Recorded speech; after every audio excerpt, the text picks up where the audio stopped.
Halo, halo. Oke, sekarang kita akan mencari seorang anak.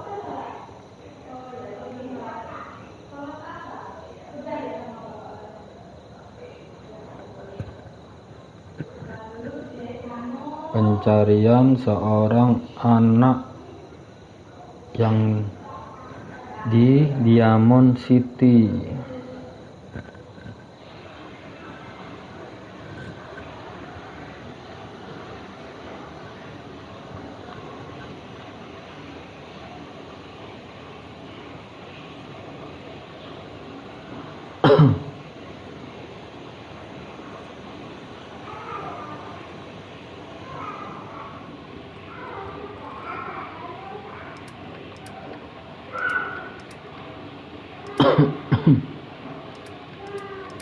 Masih banyak aja jang antiseptik. Oh, berarti kita udah bisa bikin itu ya,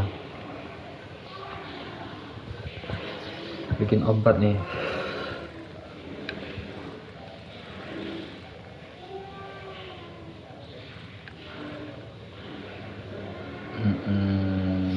Kirim semuanya, kirim to store.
weaponnya kita ambil yang bagus-bagus aja. Diambil.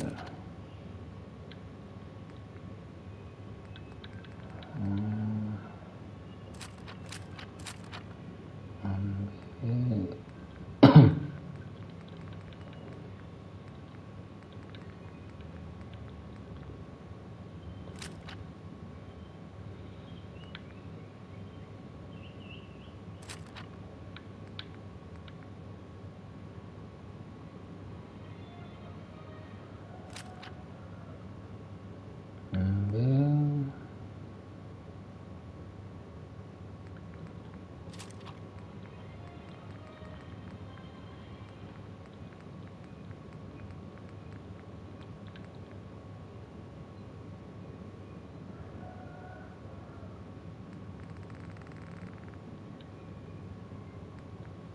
Pistol.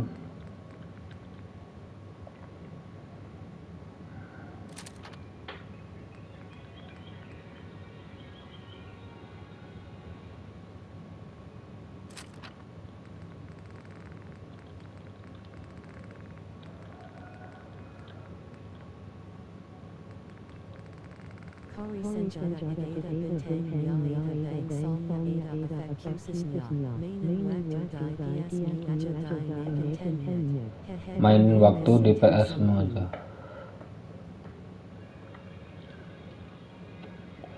Oke.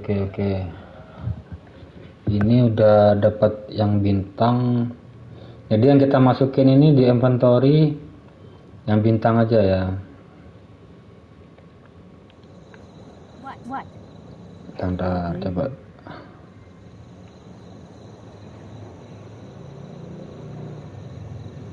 Naikin apa tadi? Lupa. Ntar chat dulu.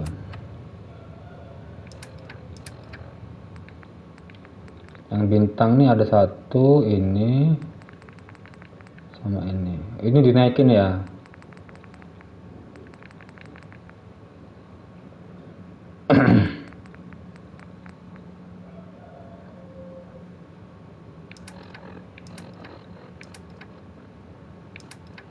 Senjatanya ini udah dinaikin sih. Ini kan gun note ini.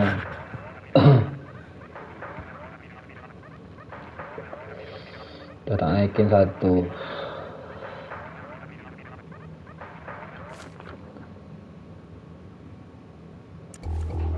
Coba bisa bikin nggak sini? Kalau mau beli senjata di shop misal jelek, mas keluar game terus naikin waktu 10, terus play lagi. Ini cuma cara curang, jangan ditiru. Oh gitu,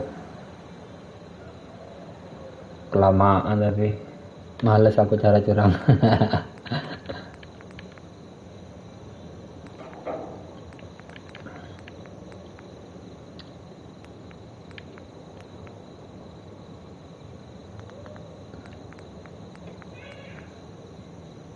Ntar aku mau bangun apa tadi ya? Itu senjata bisa di recycle nggak? Ya Caca Erika, itu apa namanya? Bisa di apa? Senjata yang kan aku punya senjata yang double tuh, itu bisa di recycle nggak? Oke. Daripada banyak senjatanya kan, kita recycle aja kan. Tanda. Ini pistol kan ada 4 ini. Kita recycle aja. Tanda weapon. Nah, kita sisain satu. Ini. Masukin dulu semua guys, nanti kita recycle.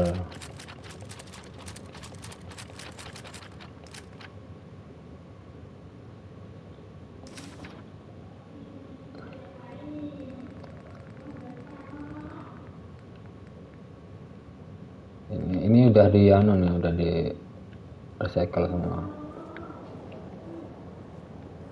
senjata kita recycle di sini ya, kita buang-buangin dulu.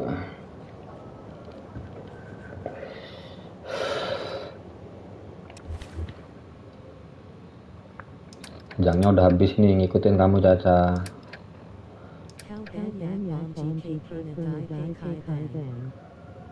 Iya, yang bomnya yang tak pakai yang api itu, yang molotov, bom molotov. Granatnya malah nggak kepake. Kebanyakan itu item, kebanyakan senjata, jadi bingung. Ntar aku mau buangin senjata dulu. Salah. Weapon, nah ini weapon ini dibuang, drop. Nah, drop.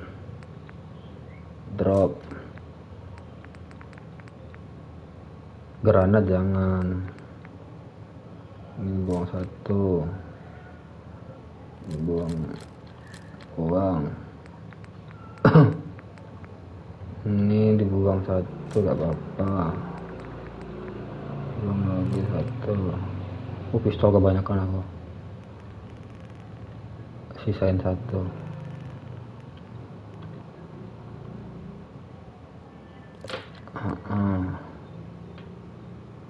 Dibuang.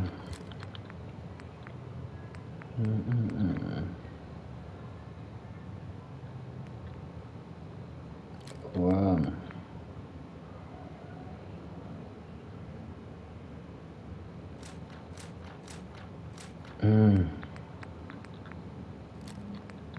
Paling jadi besi ya ini ya, Caca.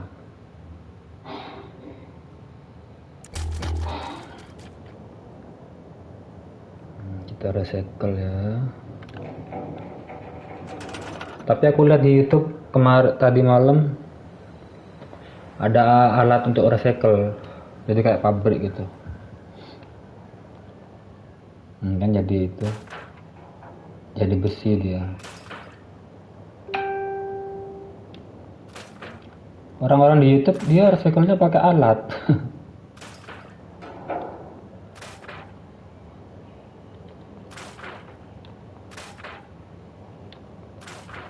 Apa agak gini aja recycle-nya?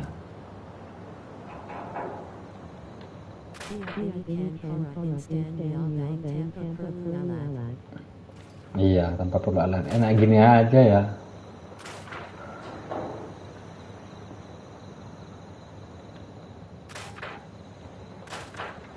Caca, boleh kenalan nggak? Nama aslinya siapa Caca? Panggilannya siapa? Udah jadi. Dia langsung masuknya ke situ ya, ke store ya.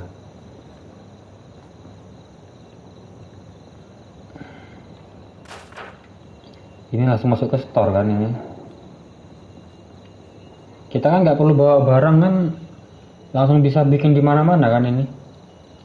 Misalnya kita udah punya besi apa gitu kan, misalnya kita bisa bikin ini. Oh bisa ya. Ya sesuai tulisan aja Caca. Oke. Oh jadi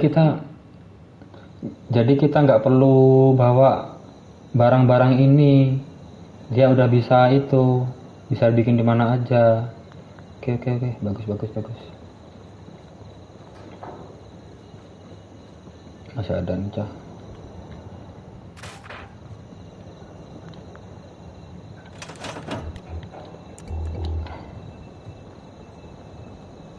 Standar Cah. Ini udah bikin robot. Nah itu kan sudah masuk.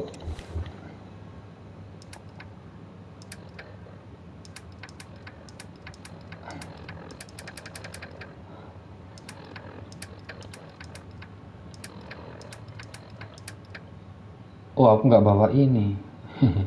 Malah nggak bawa darah. Berarti kalau daging itu bisa juga ya.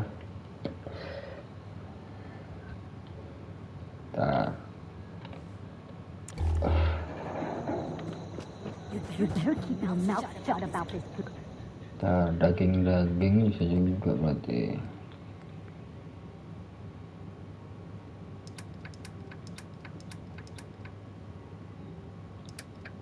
Workshop.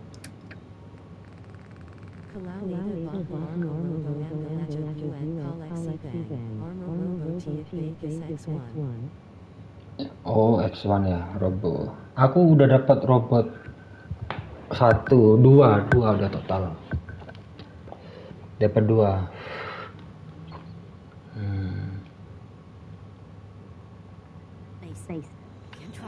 Ntar kita pilih senjata dulu. Nanti dibuangin yang nggak kepake, ditaruh di yang bagus tuh yang ada bintangnya ya.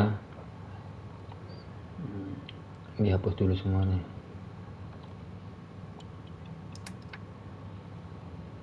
Oh iya, aku pakai ini, belum dipakai bajunya.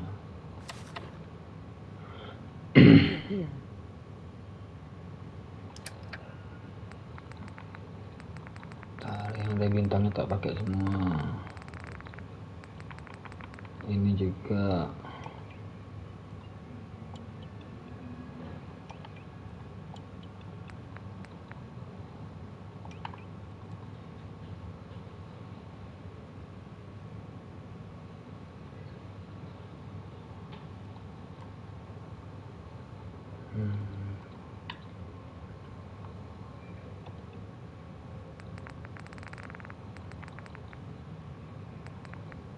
Molotov. Ini bagus nih, bolted pistol. Taruh sini aja.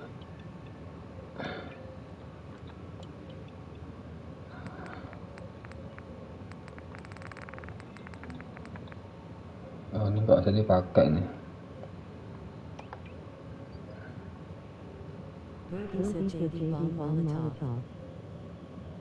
Oh, bagus itu. Tapi dibikin di situ kan, di weapon.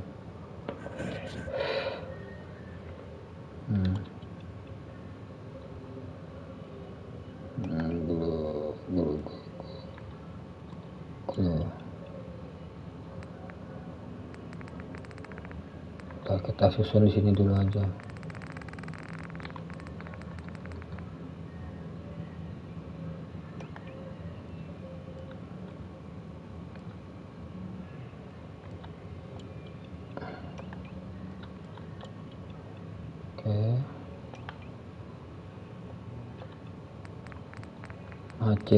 Macete untuk ini.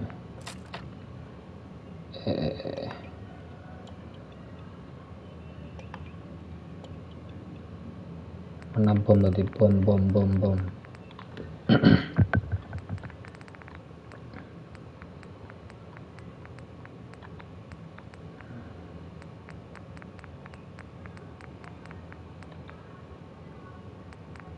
Granat. Oh, ini granatnya.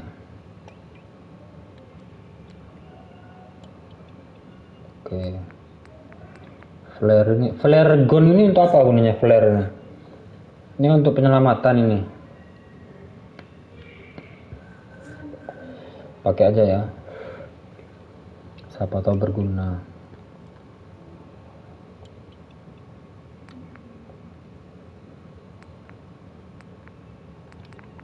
Flamer, ini api. Oh, buat penerangan. Oh, flare itu buat penerangan.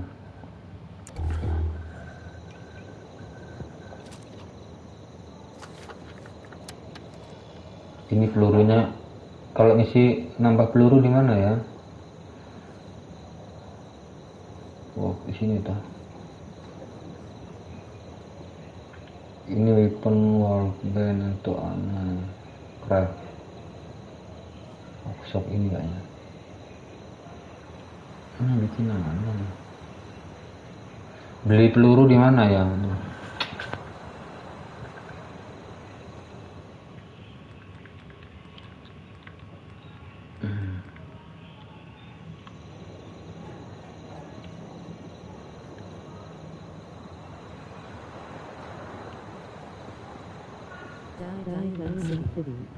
Oh, di Diamond City ya. Santai. Ini mau ke sana nanti kita. Ntar kita bikin. Ya, ini mau ke Diamond City habis ini. Kita masuk sini semua. Bagus lah.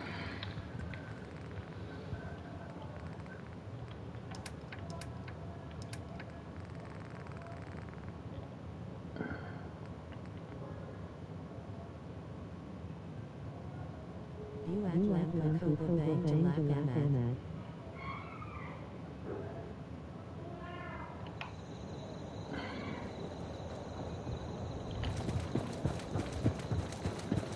Ini udah ada lampunya di sini. Cuma tak matiin itunya.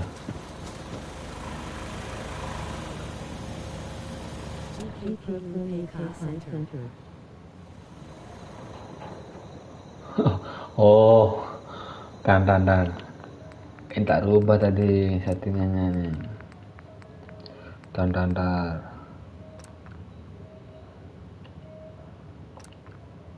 Nah, gini toh.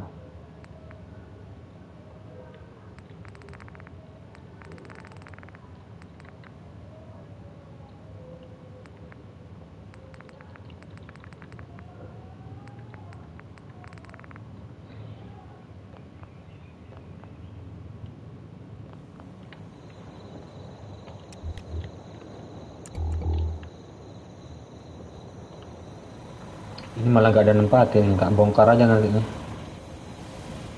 Tak kira dia nempatin sini, malah nempatin rumah ini. Nanti ini tak pindah ke sini semua lampu-lampunya. Ya malah tidur di sini semua orang-orangnya. Loh, tidur di mana orang-orangnya? Oh, aku pindah semua orang-orangnya. Gak ada orang di sini. Cuma satu ini. Saya apa orangnya ini? 4. Oh, 4. Bednya 5. Tanda. Kita bikin obat dulu ya. Aku ambil obat dulu, sebagian obat tak ambil. Ada di sini sebagian.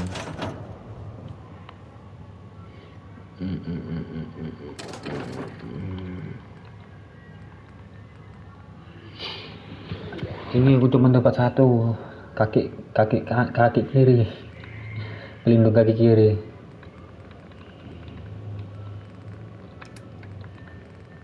Apa?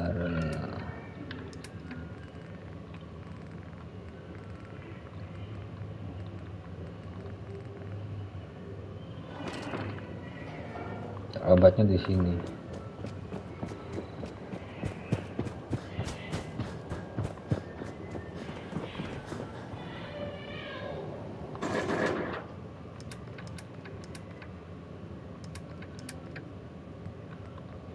Kita ambil yang penting-penting aja untuk strength. Tambah 1 strengthnya.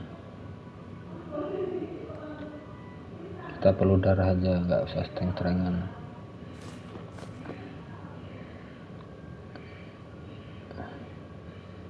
Ratsnya 0.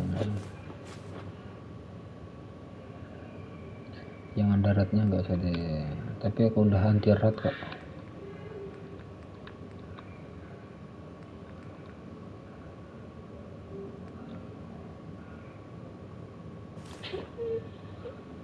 Bawa semula.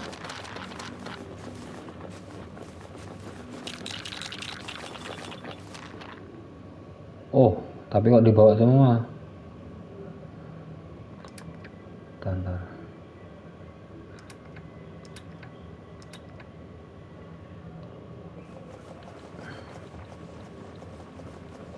Kalau ini bisa di itu juga.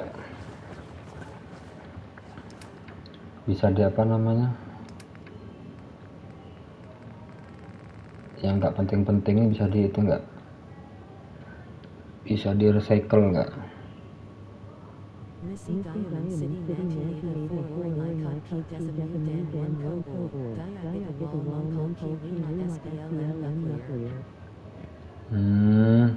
lucu di ruangan, ya.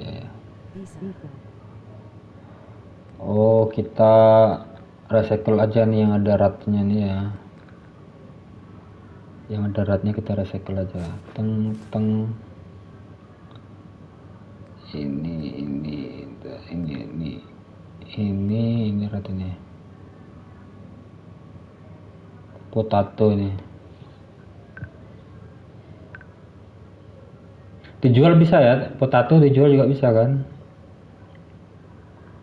Kalau bisa dijual mending jangan.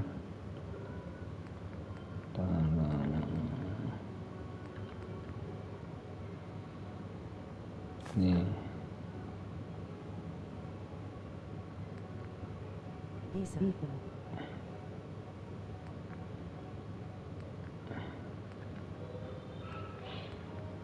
Ini coba ya. Ini ratnya. Oke. Siap. Kita bawa yang ini aja. Yang ratnya banyak nih. Aku punya 7 RX. Ntar daging dari musuh atau hewan juga bisa dijual. Oke. Kita bawa yang mengandung banyak radiasi ya.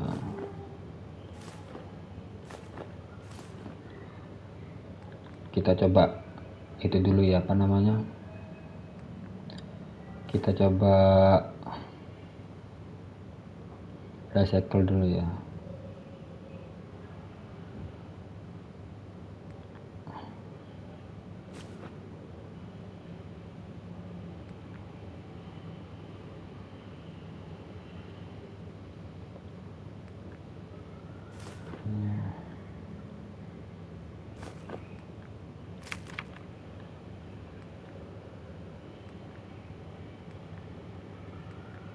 Jadinya apa gitu, siapa tahu nanti jadi bahan-bahan untuk bikin obat juga kan, malah enak.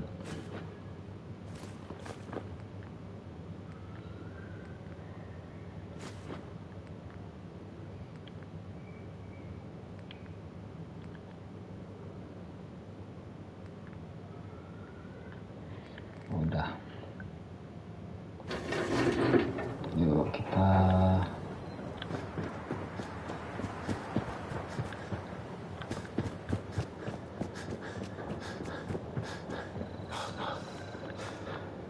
kita tuh tidur dulu aja deh biar terang, nanti baru dipindahin.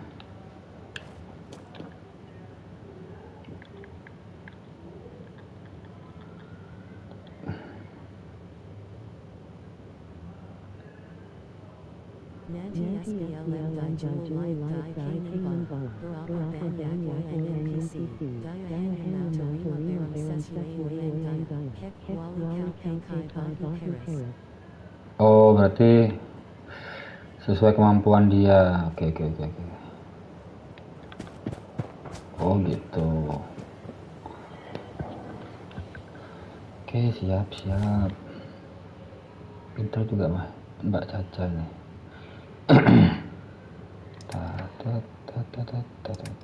Nah, ini dia. Ini kan banyak ratnya nih. Kita buangin dropin dulu.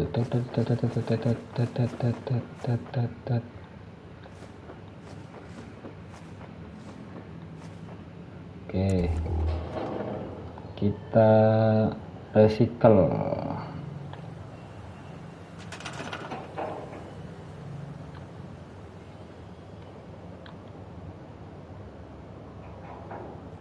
Gak bisa ya cuy,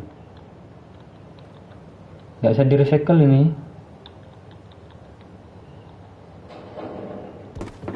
Dipindahin tok, gak bisa di recycle Mbak Caca.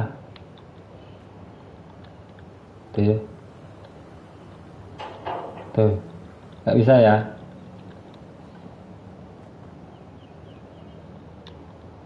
Berarti di makanan nggak bisa bang. Oh ya, ya, ya. Berarti makanan cuma bisa dijual ya. Oke oke oke oke. Oke siap. Pemandu, pemandu, pemandu, pemandu, pemandu.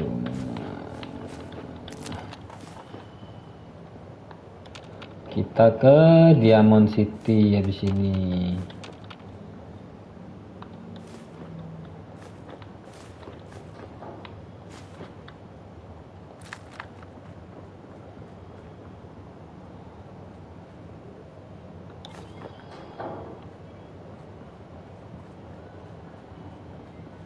Habis. Kita bawa itu dulu, obat-obatan dulu ya.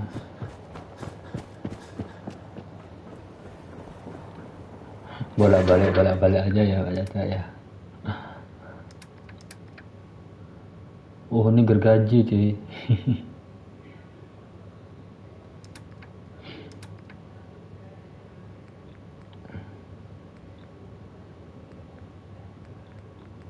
Kita bawa yang HP aja nih.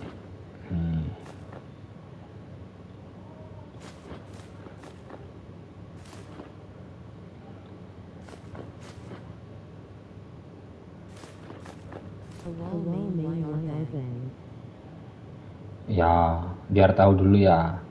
Nanti udah lama-lama curang juga.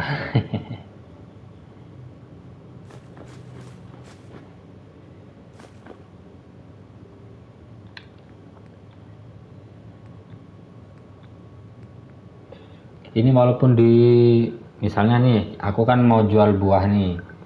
Tapi buahnya di sini, di inventory rumah ini.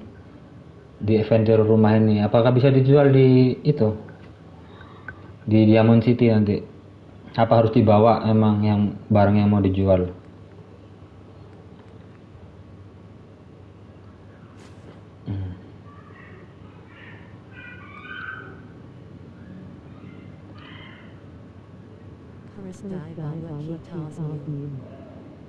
Oh gitu ya, ya.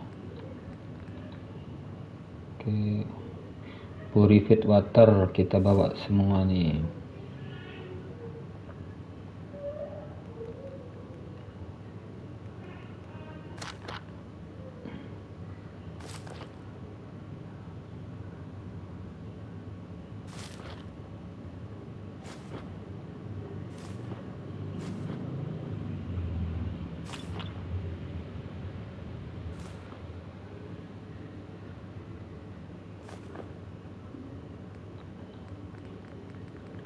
Dah.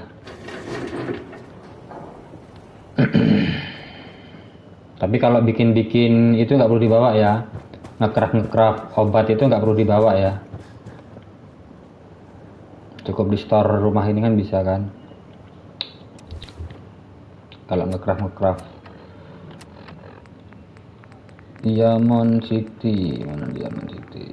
Oh, belum ada di sini.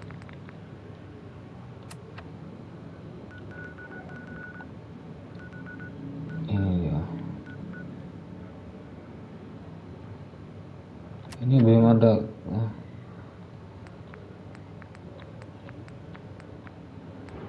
Dia di situ nih. Oh belum ada yang suruh ke sana ya.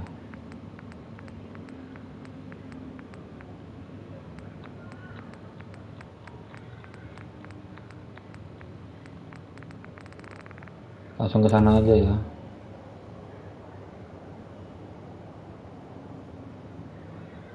Belum ada misi ke sana. Apa sih? Iya situ lain nih. Si Mama Murphy ini.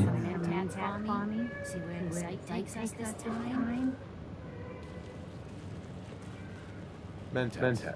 Got it. I'll be waiting.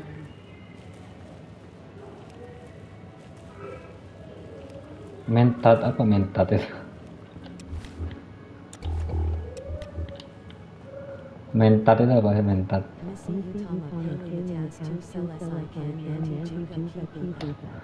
Oke.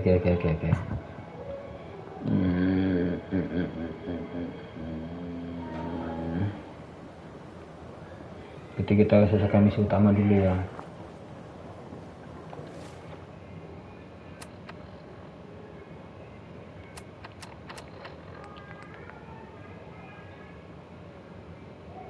Beach. Oke, kita ke sana ya. Di sini.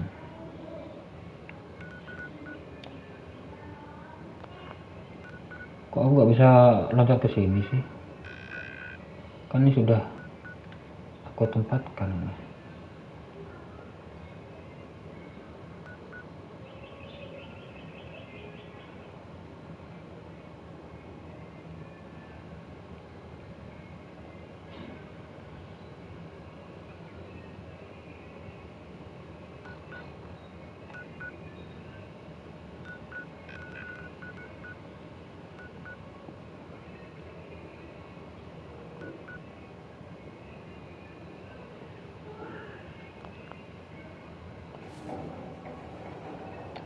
Aku nggak bisa terbang sih.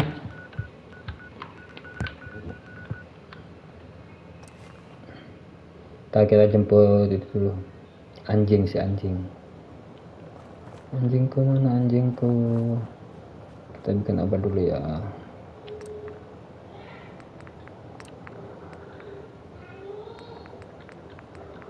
Oh, antiseptik aku tadi punya 3.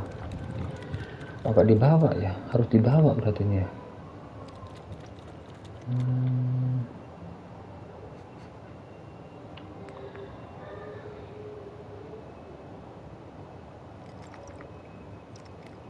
Berarti harus dibawa ini.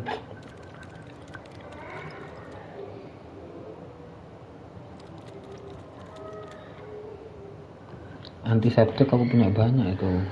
Coba. Penasaran aku. Oh ya.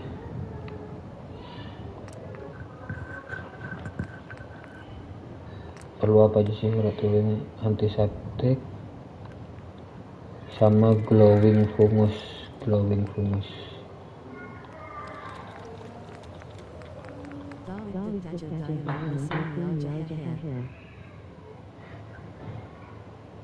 Diamond misinya jauh ya. Iya, jauh banget ya.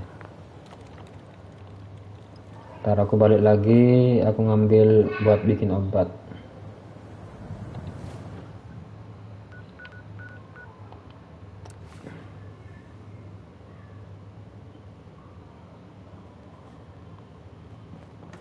I know I'm not the only person here who saw someone. Just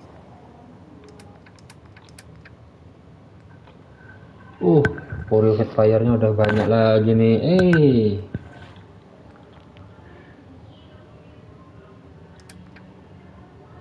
Ini antiseptik aku punya nih. Antiseptik kristal.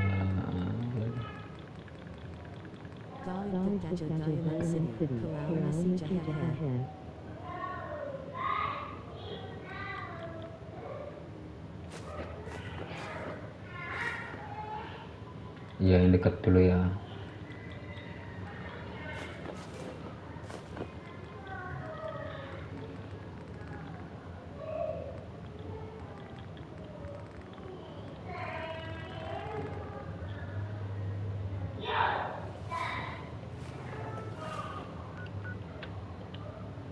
missing so much.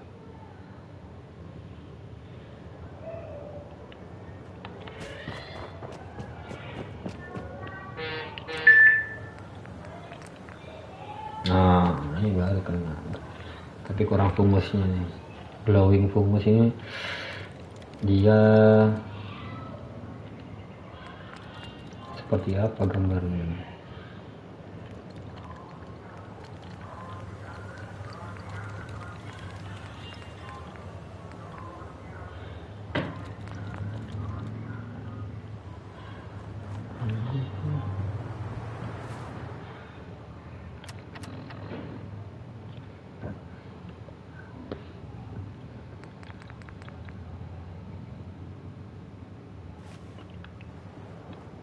Aku taruh aja begini.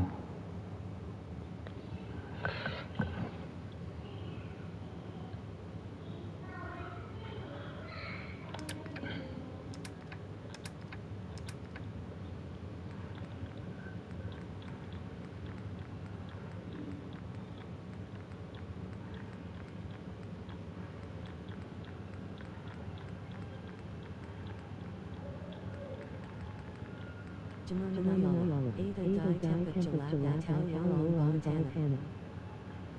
jamur menyala ya ya. Tapi aku belum kuat bener aku kalau ke bawah tanah. Banyak musuhnya yang hebat itu.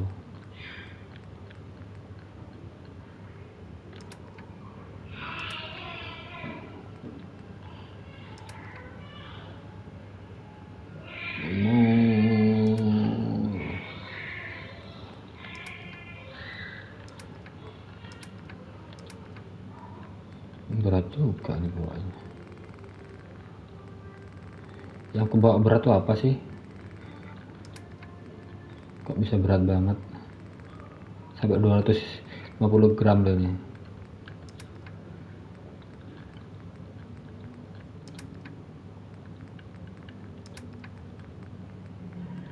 Kamu nggak bawa berat. Yang berat apa yang tak bawa berat ini? Pistol. Oh ini toh. Weapon ini toh kayaknya ini berat-berat ini. Iya. Ada. Kita bawa semua lagi.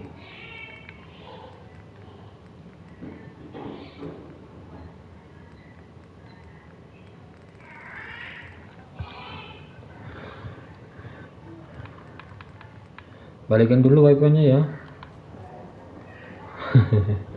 Bolak-balik aja ya.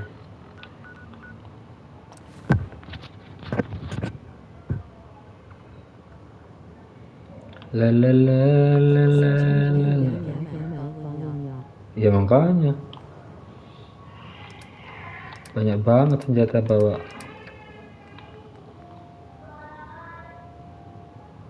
Ini kan nggak kepake nih. Nah,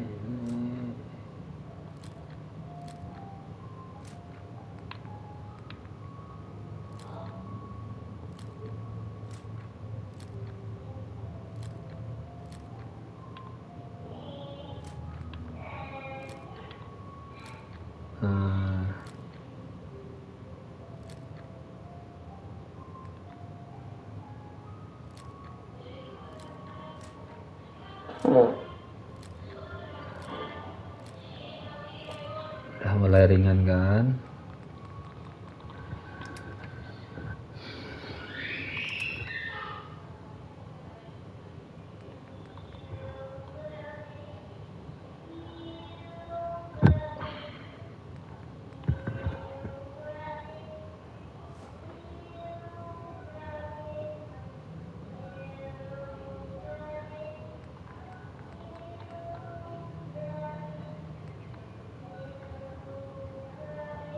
Oh ini glowing fungus ini. Ada 2. Kenapa tadi? Oh iya, betul. Kayak apa sih bentuk? Oh kayak jamur gini. Ya dapat. Taruh aja nih.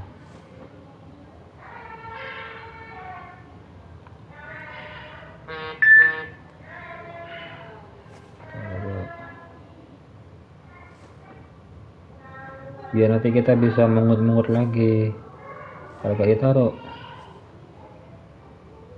bahaya ini. Nyurut sampai 17.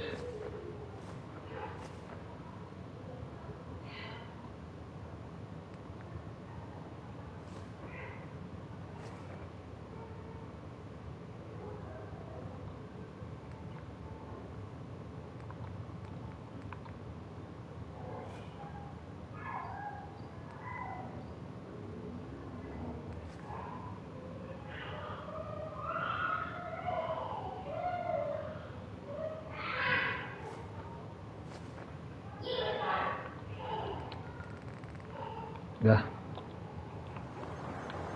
I should have done more. I hope those Seems to be going well. Ini kok gak ada yang manen sih nih. Kan eman nanti bisa tumbuh lagi. Ada yang manen harusnya.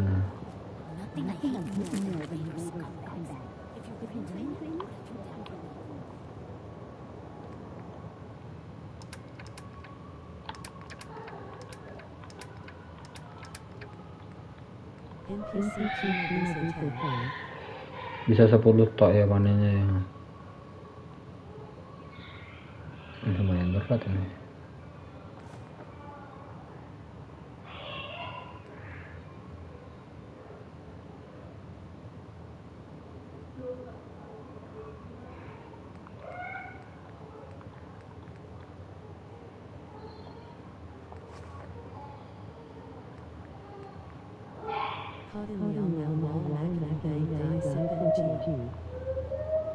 Katanya nanti di city-nya sekalian ngut-ngut lagi. Katanya di Diamond City. Kita kan nggak ke sana dulu. Kita kan ke sini dulu, misi utama dulu kan. Tapi kok jauh banget ya? Karena aku sudah misi ini semalam.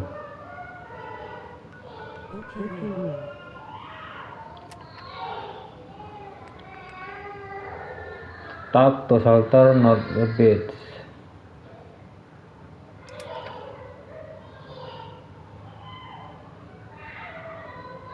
Harusnya aku bisa lompat ke situ loh. Ini nggak bisa ya.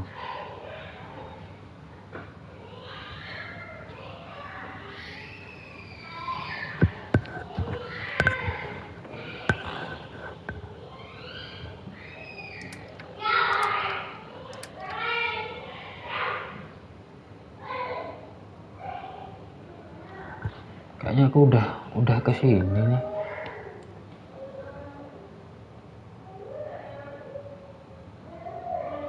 Perasaan Garfi telah mengirim saya untuk menyelidiki penculikan di pantai. Saya harus ke sana dan lihat apa bisa hewan. Oh iya, ada penculikan katanya. Tapi aku harus jalan kaki ini, aduh.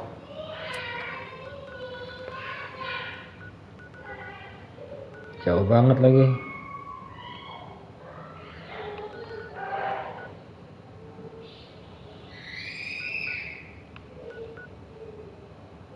Ini aja ya.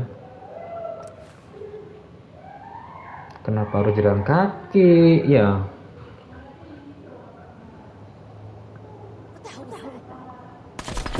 Tai. Pas tempat musuh lagi.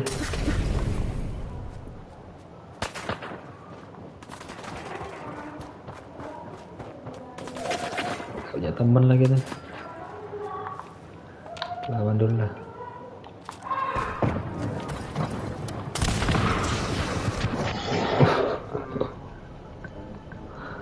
Jangan di situ ah.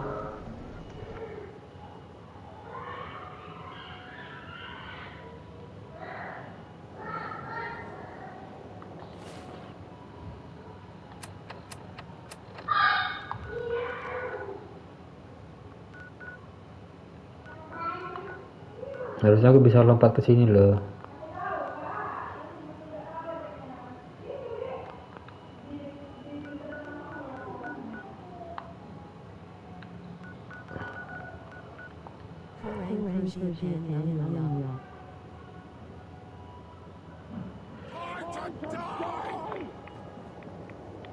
Apa nih?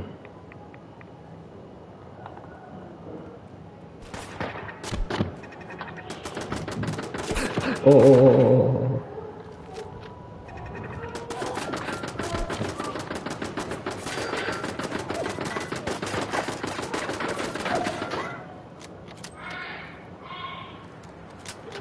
Robot itu ya.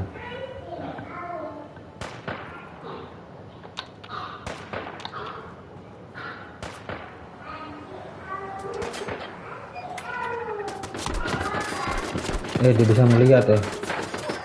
Ngurusin dia lama banget.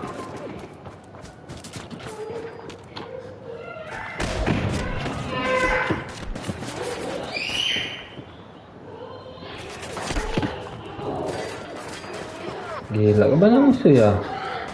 Mutan super semua lagi tuh.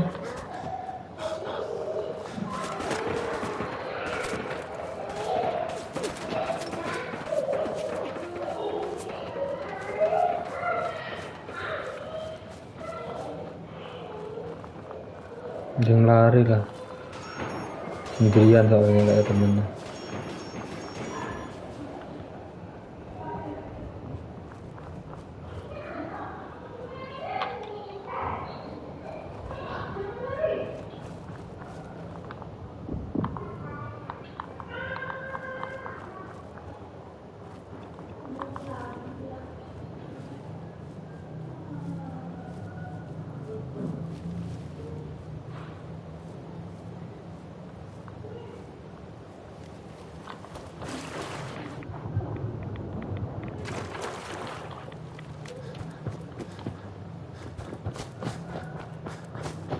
Sampai mana kita? Masih jauh.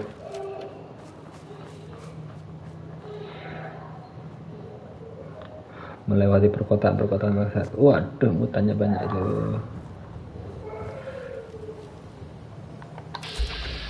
Gila, itu besar-besar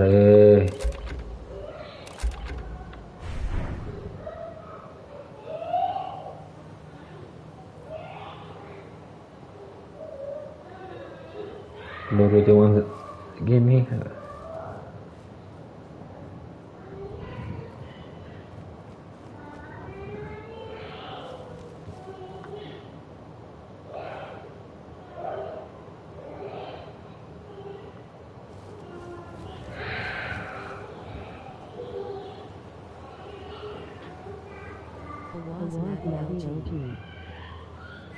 Ya.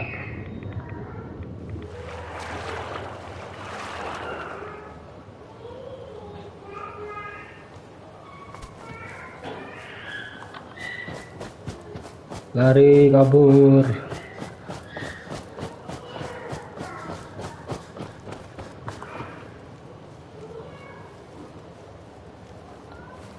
Ngisi darah dulu ya.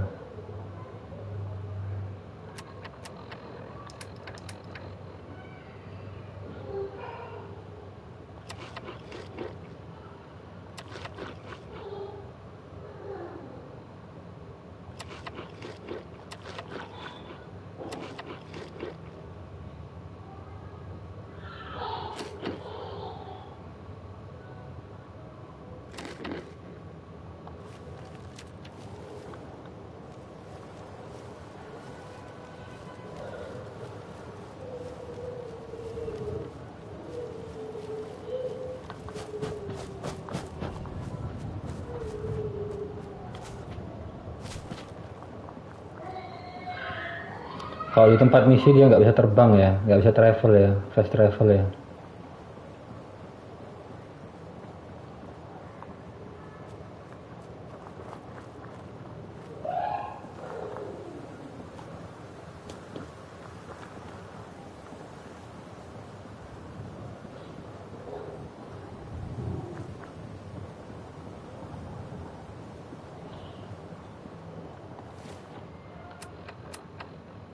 Oh, tak lagi nyampe,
Oh iya, si bintang hijau.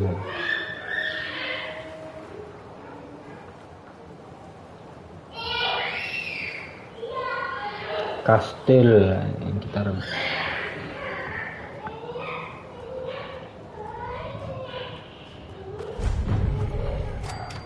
Loh, kenapa dia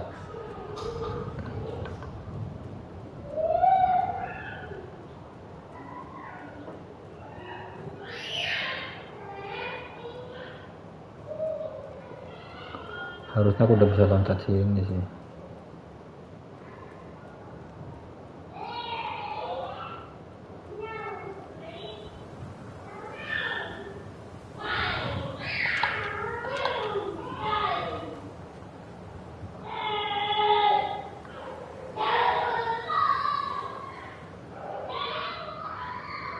Dapat robot Sungkan.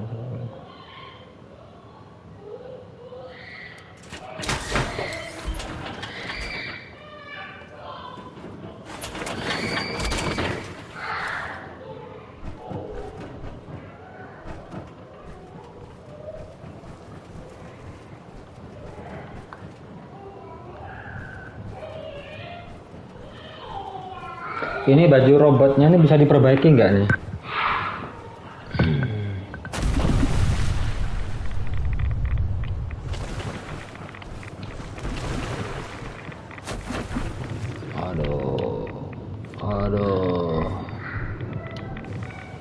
Aduh. Kok jatuh, Rek?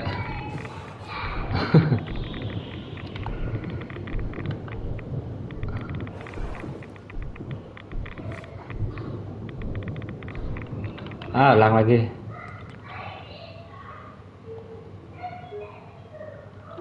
Ini jatuh.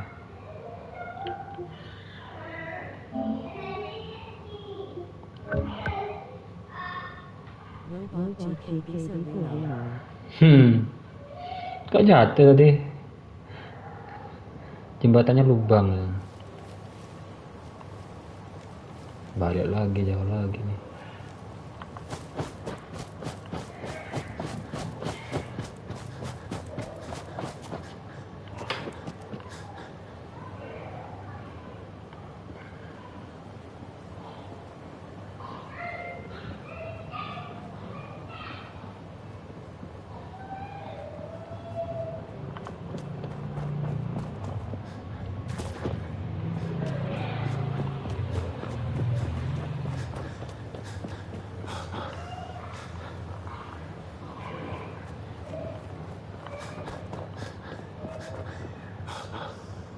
Aduh, capek terus ini.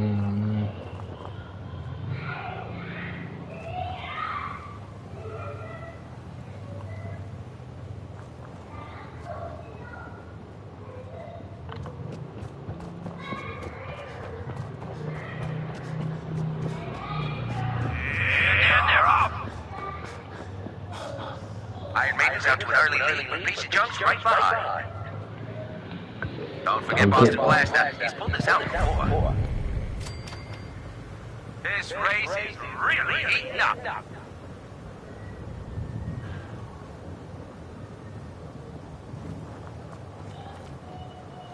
It's a great night out at the track. Hey, boys.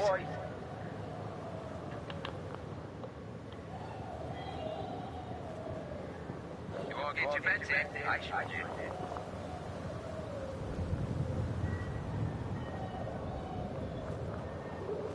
We got some fine spots in this race.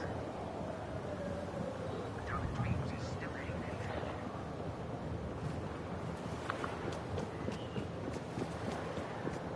Ternyata banyak lubang-lubang jembatannya.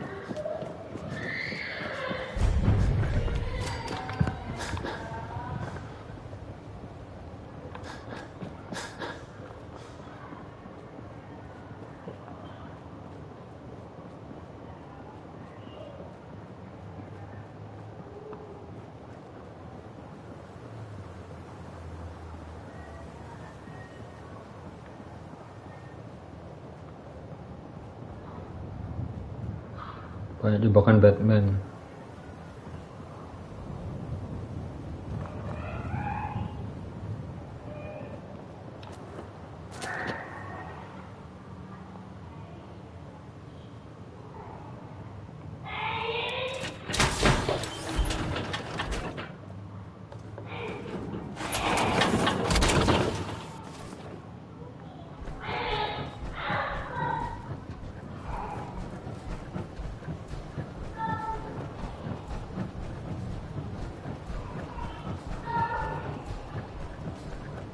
Ih, banyak lubangnya,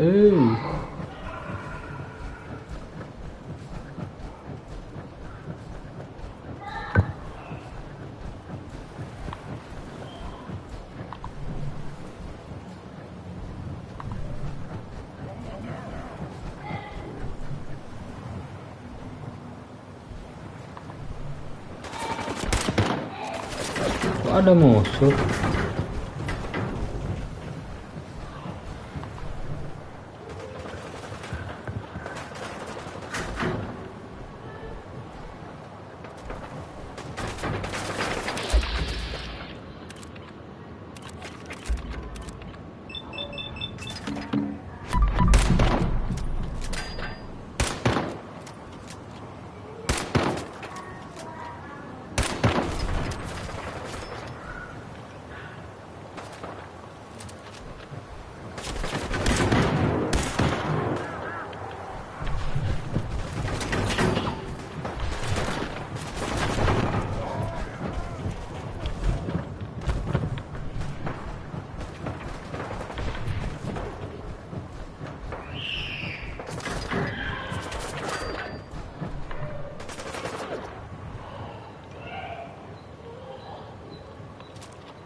beli peluru nanti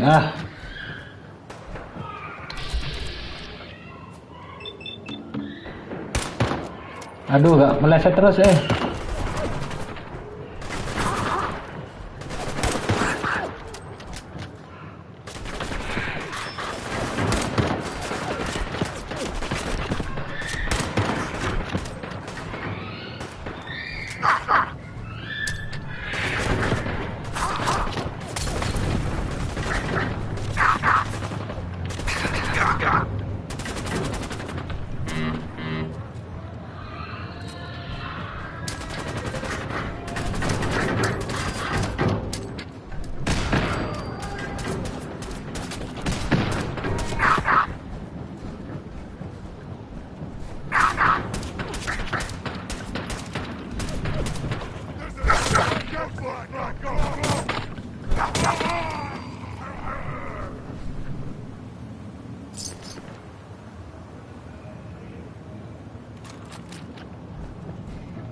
satunya mana nih?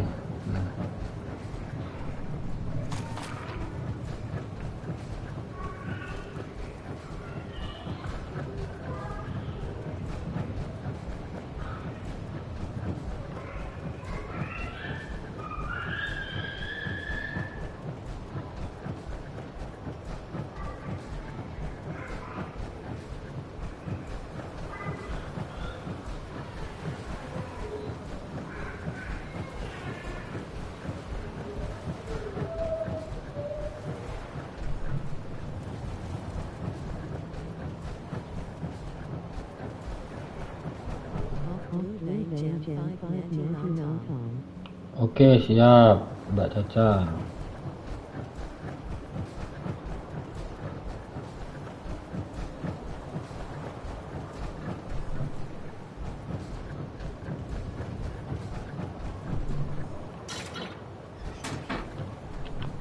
Oh, di mana sih?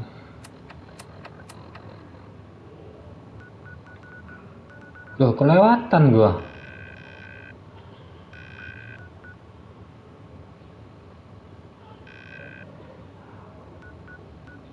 Oh, pulang lagi aja.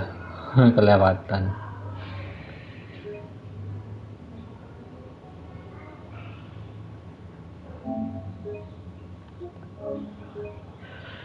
Eman-eman.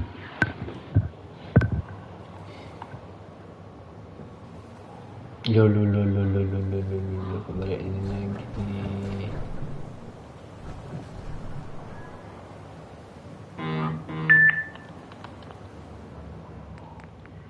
Ini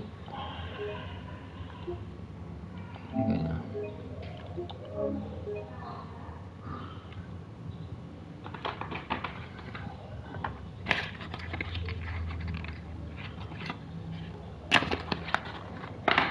Coming up next, Lady Lovelace takes on the Iron Man head-to-head match. You don't want to miss this.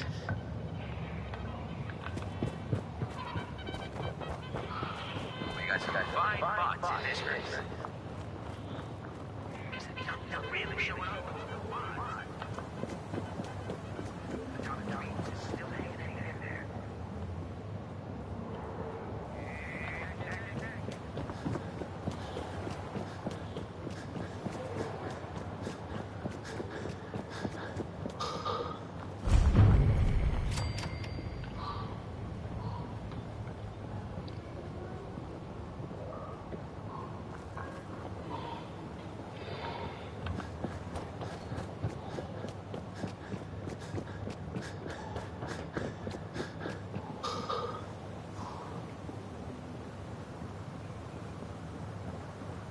Kita ambil baju robot lalu balik ke misi.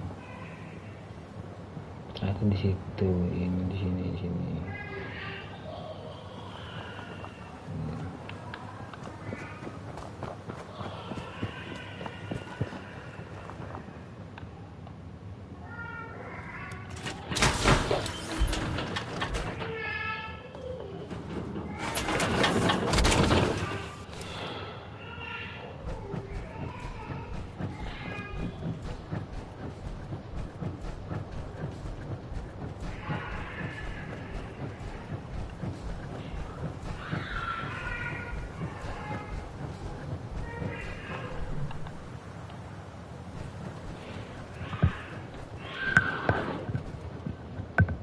Tuh helmnya mana nih?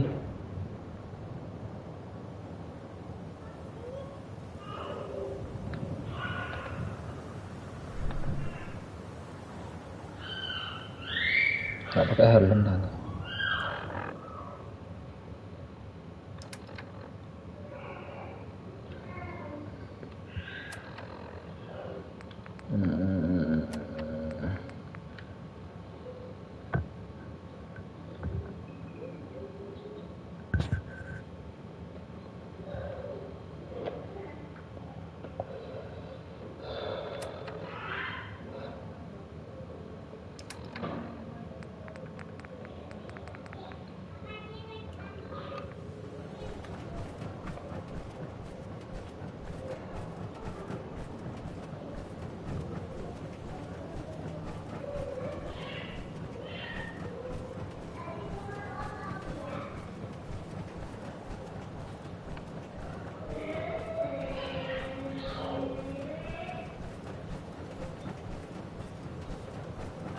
You've got to help. They kidnapped my wife. It's okay. You just need to tell me what happened. They said they'd be back for the ransom. I don't kill him. But I know the money. Oh, 550 cap. Don't worry. We asked the management for help. They didn't really take anyone. Just bring her back. Oke, saya akan selamatkan istrimu. Siapkan jarah dulu barang-barangmu.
Bantuan polisi bisa nggak ya? Are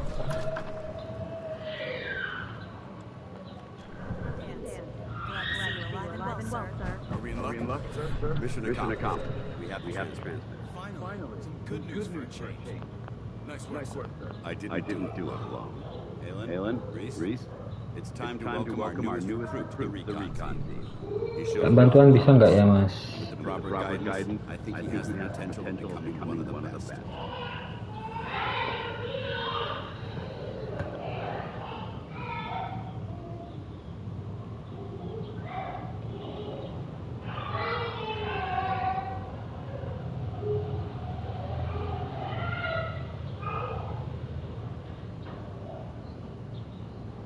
Recruit? After all I did to help, I was expecting more. Hey, consider yourself lucky. It took me more than a month of training before they let me run my special mission. So you decided to stay, huh? I expected you to take your payment and run.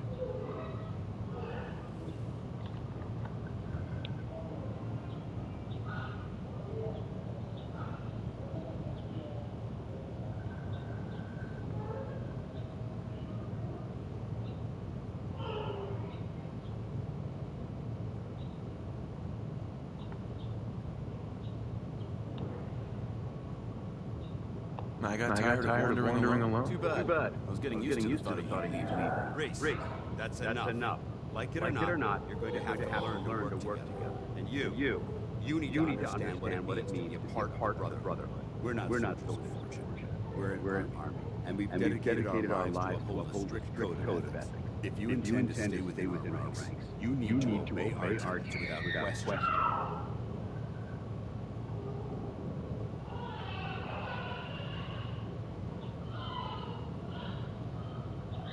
Don't worry. I spent time in the military. Perfect. Then there's no need to give you a long lecture.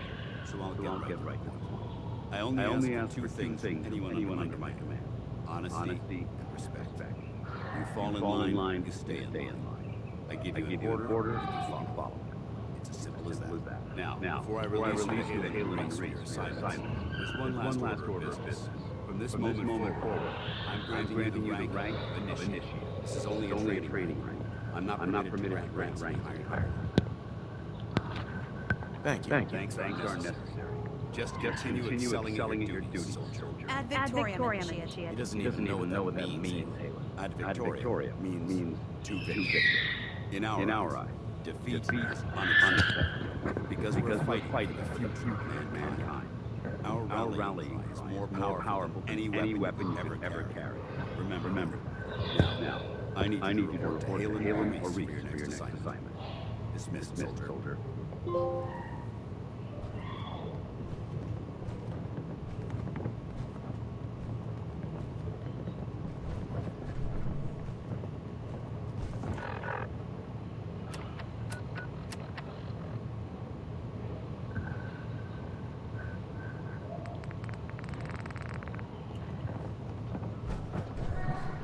Paladin. If you find any technical spots, hang on.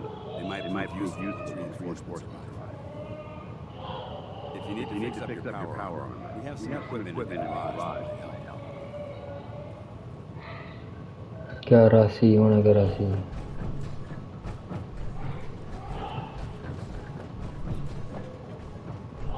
Mana senjatamu?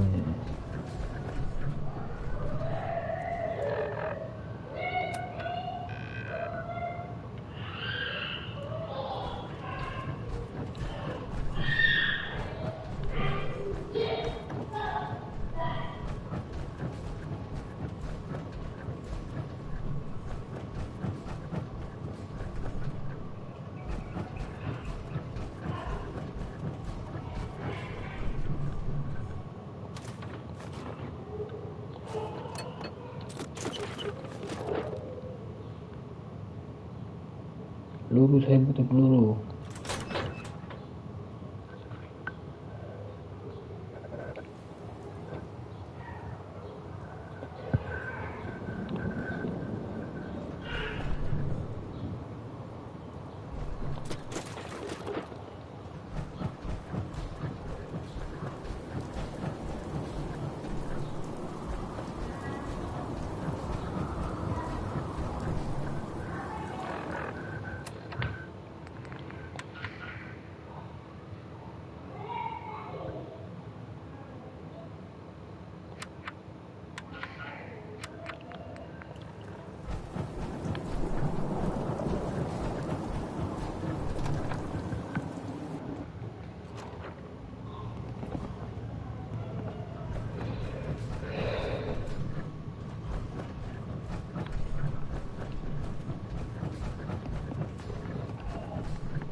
Excuse Paladin Dance. You're a You're a Brotherhood initiate now.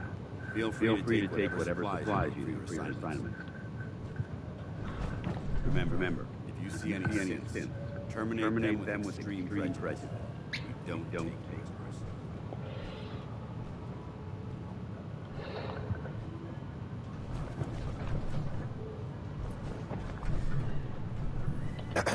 All right, out with it. What's your game?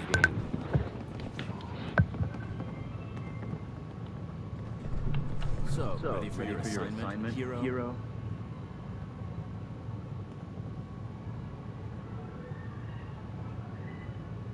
Ready. Then listen up. Like it or not, one of our most important duties is to keep the Ngising dulu aku. talking about ghouls, synths. The abominations the damn eggheads caused when they started playing with their toys. This op is simple. I'm going to send you to a target, and you're going to terminate everything that calls it home. All the details you need right here. Don't go back. Job's done.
lanjut lagi.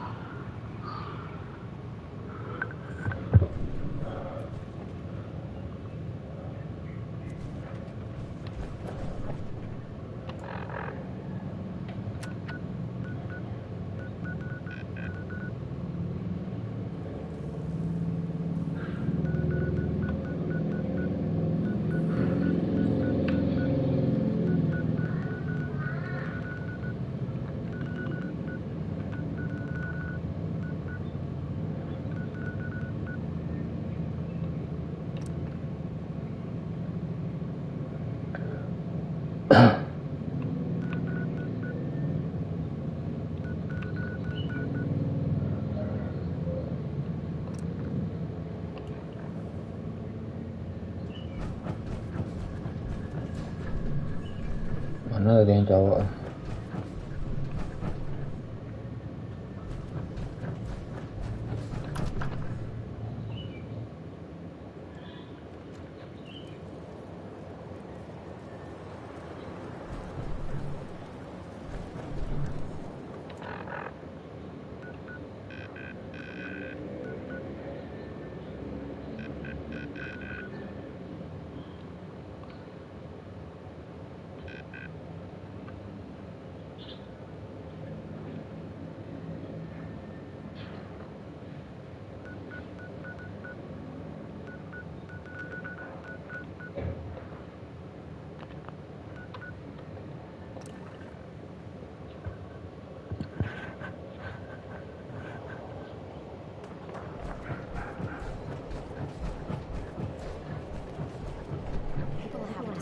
Shift, making everyone a bit cranky.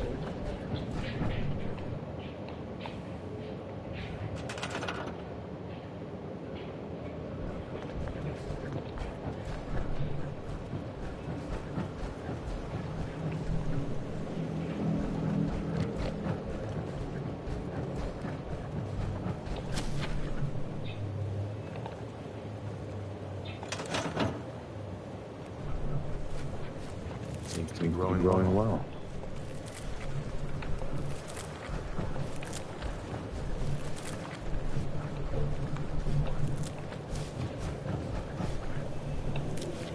Easy living. Ain't.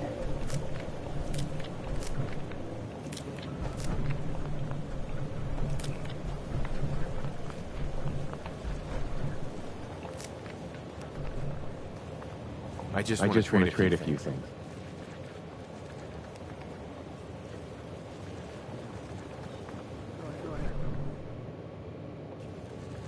Can we trade a few things? Sure.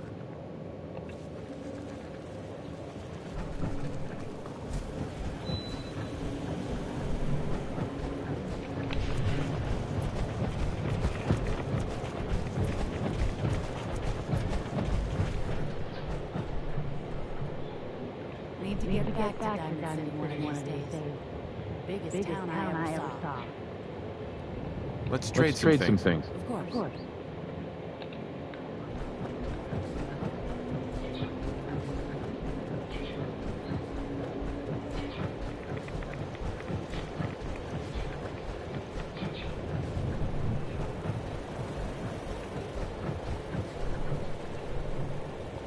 Don't much care. Good neighbor.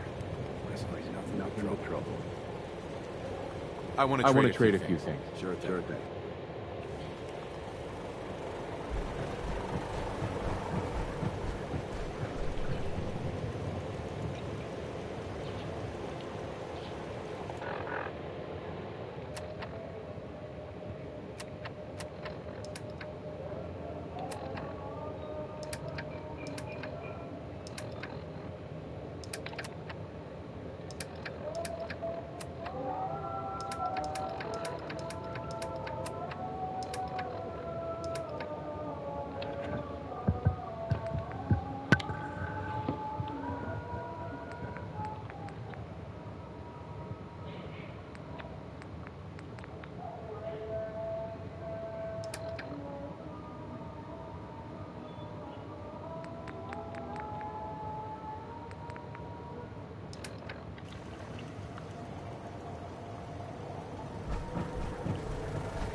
I just want to trade a few things.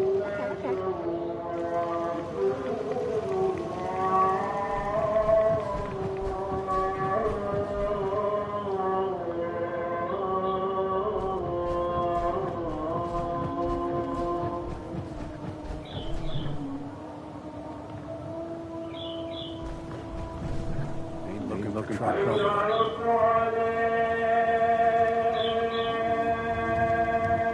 I just need to trade gear with you.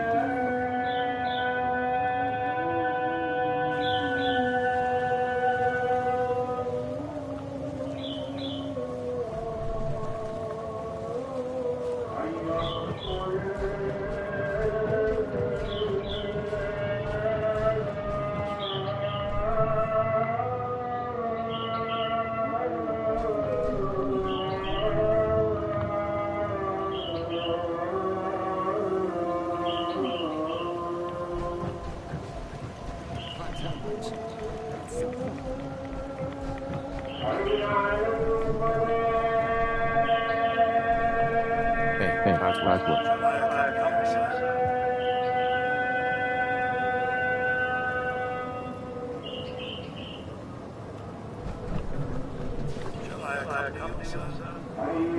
Would you like this? No, not now. Codsworth. I'd like to trade my balls.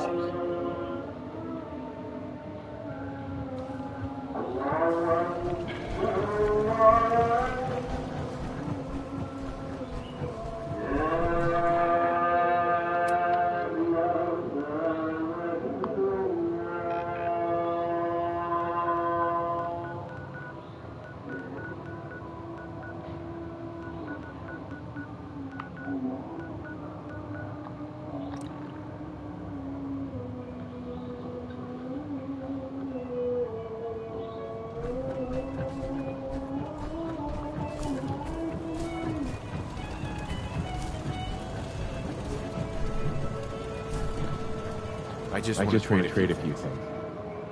Howdy, General.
Just looking to trade a little.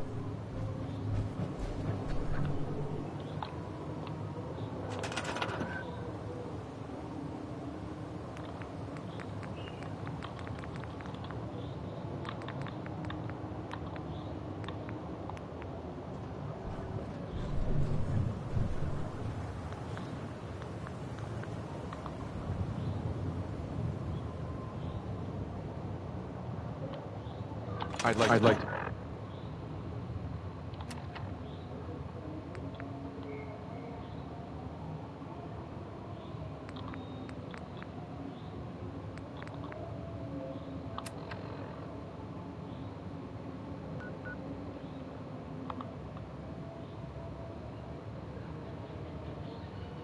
Trade some items.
Hey there. Hey, I just wanted to introduce myself. We were looking for something to make a new run. So here we are. Hoping to put a minds to it. We can help turn this place around. So, is there anything you need to get started on? Yeah. Let me show you. Sure.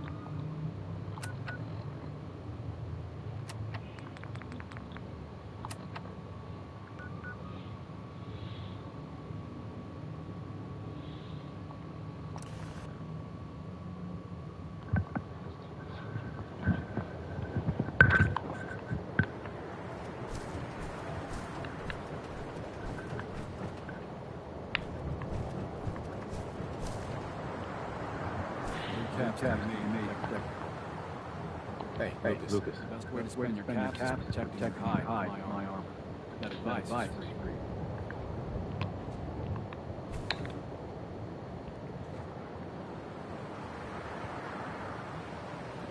Not right now. You keep traveling. I'm sure we'll do good. Bye.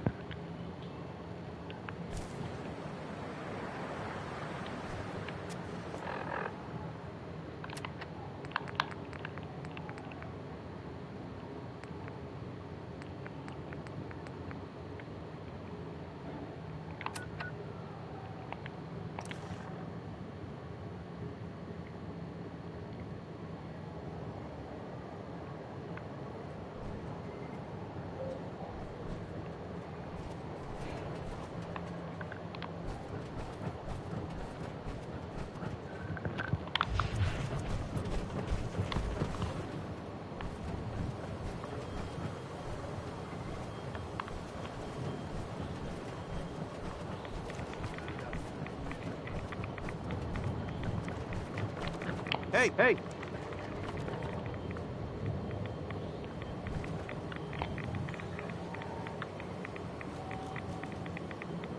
Don't worry, Dogmeat. Just saying hello.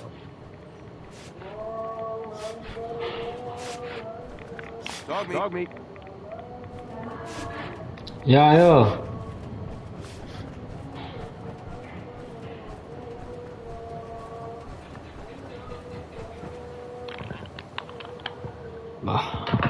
Berat nih.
raining. Apparently the castle's been trying to get you on the radio. Some kind of situation over there.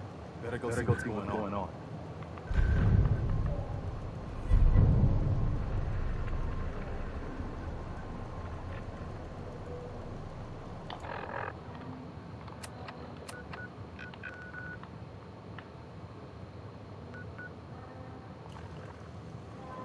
Hey there. Excuse me. General. Do you have a minute?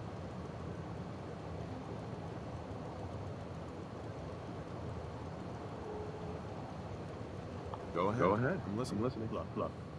I know I put you in an almost impossible position when I asked you to leave the minute. I didn't have any right to ask you to take that on.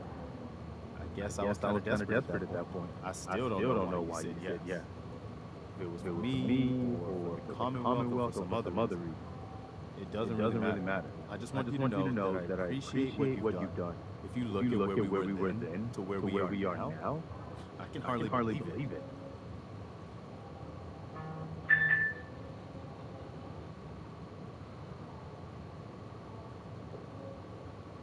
Thanks for the vote of confidence. It's good to hear. Especially you. We make a good team, General. No doubt about that. I've taken up enough of your time. We'd better get back to it. Hey. Is there something you need? Come with me. I need your help. Sure thing, General.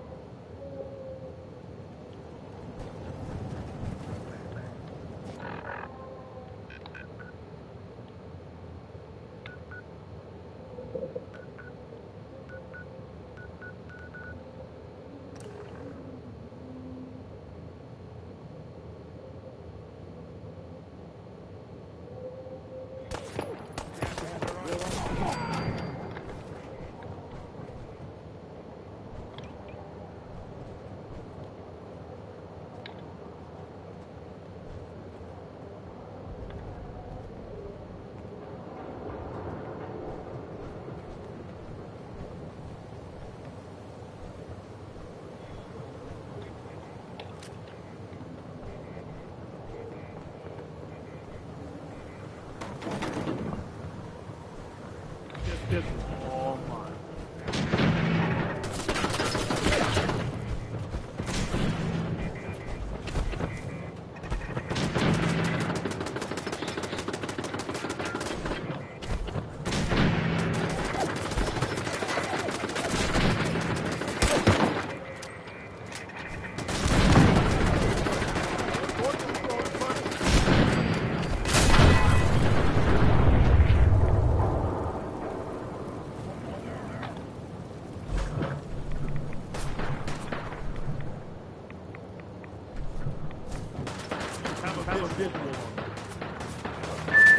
Sign him.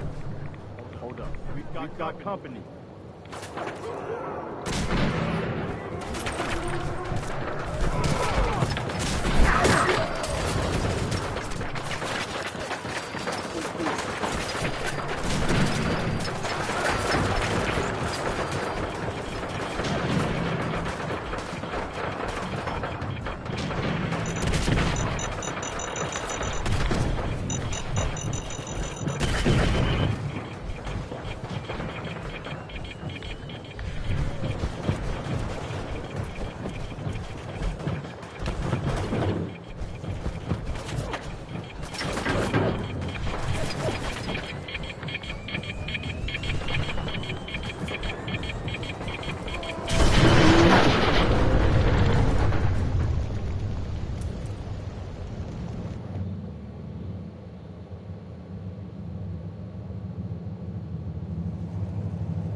Everything okay, boy?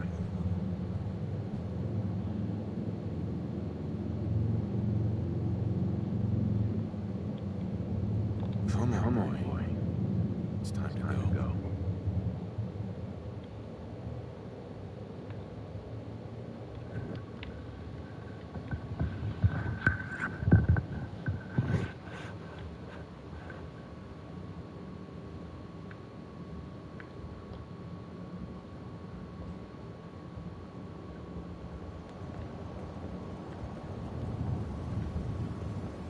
Hey there.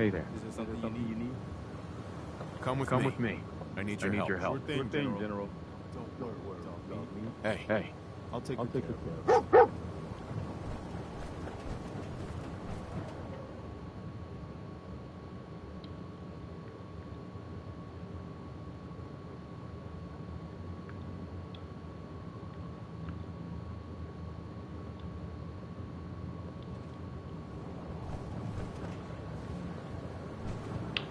Hey. What do you need?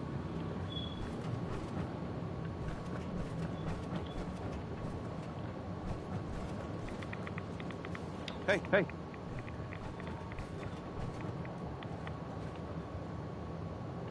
Come on, boy. It's time to go.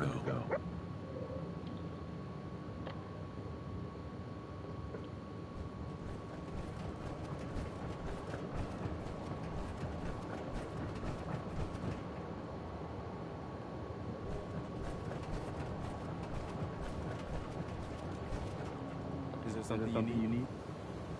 Come with me. I need your help. I'm with you, General. Don't worry. I'll take good care of it.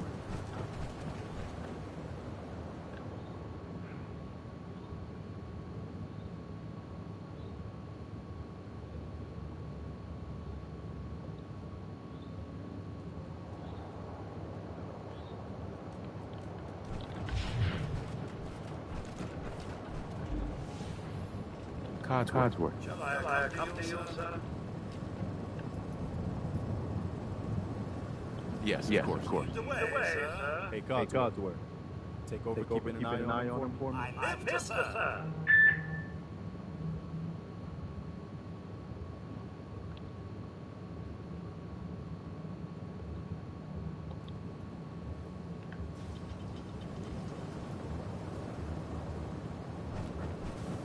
Hey. Sir? Right.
Hey. Heads up. Heads up. Head over Head there. over there.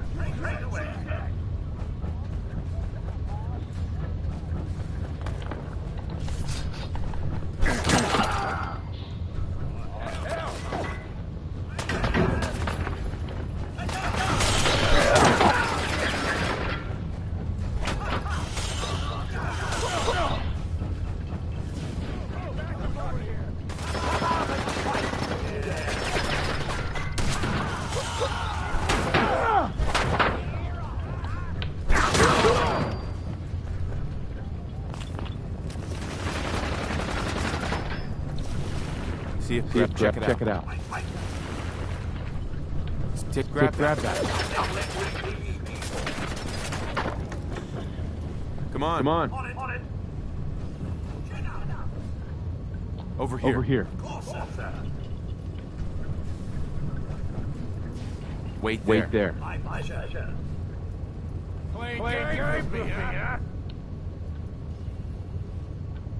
On him.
Waduh, habis diperkosa ini anaknya.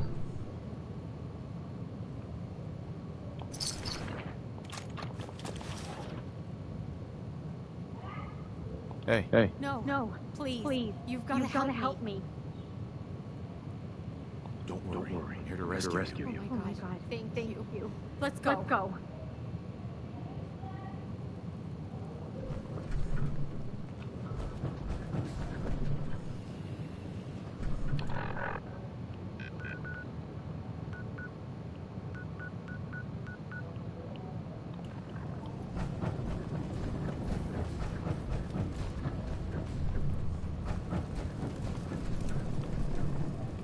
Heads up. Something you need, sir?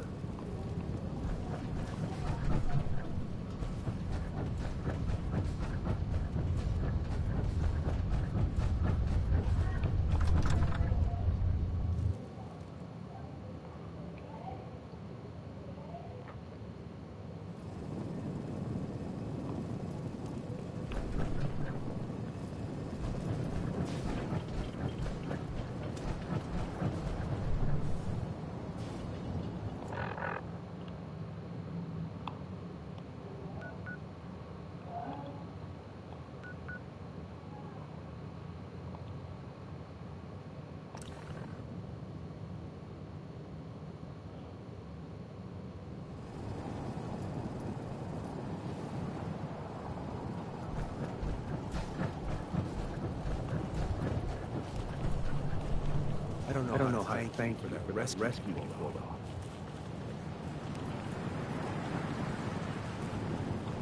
You're welcome. You should know. We've decided to join the Minutemen. You can count on our help if you need it.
Once again, those fighting sad for independence in such a state.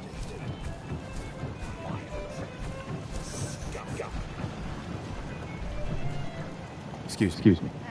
There you are. Finally. Impressive work on the old castle, sir. I couldn't have done a better job myself. Here I am. What did you need? I'm Ronnie Shaw, coming from Minutemen. At least I was. Before Joe Becker got himself killed, it just took over.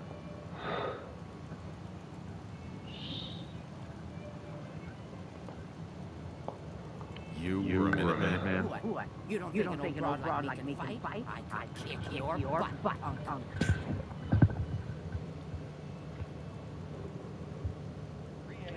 I'd like to see you try. I suppose I should have seen that coming. Stay safe out there.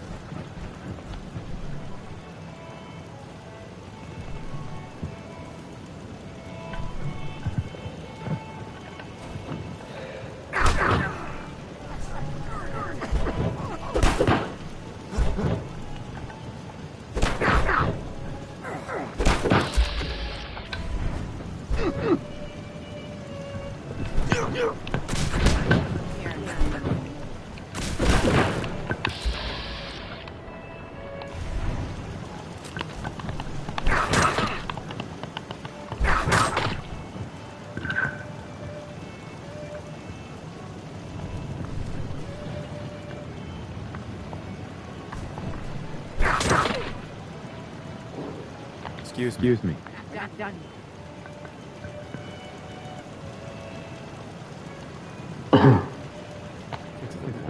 I've been trying. Heard you were trying to get the Minutemen back on their feet.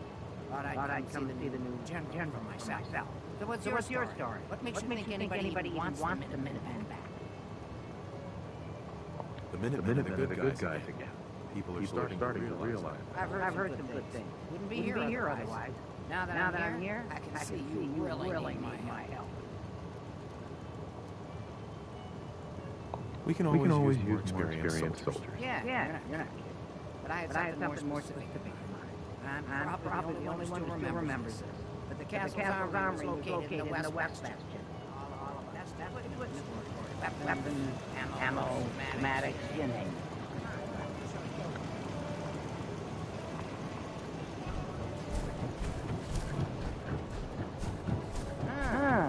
Good. Looks like it might still be intact. Door's sealed. Trick now, finding a way in.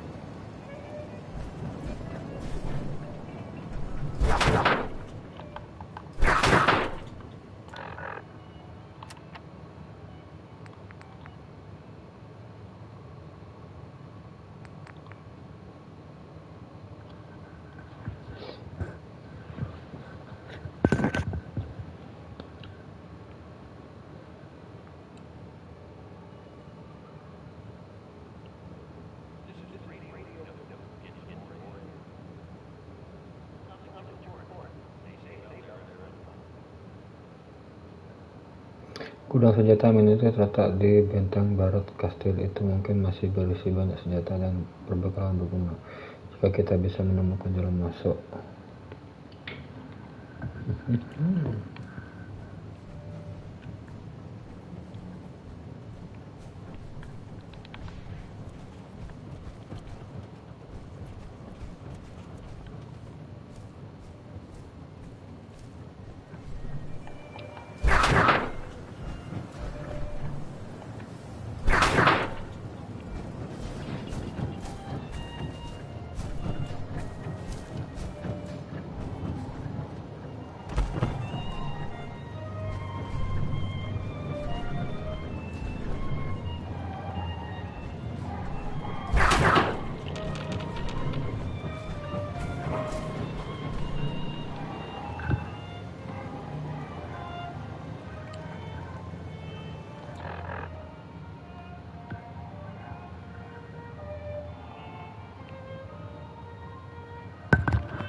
This is Radio Freedom, broadcasting.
Broadcasting all day across the Commonwealth. Nothing to report.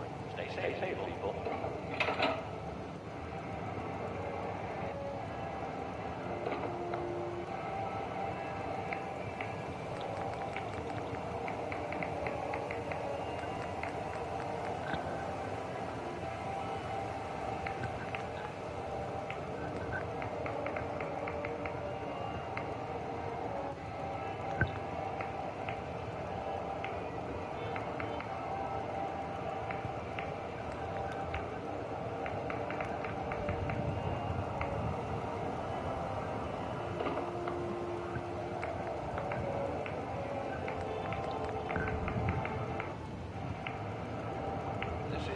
Radio freedom.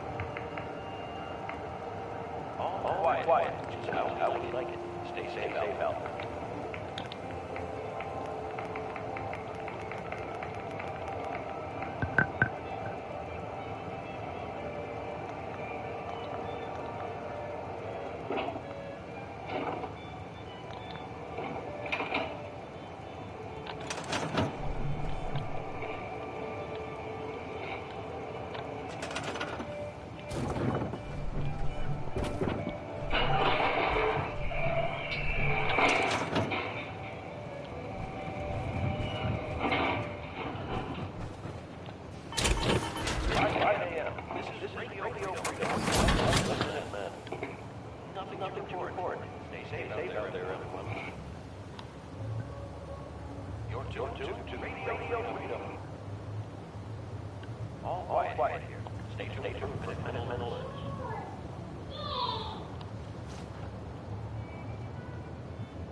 How would you like it? Stay safe out there.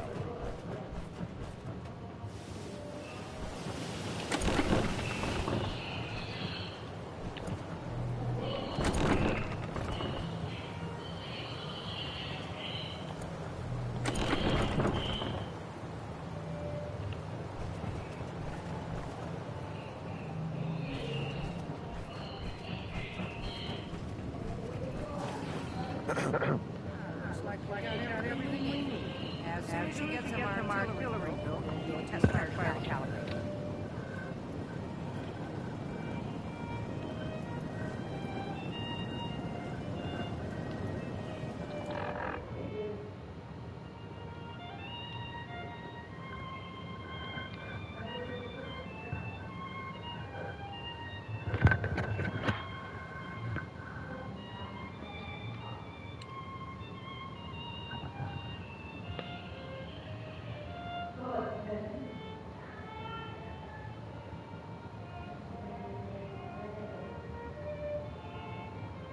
National Campaign, non-tangible SPL.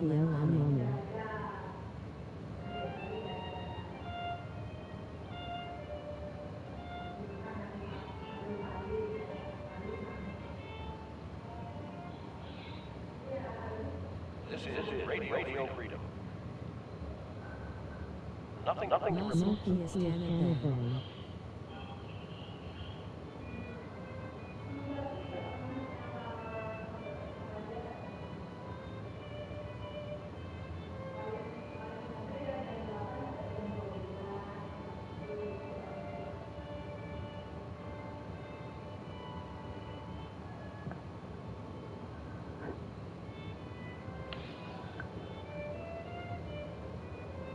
UN sent John IT.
Masuk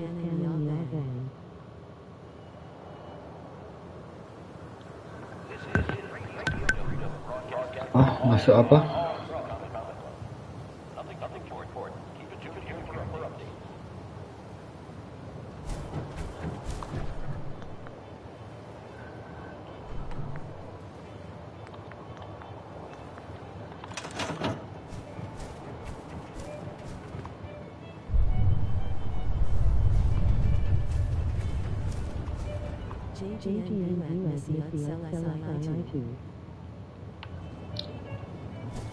Masuk ke istananya, sudah.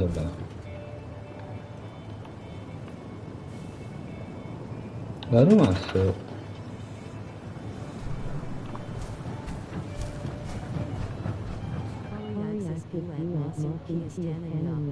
Sudah. Ini udah mau bikin itu.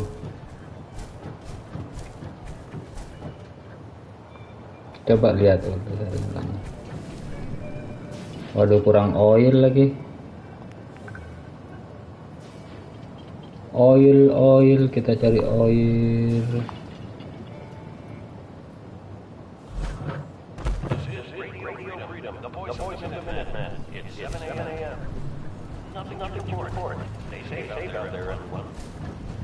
Ini udah kebuka nih.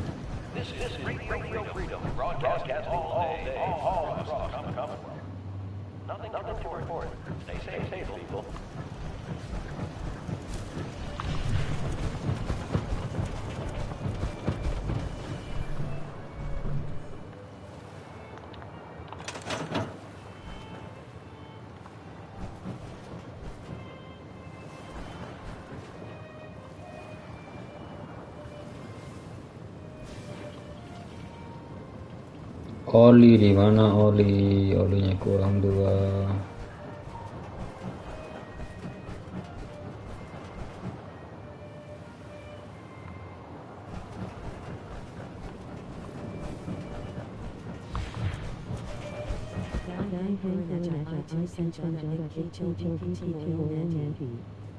Oh gitu. Oke. Terima kasih.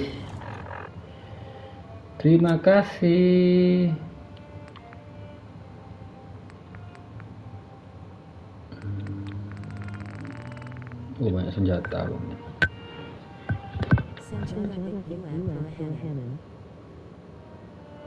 Senjata yang buat pertahanan. Oh, ini tah. Ini ya.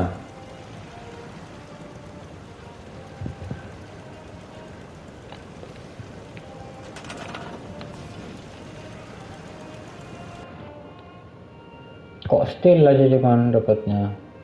Olinya mana?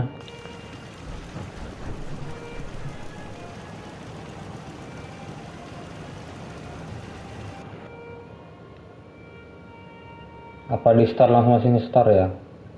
Kak, jangan dihancurin.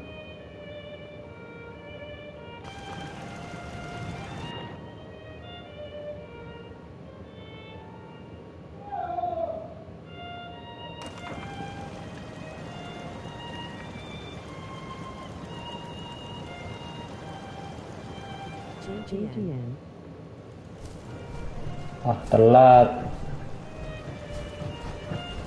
Kenapa kalau masih setor?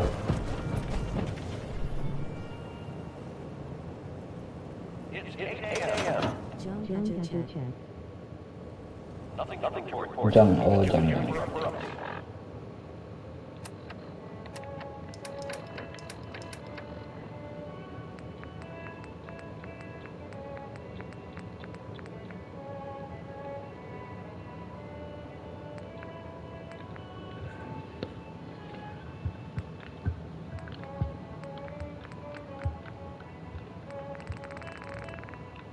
Mana? Emang kenapa kalau di store? Masukin store kenapa emang?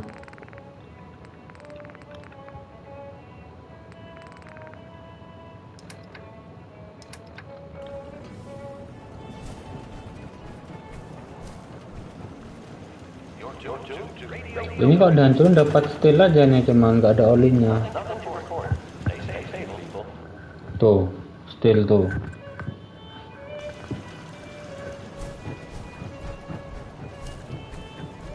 Oke.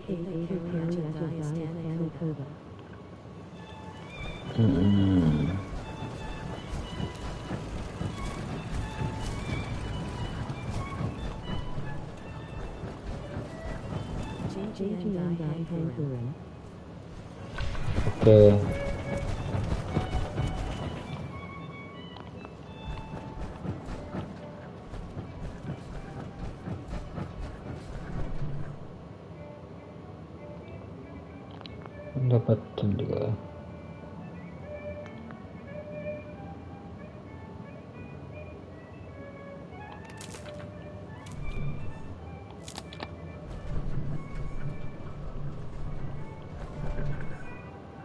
Oh, ini pertahanan juga, Lele.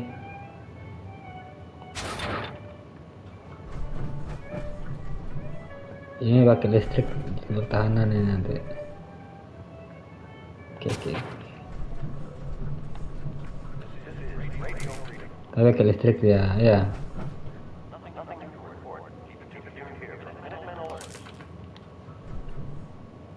Kalau ini.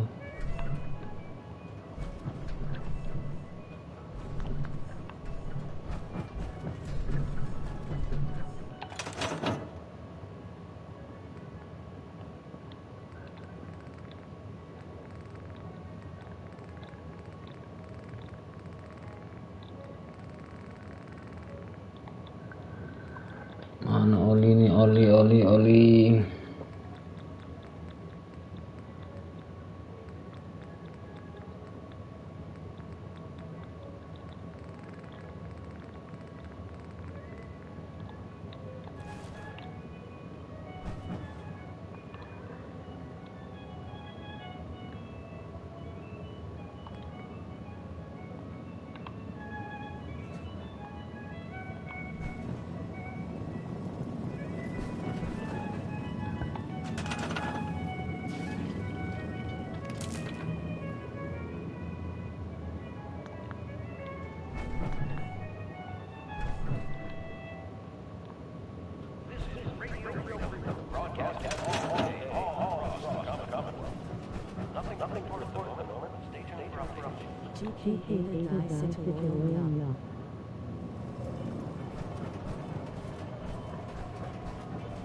Gimana ya olinya?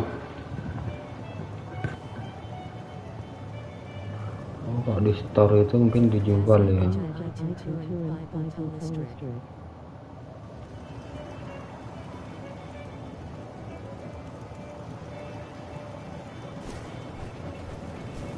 Kalau ini nggak apa pasang ini?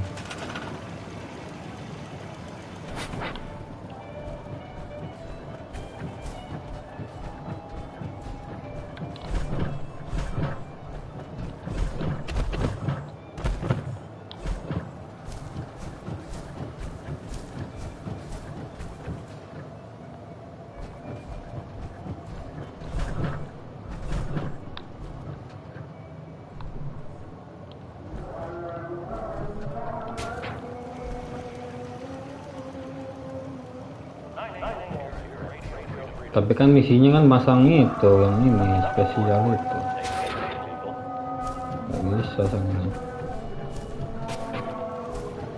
Misinya dia masang bom gede itu.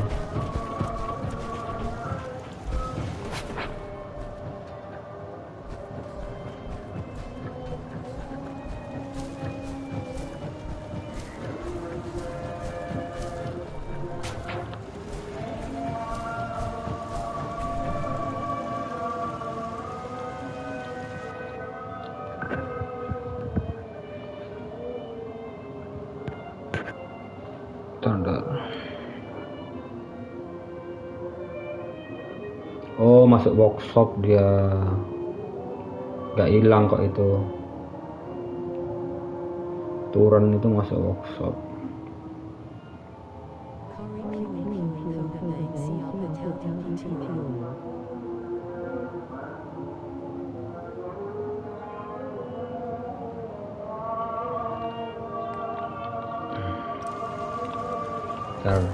Oke, siap. sini nih. Ini kan bengkel ini.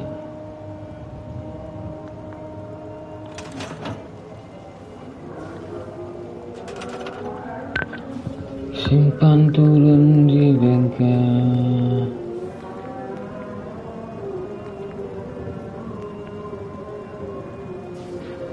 Oh, bikin lagi berarti nih. Oh enggak ding.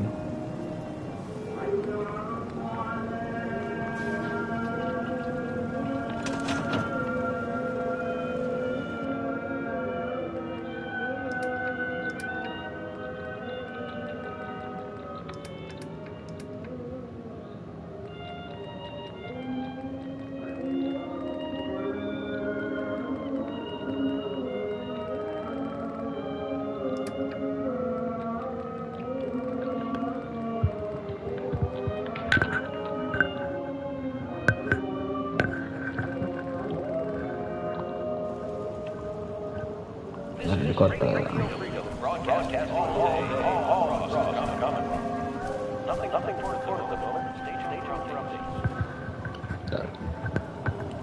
Oil tak cari di YouTube aja.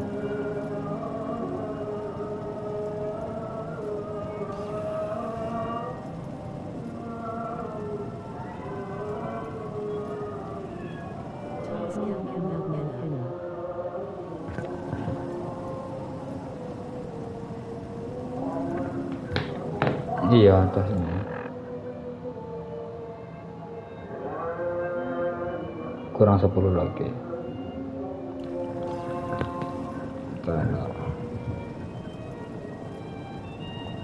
Buat oil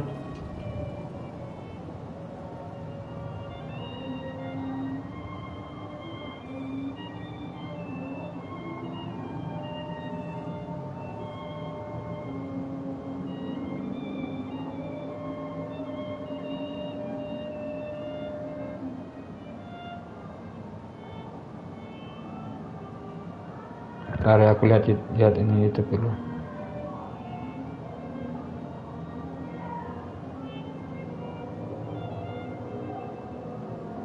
Dark spaces.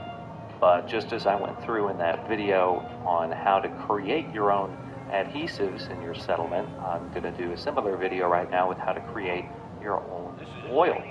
Okay, and there are going to be a few major components that you're going to need. You're going to, number one, you need to have a chemistry station.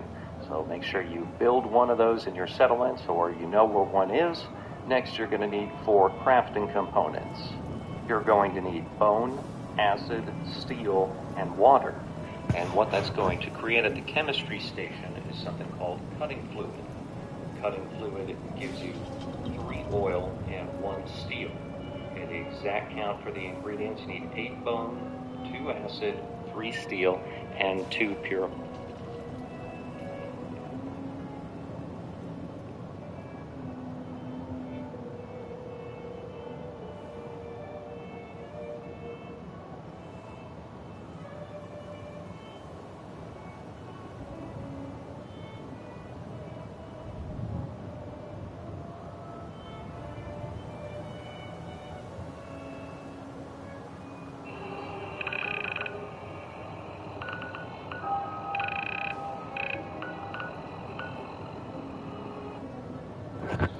Oh, di sini olinya.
Kan di situ on, di sini on.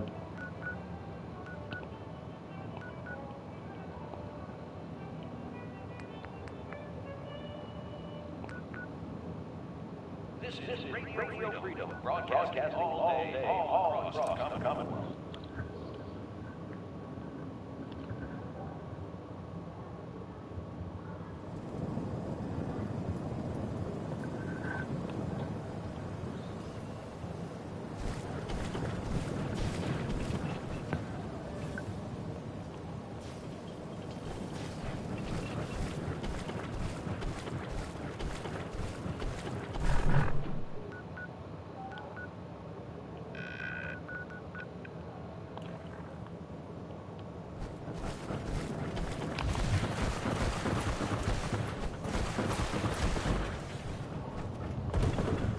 Waduh, naik ke atasnya masih. Aduh.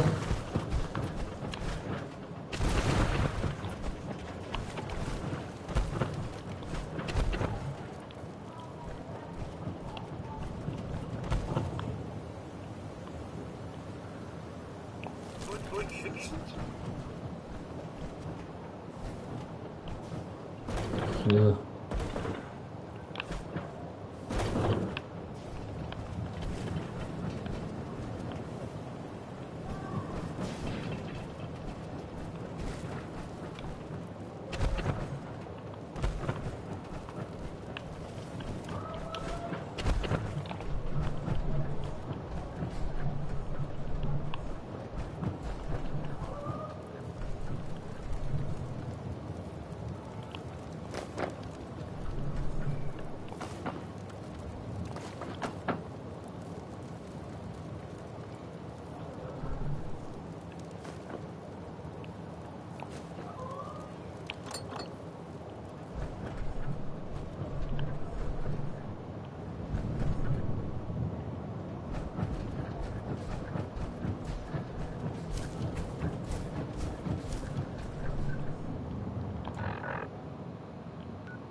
Excuse me.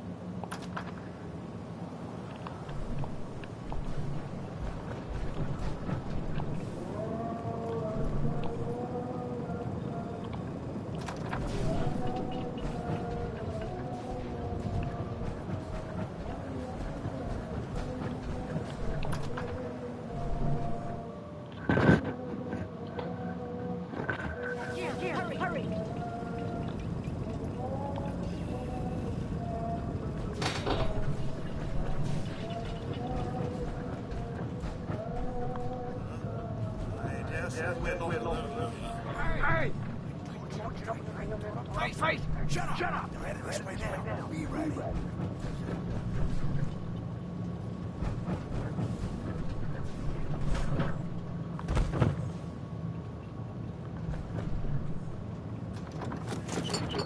Now.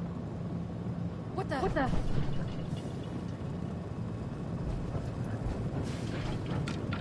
Shoot him! Shoot him all!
terlalu berat ini.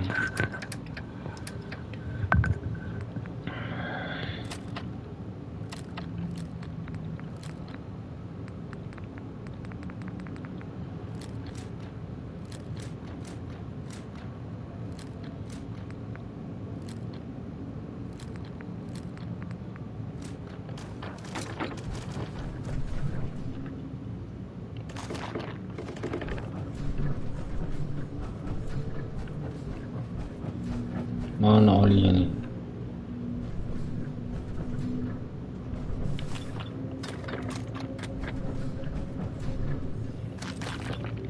Kita lihat lagi.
Looks really strong.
Tanda lihat itu dulu. Duh, olinya mana nih di sini? Jaset, nggak ada tuh orangnya. Cuman chat aja tuh.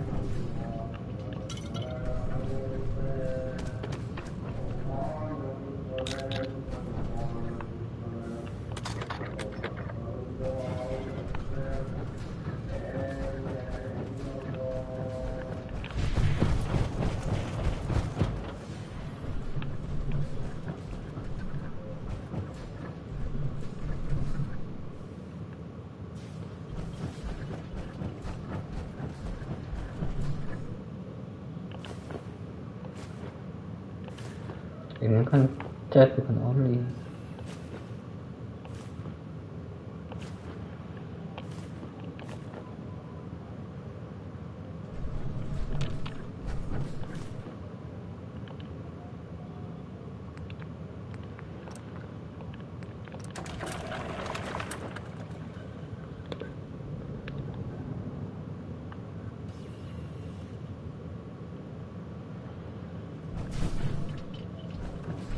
Dihapusi, bohongin YouTube.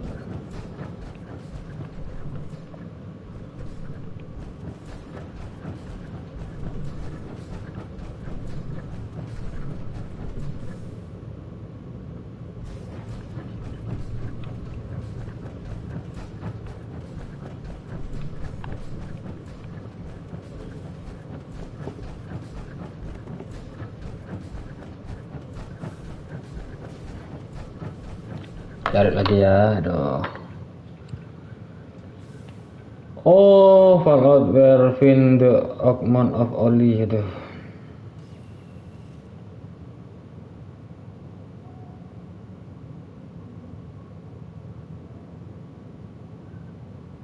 Feeling a bit foggy, sir?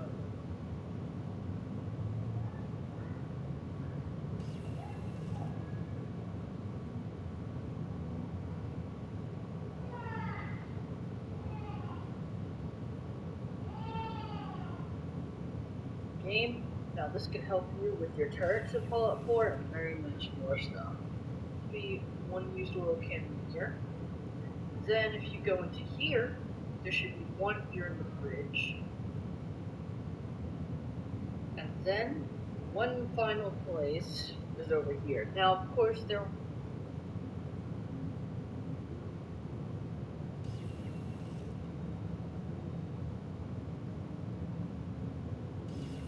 get oil this time. Oil is a resource that you need for, turrets and generators and quick eject mag modifications for your guns. So what you're going to need is you're going to need a chemistry station. You need 4 materials. You're going to need 2 acid, 8 bones, 2 bottles of water, and I believe 3 steel. And you're going to go under the utilities and go under recipes and cutting fluids. You see on the left there, you get 3 oil from this. This is great if you have a lot of extra cleaner lying around, a lot of extra bones, human remains. You can make purified water by combining dirty water together, apparently. I think you do it under the...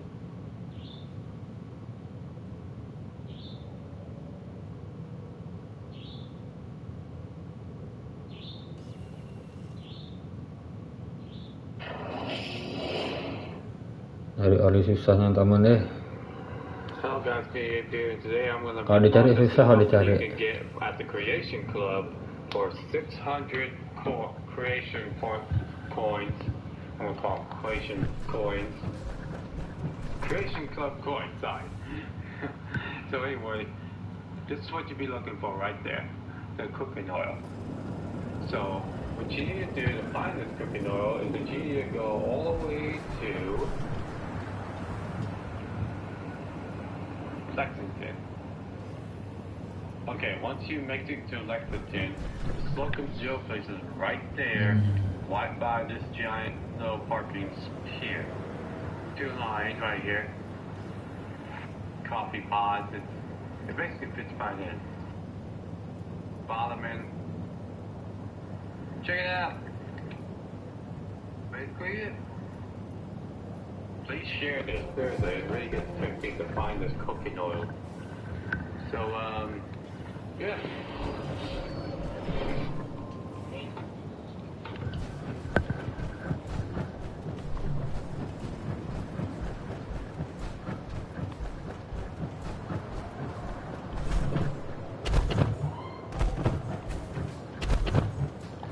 Pulang dulu. Kita pulang dulu, baterainya mau habis itu.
Loh, sini oilnya banyak banget ini. Oil banyak nih aku. 17 oil. Oh, cat itu oil. Nggak bisa sih.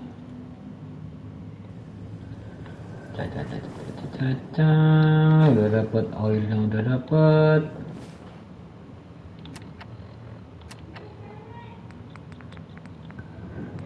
Oil 40 lah. Oh, di sini berarti. Oil. Oil. Oil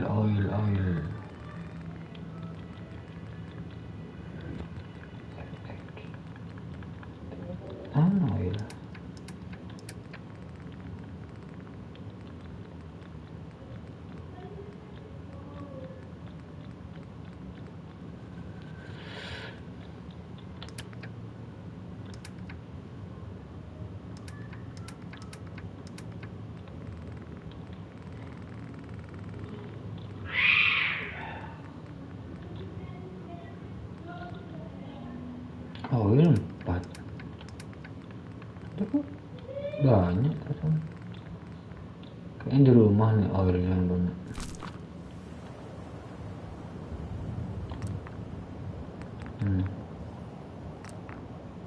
Tuh. Itu kan oilnya. 17 aku punya, 17 oil. Harus dibawa berarti oil itu ya. Barang-barang harus dibawa, gak bikin.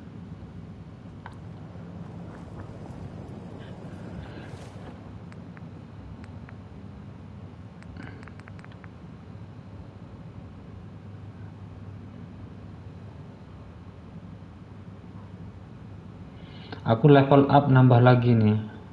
Nambah yang mana anaknya nih?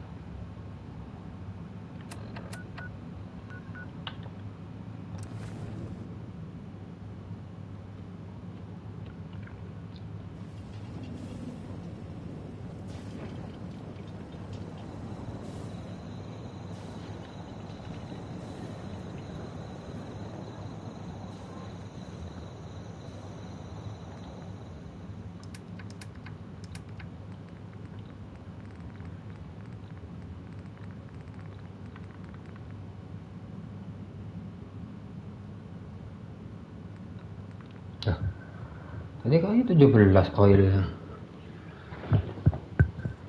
Apa 17 yang dibutuhkan? Aku punya 4 oil. Ya betul.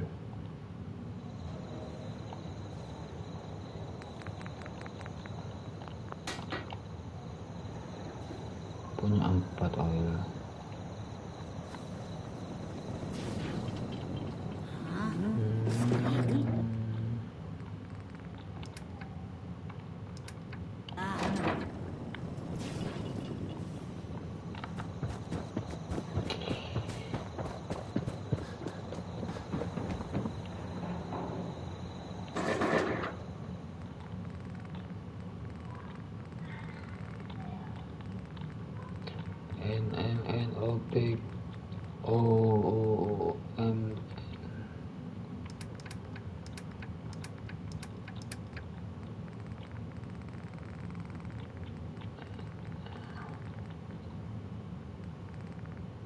Ini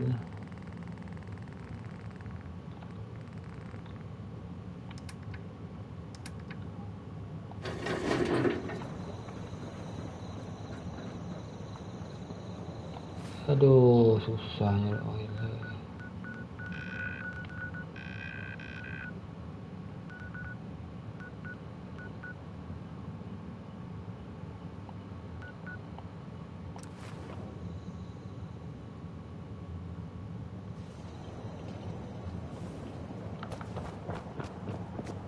We make a hell of a team.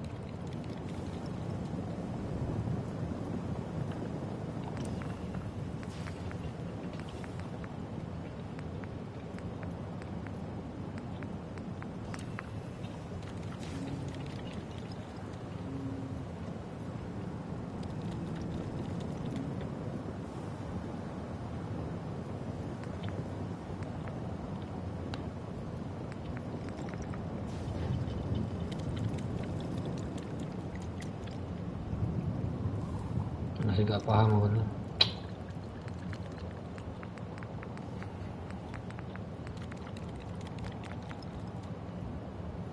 butuh 2, butuh 3.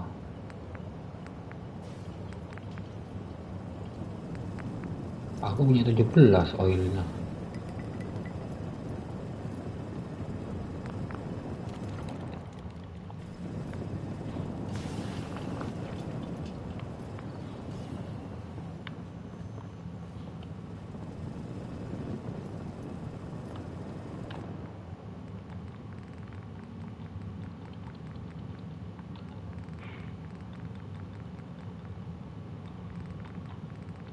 Masa gak bisa beli ya barang-barang kayak gini nih, harus nyari. Ya.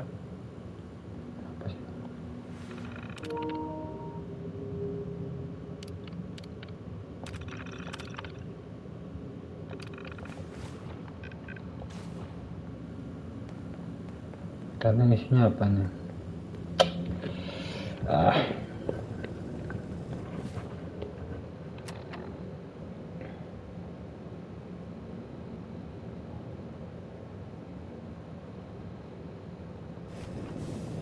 Yang udah selesai. What next? I'll let you know if I hear settlement. Udah selesai gini nih. I got word of settlement that needs our help. Here's the location. Get there as soon as you can. We promise them we can be there when they need us.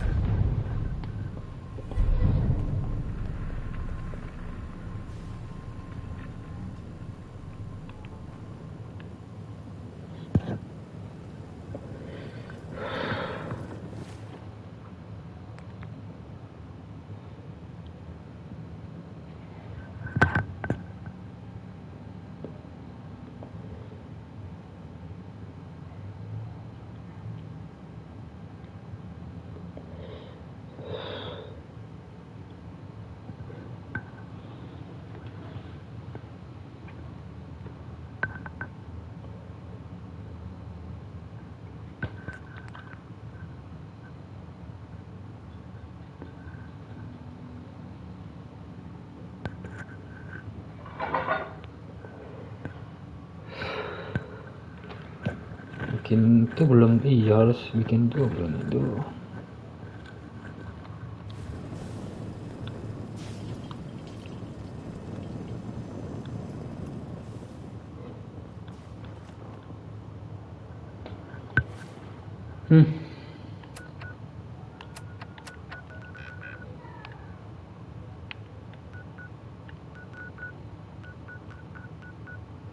Kurang 2 lagi.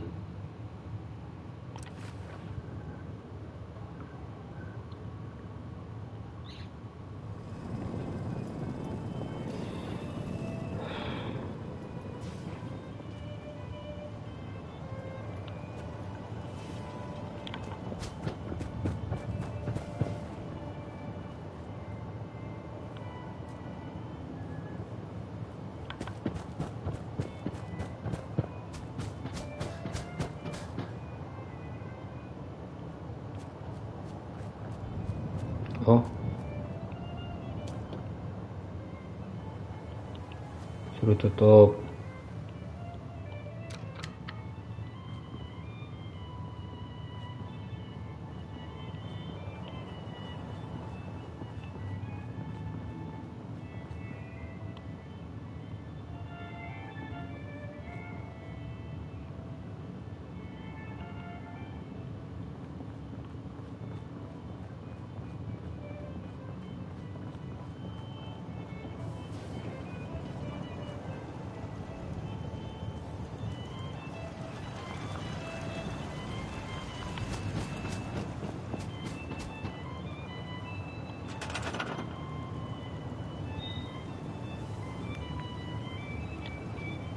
Oh, udah 17 orangnya.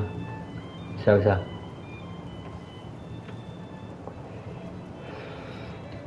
Oke, bisa udah sayangku, Caca.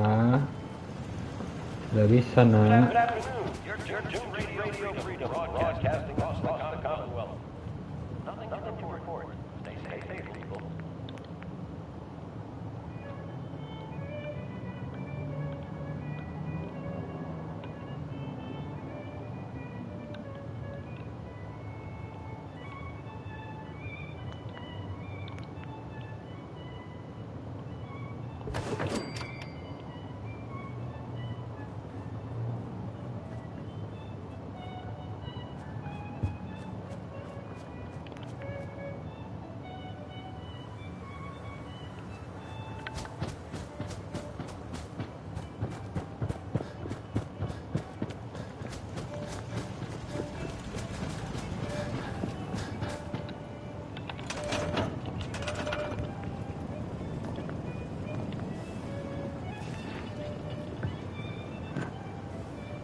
Sekarang habis konkrete.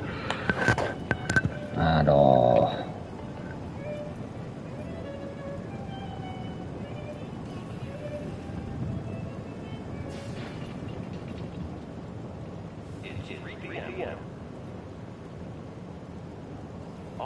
Quiet. Just how we like it. Stay safe out there. This is Radio Freedom, broadcasting all day, all across the Commonwealth. Nothing for the moment. Stay tuned for updates.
I need to assign someone to this. I need to assign someone to this. This is Radio Freedom, broadcast all day, all across the Commonwealth.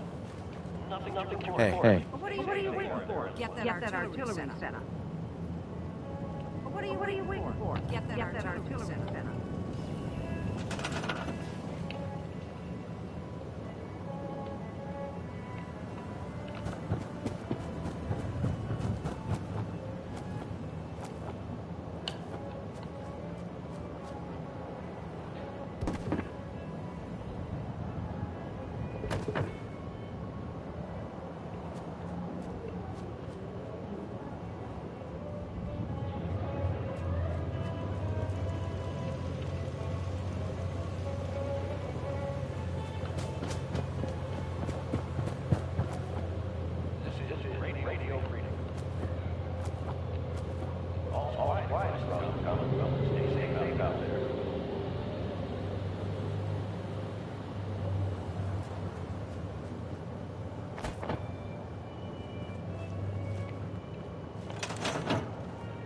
Excuse me.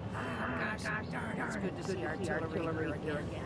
Now here's the thing about the big guns. They can't fire at anything too close. Their range. That's what the smoke grenades are for. Cause one of those bad guys. We have artillery and range.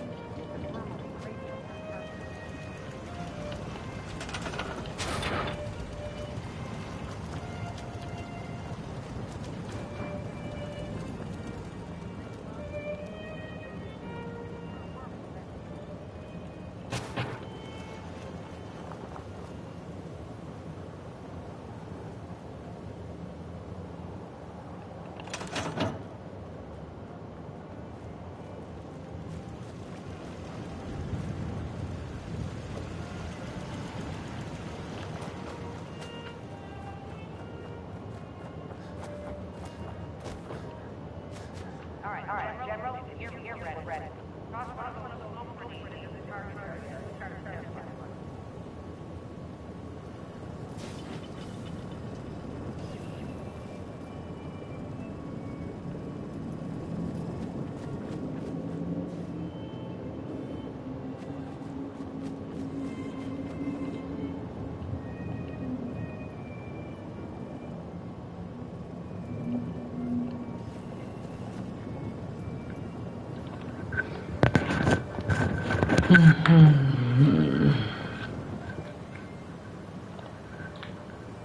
I need to assign someone to this.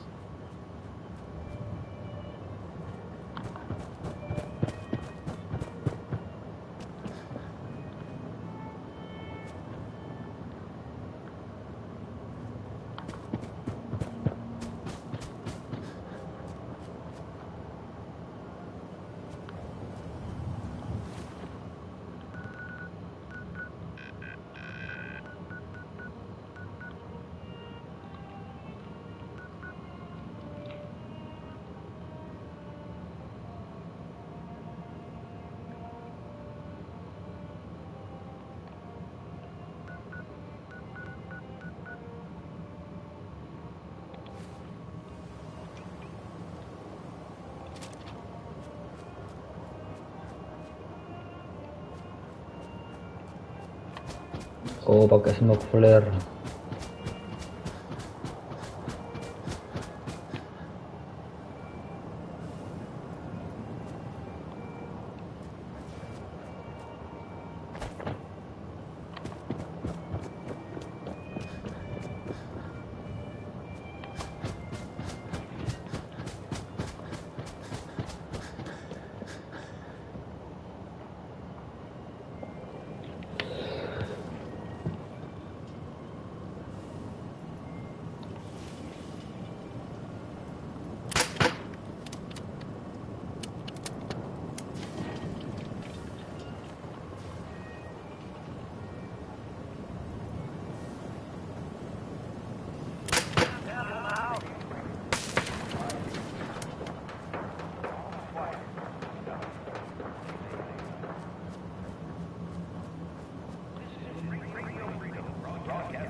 You're tuned to Radio Freedom, voice of the Minutemen. Nothing to report. Stay safe out there, everyone. Skor asap.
You're tuned to Radio Freedom.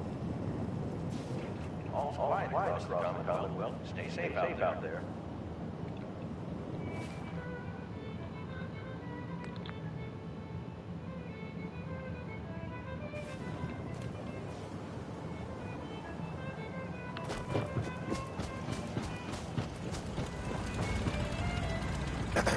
This is the door to the armory.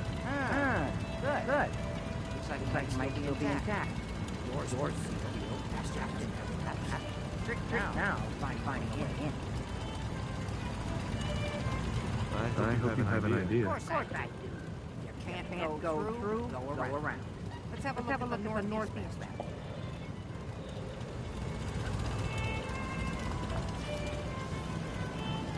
I just need to trade gear with you. Howdy, General. This is Radio Freedom. Voice up, Minutemen. It's 6 o'clock. All quiet here. Stay true. Minutemen alerts.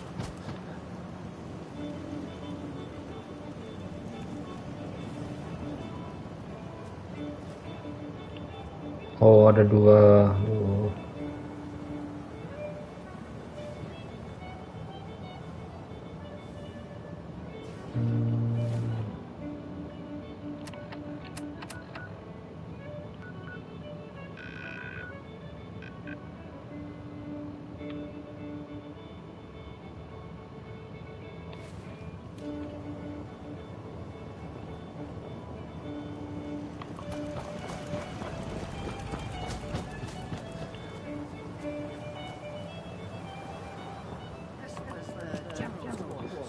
Used to be a tunnel leading from here to the armory.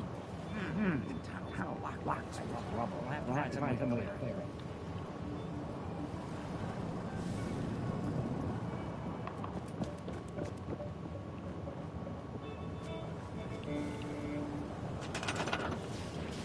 It's getting dark out there, people. Stay safe. Nothing to report at the moment. Stay tuned for updates.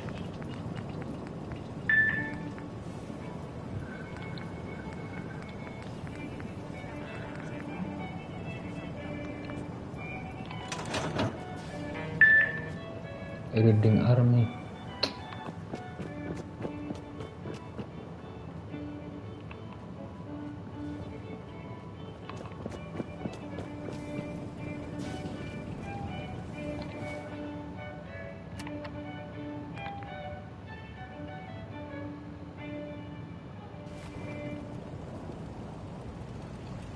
You're tuned to Radio Freedom. Voice up the Minutemen.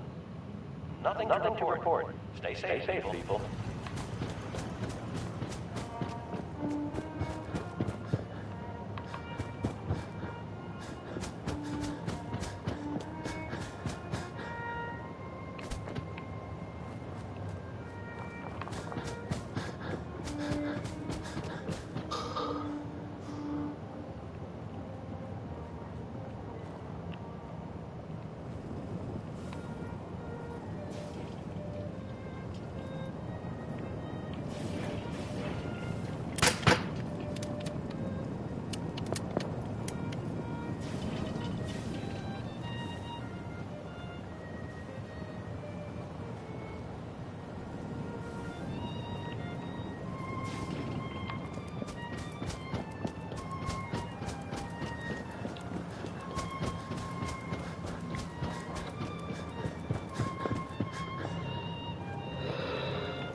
Seven p.m. here at Radio Freedom.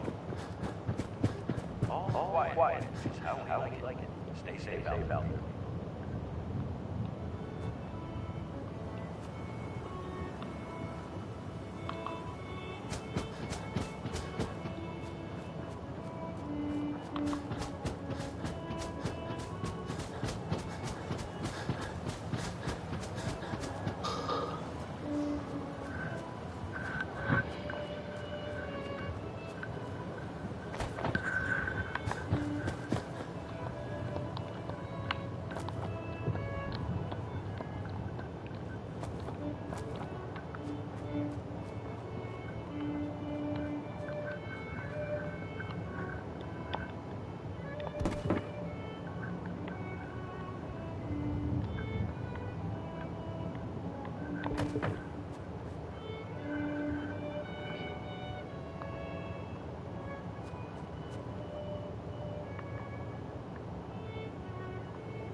Nggak anu ya, nggak apa.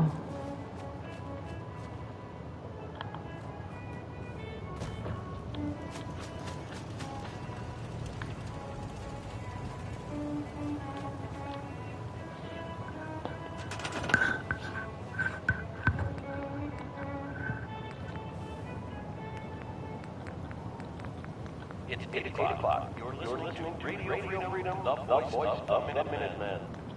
Nothing to report. Keep it tuned here for updates.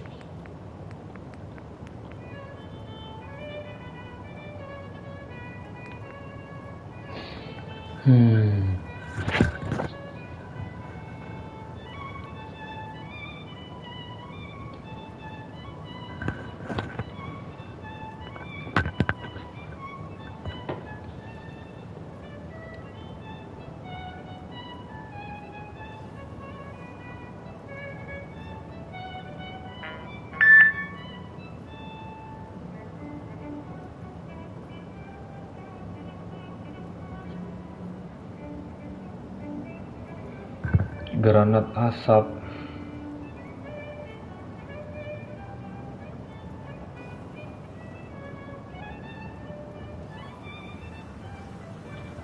Semua granatnya coba yuk. Ya elah.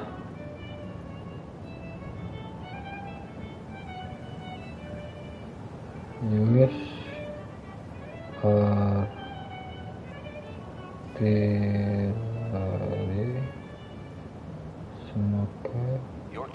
To Radio Freedom. All quiet, which is how we like it. Stay safe out there, people. What's going on, all my fellow vault dwellers? Grim here. And today we're in the mission Old Guns, right at the end of the mission, where you have to blow up this building with the artillery. Now, when you get here, it doesn't really tell you what to do, it just says put some smoke down. As you can see. So my first thought was, we have a flare gun, that will release smoke. So let's have a go at that. That clearly does smoke, yeah? But it doesn't work. And the reason it doesn't work is it's the actual wrong ammo. What you really need to do is go into this artillery smoke grenade and then hold down RB, not just tap it like that, but hold it down, and this will throw you a grenade. It's really simple. You can see I've just worked it out, there you go. That's done. And now we just watch the building, watch it blow. And now we know how to throw grenades. So anyway, thanks for watching, please do a like, subscribe, and I'll see you next time. Okay, you got your smoke on the target. You might want to stand back. Yeah, you know, just in case.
You're tuned to Radio Freedom.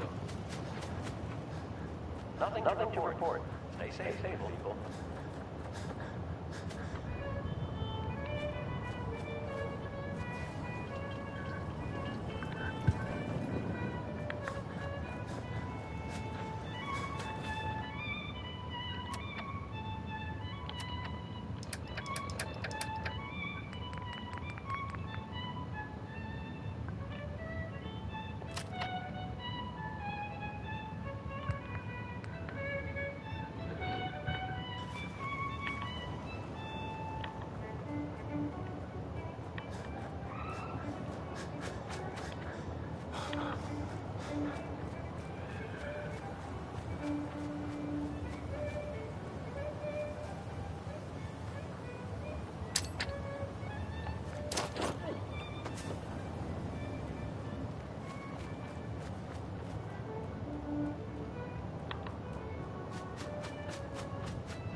Okay, got your smoke on the target.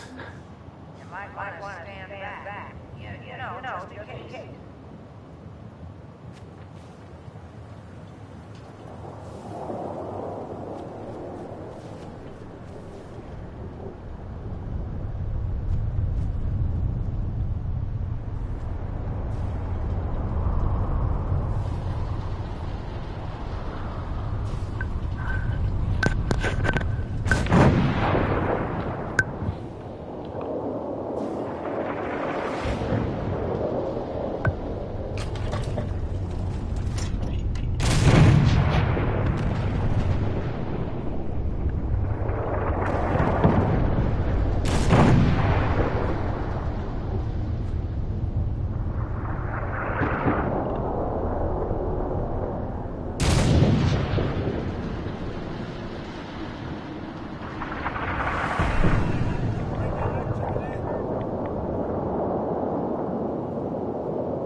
Why did you know?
Gotta hand it to you, General. You've really turned things around for the Minutemen. I never thought I'd see the day that the Minutemen have artillery support yet. We should see about building them at all our settlements to expand our coverage. And Ronnie shall return. She's something else, isn't she?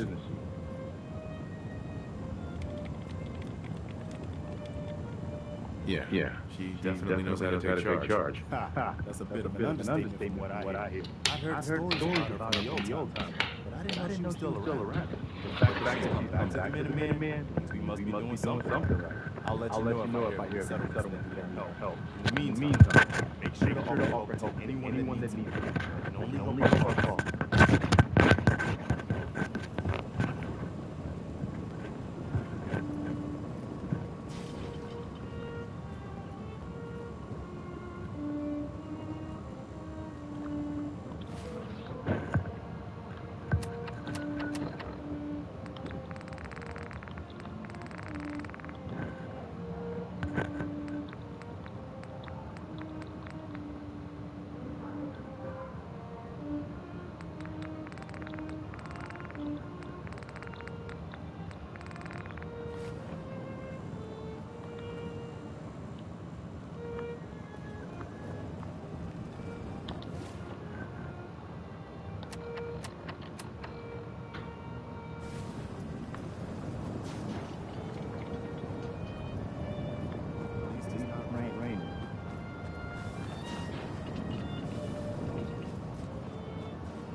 Let's go get these bags.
I'll try to make myself useful. No one wants to see it. Grown man feeling sorry for himself.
Everything will take care of itself. Thanks for taking me out. Look out for our... Oh.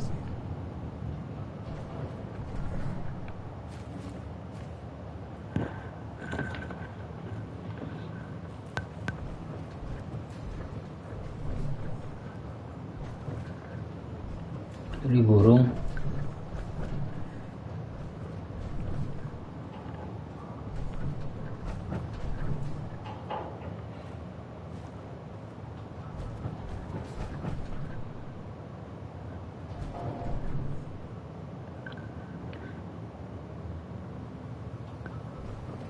Oh, berburu. Oh, ini berburu.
Requirements, and they only require 5 wood and 3 steel to build. Unfortunately, the description only says extra scavenging production. Well, it's a bit more complicated than that, and that's what I'm here to talk about. Because odds are, if you don't know the exact mechanics of the scavenging station, then this item will unfortunately be rendered useless. Whenever a settler is unassigned, they will know the exact mechanics of the scavenging station, then this item will unfortunately be rendered useless. Whenever a settler is unassigned, they will scavenge to produce 1 junk item a day to deposit into the workshop. However, if a settler is assigned to a scavenging station rather than producing 1 item to deposit into the workshop, they will produce 2 items to deposit directly into the workshop. Remember earlier when I said if you don't know the exact mechanics of this item, it's rendered useless? What the game does not tell you is that there is a limit to how much junk can be stored in your workshop at a time. And the limit is 100 pieces of junk plus the population of your settlers multiplied by 5. It's starting to make sense now, isn't it? Why when you scrap down the entire 100 pieces of this, that's what we're going to touch on right now. Because what the game does not tell you directly into the workshop. Remember earlier? A scavenging station into the workshop, they will produce 2 items to deposit directly into the workshop. Remember earlier when I said if you don't know the exact mechanics of this item is rendered useless? Well, that's what we're going to touch on. Not tell you is that there is a limit to how much junk can be stored in your workshop at a time. Pieces of junk plus the population of your settlers multiplied by 5. It's starting to make sense now, isn't it? Why and put a scavenging station down, you didn't really notice anything ever, and you never touched the scavenging stations again. That's because all the junk from the items that you scrap down get deposited in the workbench and start taking up those slots. Whenever your workshop fills up with junk, you're supposed to empty it so it can fill back up again. But now suddenly you don't have any junk at your workshop to build anything. And this is where the charisma for the local leader comes into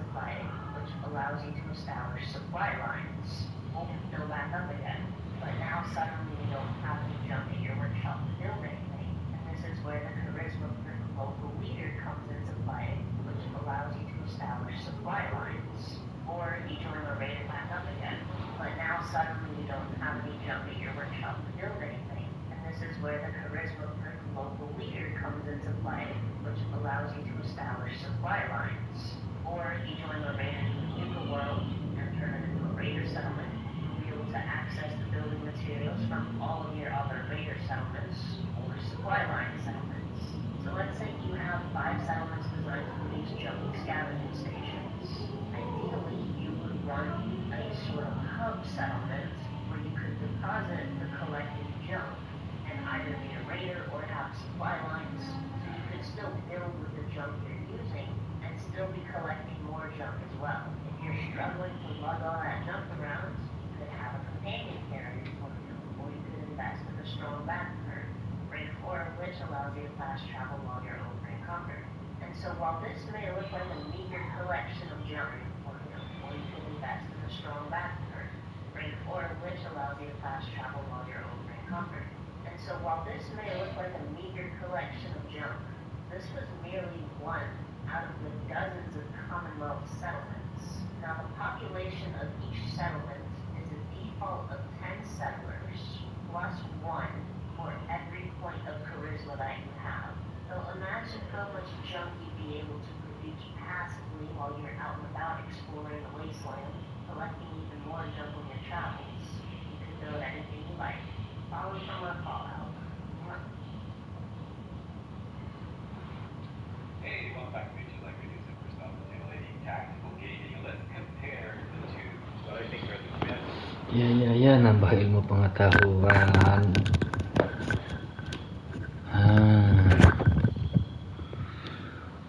Oh, banyak sekali nih.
project. It really helped. Takes my mind off things.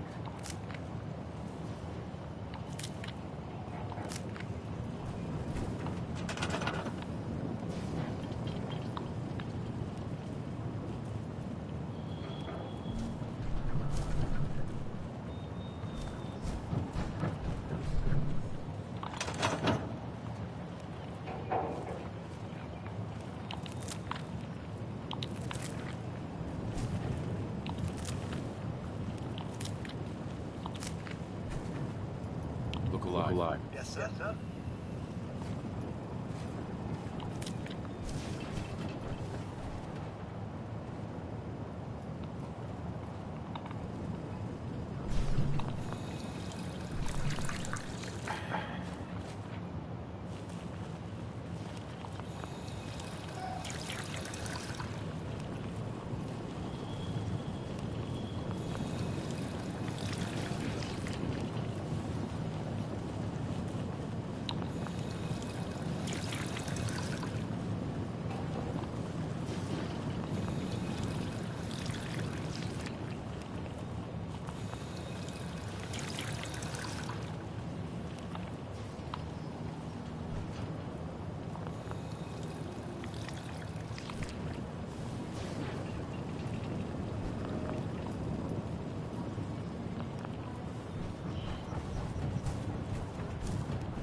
You ought to be careful.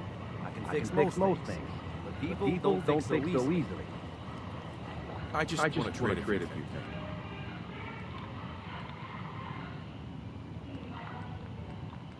Hey.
If there's a use to that, I'll leave my hat.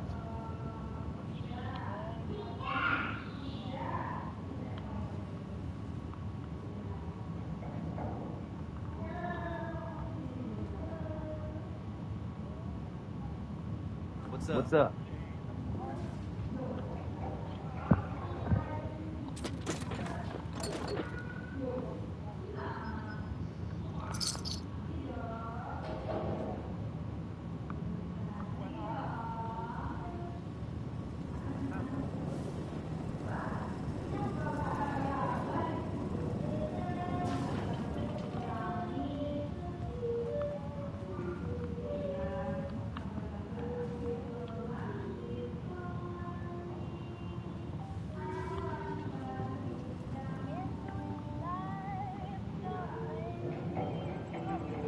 Can we trade a few things? What's up? Let's trade some things.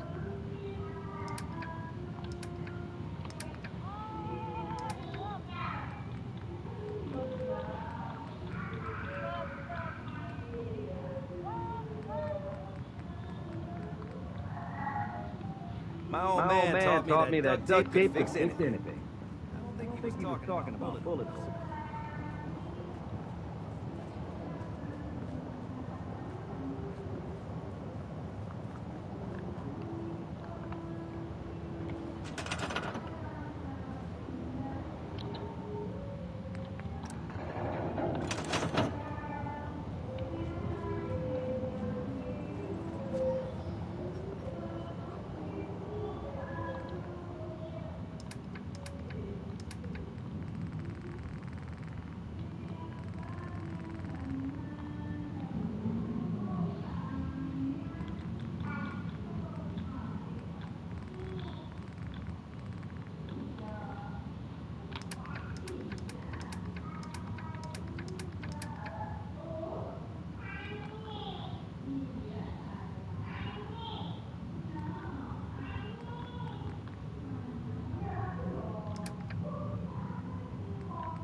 Hey guys, Compulsion 84 here. Today I'm going to show you how scavenging stations, water, and food are built up and stored at settlements.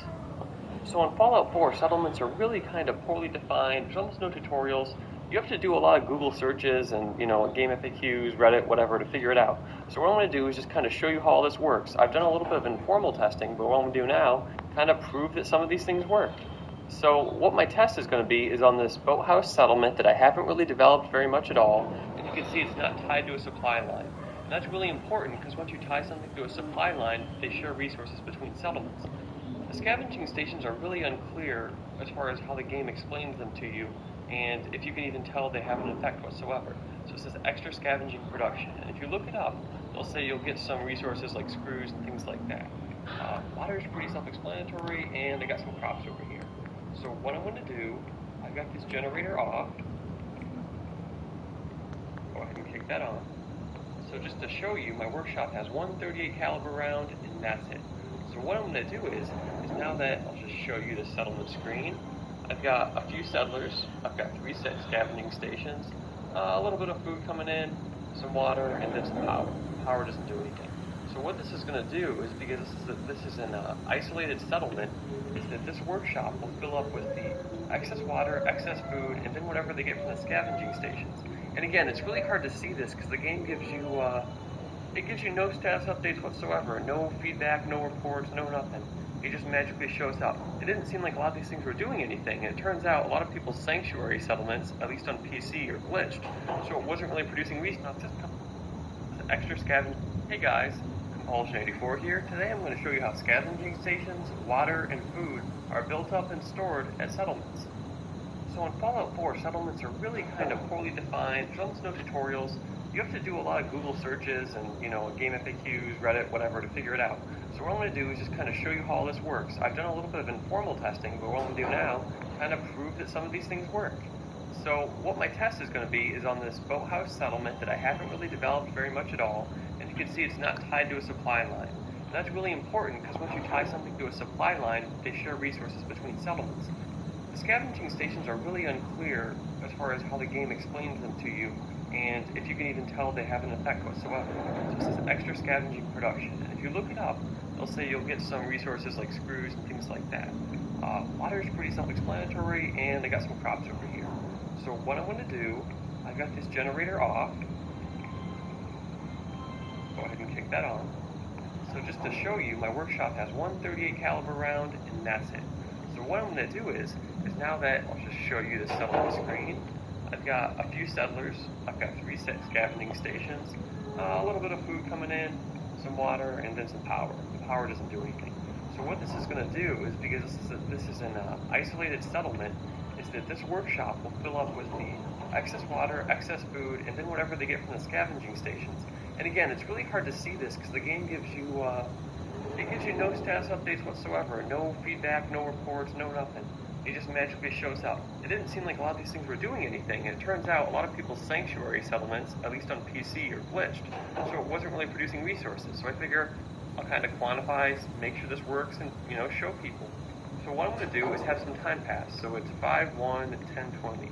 So I'm just going to fast travel away really far to have some time pass. Alright, I've burned about 8 more hours, so let's see if anything happens in about 16 hours. So nothing so far. Alright, so these deadbeats are going to bed.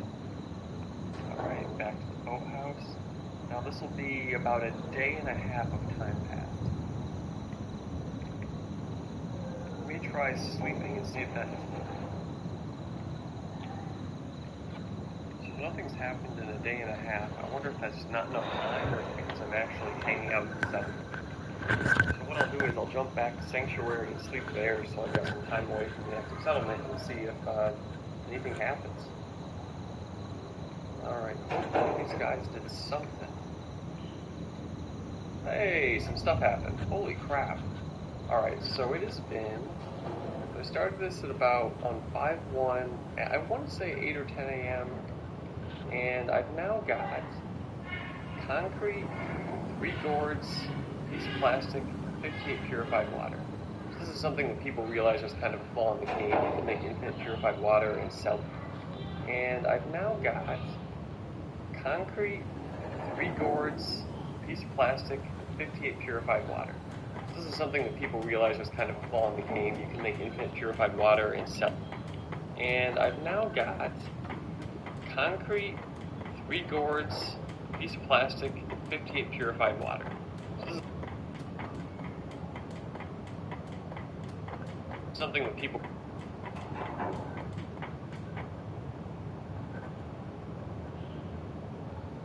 realize was kind of a flaw in the game. You can make infinite purified water and sell it for a great profit. I kind of think that's cheating. There's a lot of things you can break and game in this mechanic-wise, so I try not to do that. Let's see, I've got 5 people, 83 watt.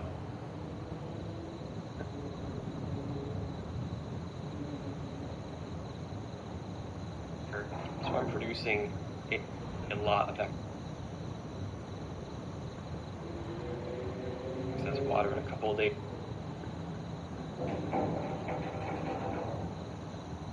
I got 58, so that's not even with, you know, that much. I've only got 2 of the big generators. If you wanted, you could put a lot more.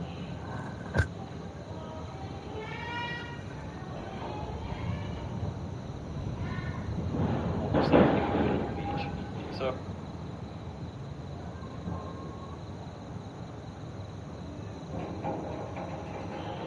there's no reason you should ever run a purified water. I'm not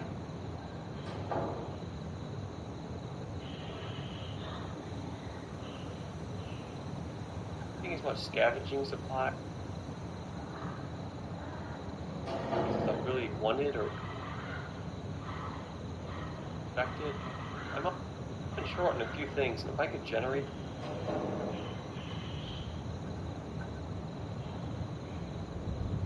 just not have to pick up all the junk I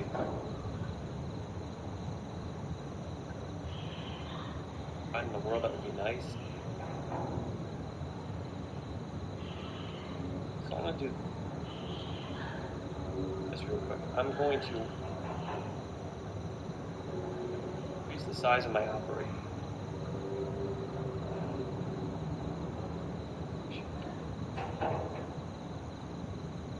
So to speed things up, I moved a few more people. The settlement and added some scavenging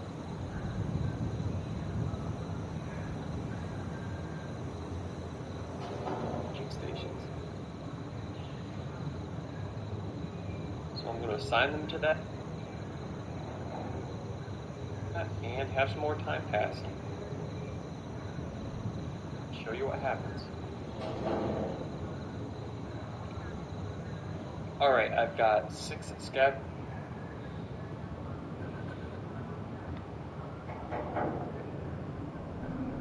stations. I invested in a lot more mute fruits, which give 1 full food unit versus half.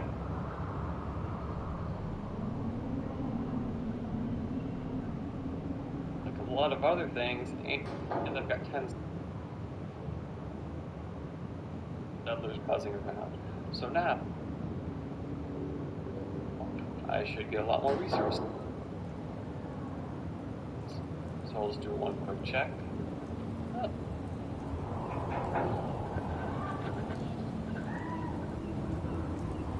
Spit out a couple more things, like some pelvic bones, which everybody needs.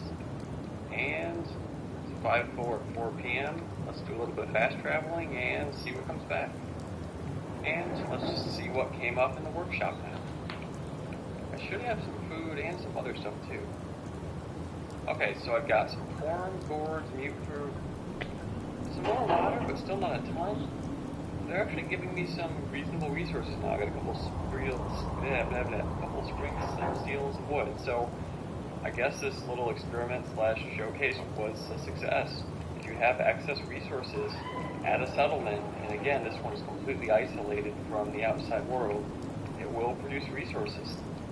With that scavenging station will make miscellaneous, junk, which can be really helpful if you do a lot of crafting or modding like me, especially now that I'm kind of getting back into settlements again. So I want to be able to do a lot of armor and weapons mods, and I don't want to.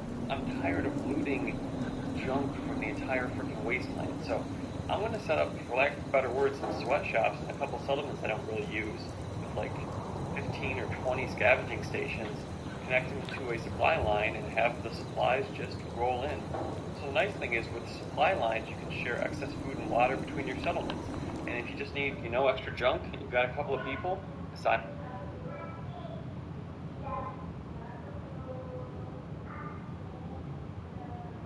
to a scavenging station, and you'll get some crafting stuff. A lot of the mechanics in this game are almost not explained at all, and really poorly explained. So I hope this helps, enable you to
captions, which also allows us to almost make ammo without actually being there.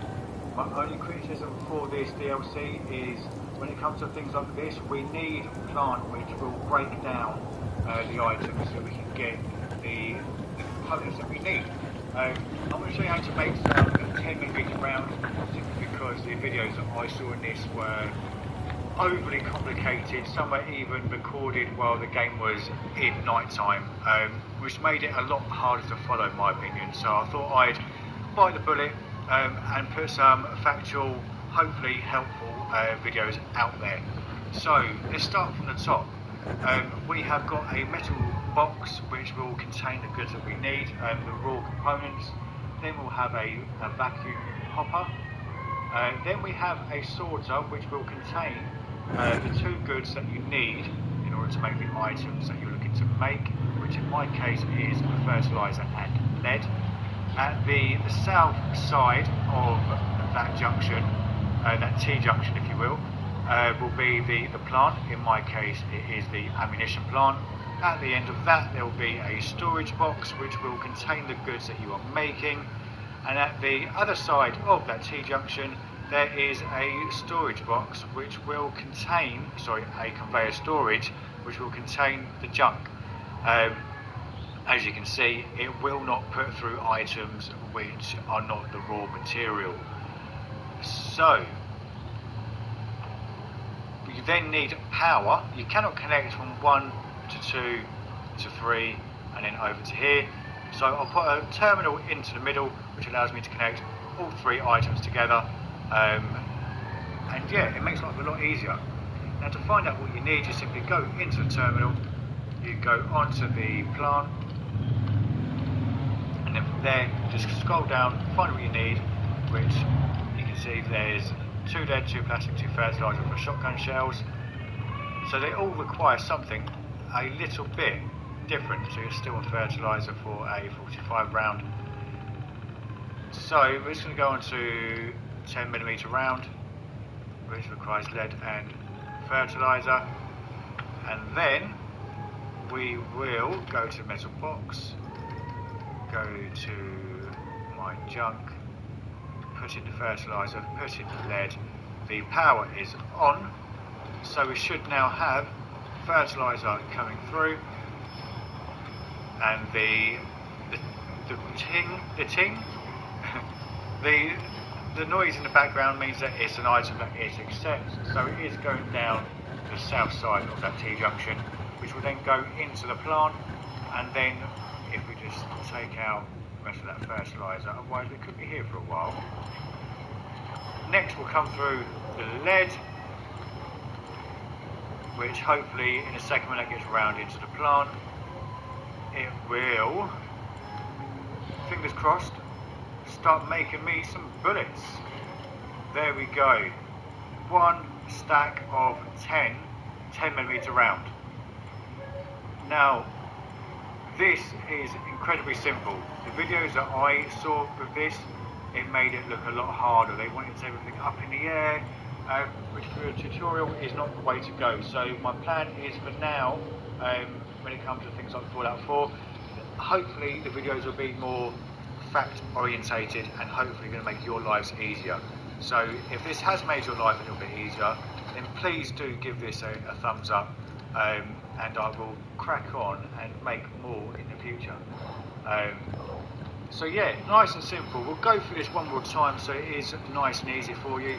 We have a storage box with the raw goods that you need, followed by the vacuum hopper, which will suck those goods. Then we have the sorter containing the items that you need. At the south side of that we have the plant, and then at the end of that we have a storage box. You don't have to have a storage box here, it will just fall to the floor instead. This makes life a lot easier when you want to pick them up. Connecting these 3 items together is a terminal which allows you to see what you need in order to make the items. So yeah, nice and easy. Bob's your uncle, Fanny's your aunt. This is how you do it. I'm looking forward to my over 200 rounds of 10mm. So lovely. I'll hopefully see you guys on the next video. Catch you guys soon. Adios.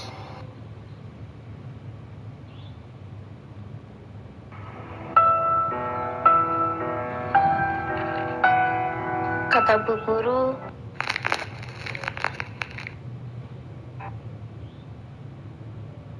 video, I'll give you something exceptionally cool you can do with manufacturing. A practical application, kind of like you did with the logic gates and the two-way power door here at my Abernathy Studios.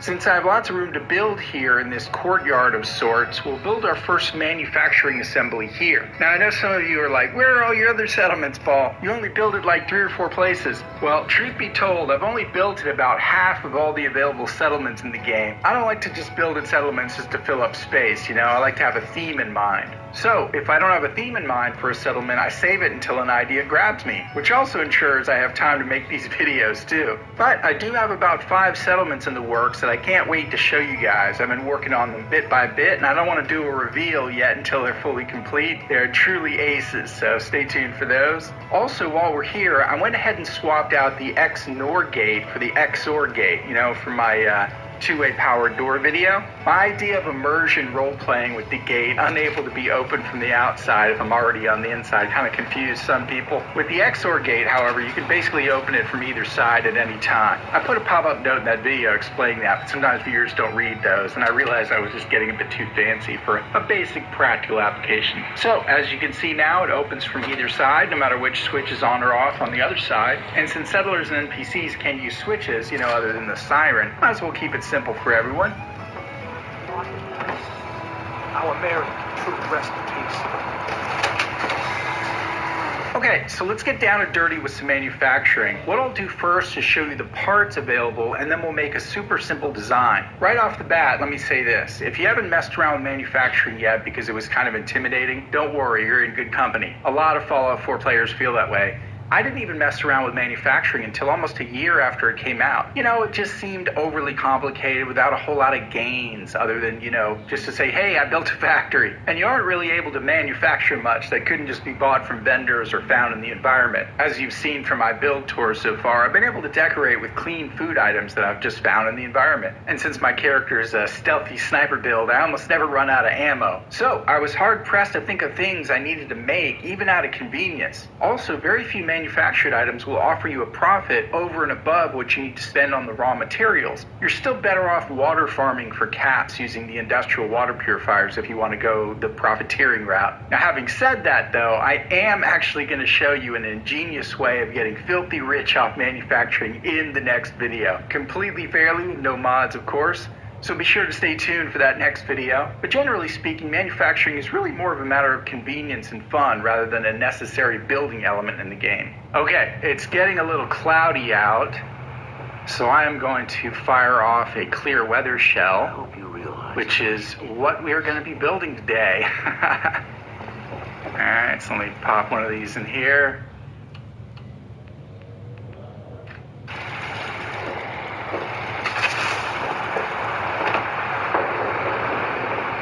Nice. So before we get to building that, let me introduce you to some of the parts in manufacturing.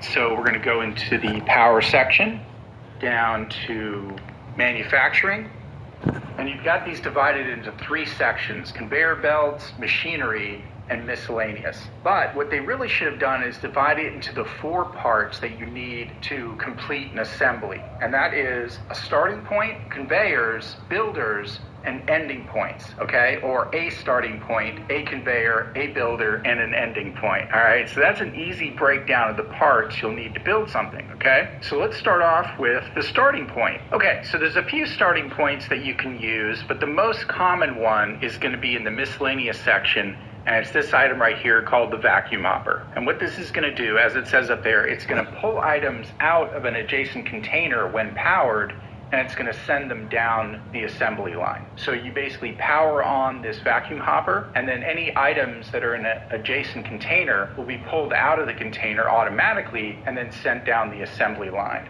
The other option is just to drop them, you know, onto an assembly line. But this is a more automated way to do it, and one we're going to be using today. Okay, so that's what I'm going to use as my starting point. And then you have these various types of conveyor belts. You have ones that have supports, You have ones that don't have supports, and they will snap to items that already have supports, for example. You have turns, you have branches, rollers, curves. We won't get into these diverters today because those are a little more complex, but you have conveyors that'll lift things up to higher levels at various angles. And you have tripwires, which we also won't get into today, okay? So that covers the starting point and the conveyors. Next comes the builders, or as they call it, machinery, okay? So you have to decide what you want to build in your factory. So you have a whole bunch of options here, all right? You have a builder, which is going to build various junk items, armor, weapons, clothing, they call it the auto loom, energy weapons, heavy weapons, ammunition, right? You have a builder, which is going to covers the starting point and the conveyors. Next comes the builders, or as they call it, machinery. Okay, so you have to decide what you want to build in your factory. You have conveyors that'll lift things up to higher levels at various angles. And you have tripwires, which would be diverters today because those are a little more complex, but you have conveyors that'll lift things up to higher levels at various angles. And you have tripwires, which we also won't get into today, okay? So that covers the starting point and the conveyors. Next comes the builders, or as they call it, machinery, okay? So you have to decide what you want to build in your factory. So you have a whole bunch of options here, all right? You have a builder, which is going to build various junk items, armor, weapons, clothing, they call it the auto loom, energy weapons, heavy weapons, ammunition, explosives, pyrotechnics, and food. Okay, so the one we're going to be using to build the clear weather shells is this pyrotechnic mill. And then you need a place to store it, okay, or an end point, as I called it earlier. And there are a couple of different ones. You have this conveyor storage, so the items will roll down the conveyor and end up in this little storage container, which you can walk up to like a workshop and just pull the items out. And then you have this hopper. So this is a big bulky item, but we're going to go ahead and use it today, and you'll see why in a moment. This isn't an item I'd normally use, but because of the configuration of what I'm going to do today, it'll give me an opportunity to show you how it's used. Now, most of what can be manufactured isn't really necessary, but you know, like I said, there is one thing I find myself needing to make fairly often that I can't buy at vendors, and that is the clear weather shells for the firework mortar. So instead of busting out a chemistry station and going into crafting mode every time I run out, like I just ran out a second ago, then why not automate the process? I mean, we like those nice sunny days for settlement building, right? So it seems like as good a thing as any to incorporate into our little assembly today. So let's talk a little bit about this vacuum hopper. So I'm going to go ahead and build it right here because we're going to use it. And the way this works is that to our little assembly today. So let's talk a little bit about this vacuum hopper. So I'm going to go ahead and build it right here because we're going to use it. And the way this works is that any container that you place in front of this vacuum hopper is going to allow this vacuum hopper to pull the junk items or the scrap or the materials or whatever that's in it into this little hood here and through this storage area and out on this conveyor. Okay, now it does need to be powered. Some of the items don't need to be powered as long as they're attached to other items that are powered, okay? Now, the way this hood works is that, let me just straighten this out so I can kind of give you an example here. So the way this works is that it will only pull items out of containers. And when I say containers, I specifically mean the containers in the furniture section that are labeled containers. So any of these items right here will work. Now, it's not going to work for all items that you can store things in, only items that are labeled containers under the furniture section. So, for example, it's not going to work with this trash bin right here, even though I can technically store items in this trash bin, because the trash bin is from the miscellaneous section and not from the container section. Now, I may be wrong, and the vacuum hopper may be able to pull some items out of other types of containers that aren't listed under the container section. But if you find yourself frustrated that it's not pulling something out of a container, then just check and make sure that you actually used something from this container section. So I want to put this vacuum hopper up against this trash bin and pull the items out of this trash bin. But, like I said a second ago, it's not going to pull the items out of the trash can. But we're going to get a little creative and we're going to make it look like it is, okay? So I'm going to try to get this vacuum hopper right up to this trash bin as best I can. Actually, that's not too bad. Let me see if I can get a little closer. Sweet. Now, I don't really need to get too close. In fact, I'm going to go ahead and just slide it back so it's even with this one line right here. I wish I could push it a little farther against the wall, but I can't because it's got kind of a large bounding box. I could pillar glitch it closer to the wall, but you can't rug glitch these because they snap. So, what is the radius or what is the range of this vacuum hopper? Well, after some testing, I found out that it can reach objects as far away as 1 square tile from this closest support post right here. Okay, you see the one I'm pointing at right here? So it's got 4 of these posts. The one that's closest to this hood here will extend the range for 1 square tile, 1 full square tile out. So as a reference point, you see this white line right here? It's the second white line of this wooden grid. So it can pull items up to a range of 1 slat beyond this second white line here, okay? So it can pull items as far away as where I'm standing right now. So that kind of gives you a sense of how far it's going to be able to pull the items out. Now the items won't actually fly through the air into the vacuum hopper. They're sort of magically transported into the storage area of the vacuum hopper's conveyor storage there. But what I want to do is make it look like I can put junk in this trash bin, and it's going to pull the items out of this vacuum hopper into our assembly. So how can I do that? Well, there is one item in the container section that kind of looks a little bit like the color of the trash bin, and that is this trunk, this steamer trunk right here. So what we're going to do is actually rug glitch this steamer trunk into the trash bin, and then I'll be able to put items into the steamer trunk and make it look like they're kind of being pulled out of the trash bin, all right? Gotta get a little creative sometimes there. Okay, so since I have 7 of these mats, or actually, you know what? I have a better idea. So we're going to use this rug right here, and just to make sure it doesn't drop down too far, I'm going to put 1 rug down and then just stack 2 more rugs right there, all right? That way it'll give us 2 chances for it not to drop down too far.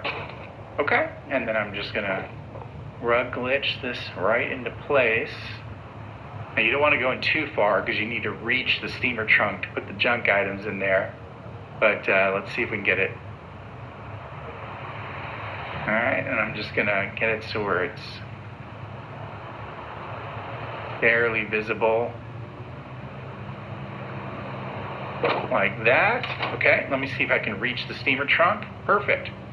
See that right there? That's where I would put the junk items, okay? So let's see if my theory is correct. If I pull out these rugs, whether it'll stay kind of right where it is. Drops down, and then it drops back up again. Perfect. And that's just because the wire mesh of the trash bin is going to recatch the steamer trunk and kind of pull it back up into place, okay? So there's another little insider tip and trick for you. Okay, so I'm going to go ahead and store this rug, and now any junk items that we place in this steamer trunk will get vacuum hopped out of what looks like the trash bin. In fact, if I walked up to this trash bin and I didn't know that that was a steamer trunk, it might look like it was actually part of that object. So, you know, just a little creative way to make it look nice. Okay, now let's go back in and take a look at the item that we want to build next, and that is this pyrotechnics mill. But as you can see, it's not going to snap on the end because it's sitting in the wall there. So we need a way to get the items out of this pyrotechnics mill from the way that I've decided to orient this. And let's take a look at the conveyor belts. Let's take a look at this one right here. Now, this item is also not going to snap into place because it's bumping up against that wall. So I have 2 choices. Move this vacuum hopper to this room, or we can get a little creative. All right, this will give me the opportunity to show you another piece in the manufacturing here, and that is these conveyor lifts. So we're going to go up and around just to make this work. Plus, it's giving me an opportunity to show you more parts in the manufacturing. Okay, so why don't we go, let's see here, something like this. All right, now, should snap into place here because, yep, there we go. Now, there's two types of these conveyor lifts, the types that have supports on the bottom and the type that don't. So let's see here. Okay, so I can use this one or I can use this one. Now, I think the reason I'm not going to use this one is because it's going to be hanging a little bit over the edge, and I don't want the items to fall off. So let's go ahead and use this one right here. Now, even though it's clipping into the wall, it's still going to carry the items up. Okay, and then the other thing I'm going to do, just so we can start to see what's going on here, is I'm going to add some stairs. So let's take a look at what this is doing right here. So it will be coming out of the vacuum hopper across this tiny bit of conveyor, getting lifted up to here, and then falling right out over here. So what we're going to want to do is we're going to want to add a conveyor, but we might as well add the pyrotechnics mill so we can kind of get a sense of spacing here. Okay, so I want the items to fall right onto the pyrotechnics mill, just about in the center there, okay? So I think I've got it lined up with the third slat from the right. So I'm going to push this forward now to about right there. Okay, cool. Got a sense of that. And then I'm going to go back to the conveyor belt, and let's see if there's a tiny conveyor belt that I can just add. That should be good enough. If I need to extend it out a bit further, we will, but this is going to be rolling, so I don't think anything's going to fall off of this side. It's going to hit the conveyor and instantly get pushed in a forward direction. Let's see here. Okay, the item's going to be coming out of the pyrotechnic mill, and we need a way to drop it back down again. Okay, so let's add another bit of conveyor. Let's see here. Okay, did you notice how it wouldn't snap from this direction, but it would snap from this direction? That's how you know the conveyor is rolling in the correct direction. Okay, so the junk is now going to be coming up this conveyor lift, falling onto this conveyor, getting rolled into the pyrotechnics mill, and then the clear weather shells will be pumped out this side, and we want a way to take it back down again. Okay, so let's grab another conveyor. Now, just a quick note, we have these curved rollers right here, which would be good. We could just have them roll along and then down a ramp or something, but these rollers themselves aren't actually powered, so they don't roll by themselves. They only move objects forward through the momentum of the objects behind it. So a lot of times objects will get stuck on these rollers, so I don't usually like to use them. I mean, maybe the ramped ones will be good because gravity can kind of do the work there. So we're going to go ahead and use another powered conveyor. And I think, let's see here. Yeah, this one ought to work. Let's see, I'm wondering if I even need that middle part there. This one right here. I'll leave it in for now. Now we need something for the items to drop into, okay? And you know what I think I'm going to do? I think I'm going to go rest until it's a sunny day again, and I'll be back in just a second. Okay, I am back. So here's what I think I'm going to do, actually. I'm going to remove this part, slide this over to here, and then we're going to repurpose that little piece right here. Actually, you know what? Never mind. I'm going to get out one of these. There we go. Okay, and then let's see if we can fit a hopper in there. All right, perfect. Okay, so what's going to happen is the items are going to roll off this conveyor storage into the hopper, and then they're just going to drop down into this little box. All right, so it's time to power this thing now. First of all, we're going to need a lot more power than the smaller generators, and that is why they probably made these fusion reactors. Okay, so I'm going to just put this right here for now, and we're going to hook that up to the vacuum hopper. We're going to hook that up to, I have to move it over just a bit more. Okay, the next step is to program our pyrotechnics mill for the type of shells we want to create, and you do that through a terminal. Okay, so let's just hook the terminal up. Now, I could hook it right up to the pyrotechnics mill, but since that's attached to this vacuum hopper and also the generator, I can attach any one of them because they're all part of the same electrical grid. Okay, so let me hop on the terminal and tell it which one to...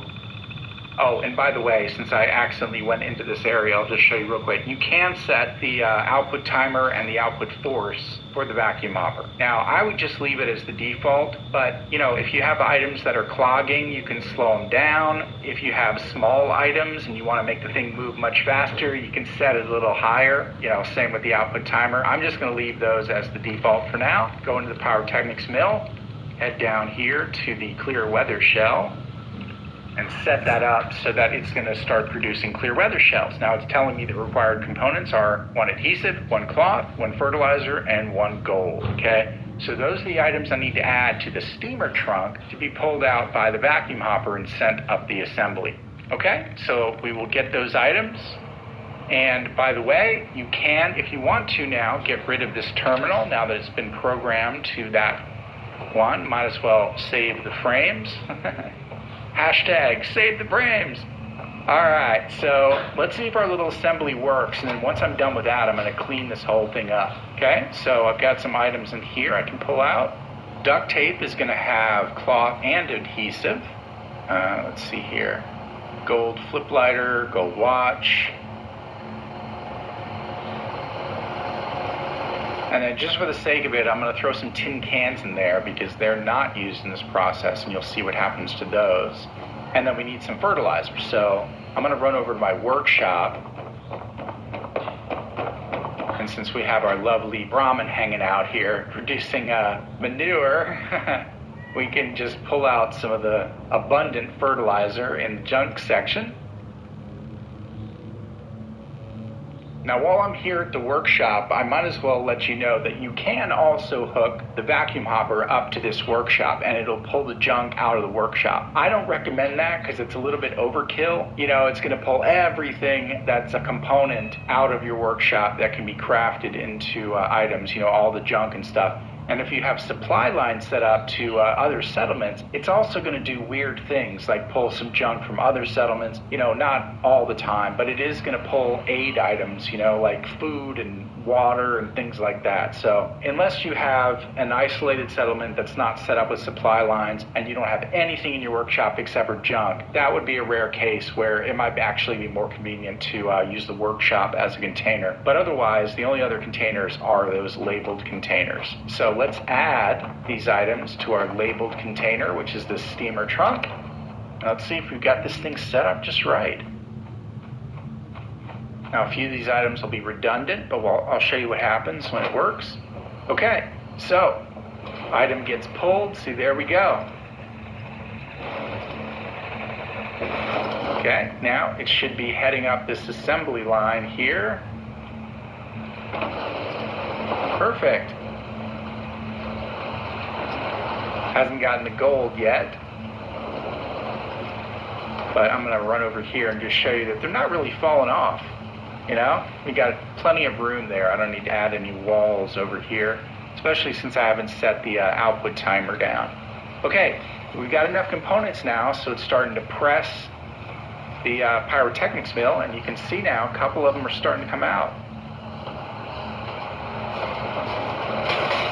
There we go. Isn't that sweet? In fact, I need to use one right now. Still cranking them out. And then it's going to automatically stop when it doesn't have any more components to create the pyrotechnic, okay? So now what it is it's storing all the items it hasn't used yet. Now, some of these items can still be used, like the Wonder Glue, can still be used if I add enough more components to create the pyrotechnic, but all these other items will stay in there because they're not going to be currently used to create those clear weather shells, and they'll just stay in here until you pull them out, okay? So they've all dropped down into this hopper, and this hopper now is storing 3 clear weather shells, and I can take those, go ahead and use a necessary one right now.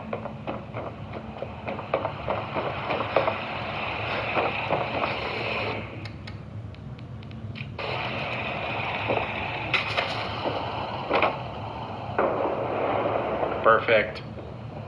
Okay, so that is a very, very simple setup for manufacturing. So I explained how you need a storage container, which we're using the steamer trunk. I got a little creative with that, but you can put this steamer trunk just out here without the trash bin. You need the vacuum hopper to pull the items out of the steamer trunk, and you need some kind of conveyor to take it over to the builder item, which in this case is a pyrotechnics mill. Now, I went up and over this thing just to show you some extra parts, but you could just have this pyrotechnics mill attached directly to this conveyor. And then I was able to show you how changing directions on the conveyor works, and then how it drops into a storage item. Now, at the end of this, I could have also used, instead of the hopper, I could have used this conveyor storage right here. Look, it's even going to fit on top of the hopper. But, because I have to come back down again, the hopper was a good choice in this case. All right, I wouldn't normally use some other builds because it is kind of bulky, but it does have its uses, especially if you're dropping things from like a second or third floor. It will catch those. And then it has an extra bonus benefit where if you power it, then this thing actually opens up and drops the items back out again. So that is the basics. And also, of course, you need a large amount of power, and you need a terminal to tell the builder which item in specific you want to create. Now, if you've watched other videos and you've seen these massive factories that just have conveyors running everywhere, and it's just been sort of boggling to the mind. The reason they're doing that is because they don't want to have to reprogram the builders for each item every time they want it. They just have each builder set to a certain thing, and then they don't have to go back and reprogram it. And also they're kind of flexing a little bit and showing you this massive factory build. But the way I would probably do it is have each settlement have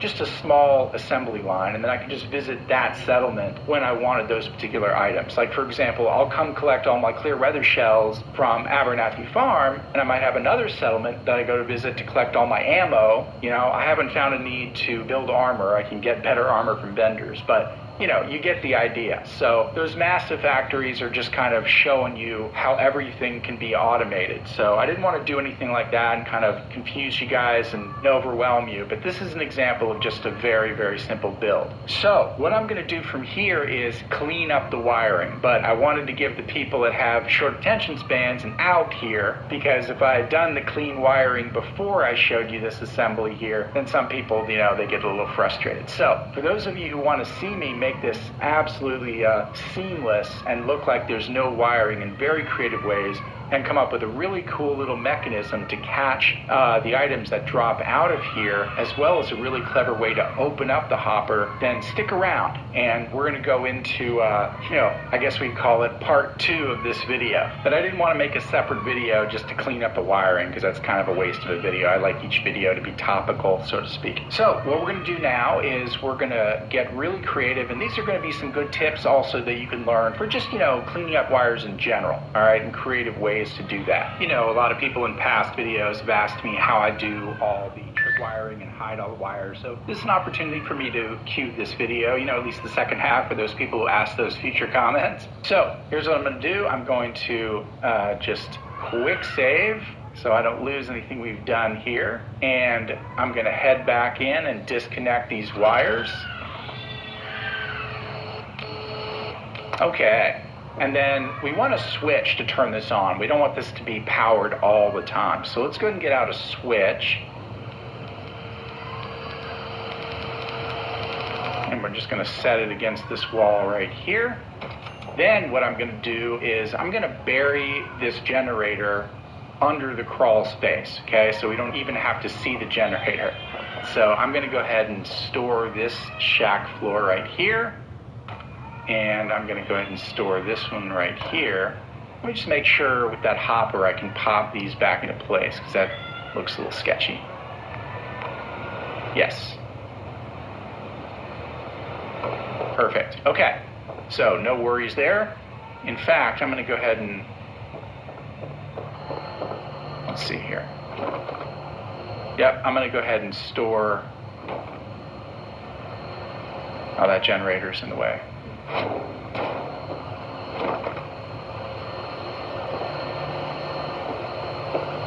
Oh, interesting. I've got a little piece of a rug sticking out right there.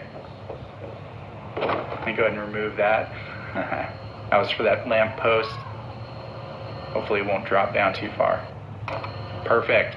Okay, so let me see if I can pop this back into place. There we go. Okay, great. So I'm just going to set that over there, and then I'm going to get out a little ladder. Actually, we can just repurpose this ladder right here for the time being.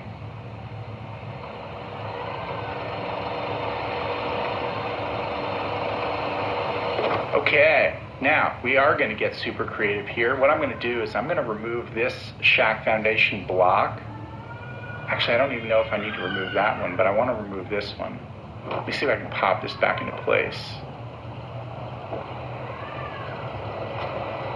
Yes, I can. Okay, so I'm going to set that over here, and then we're going to take this fusion generator, and I'm going to set this down right here.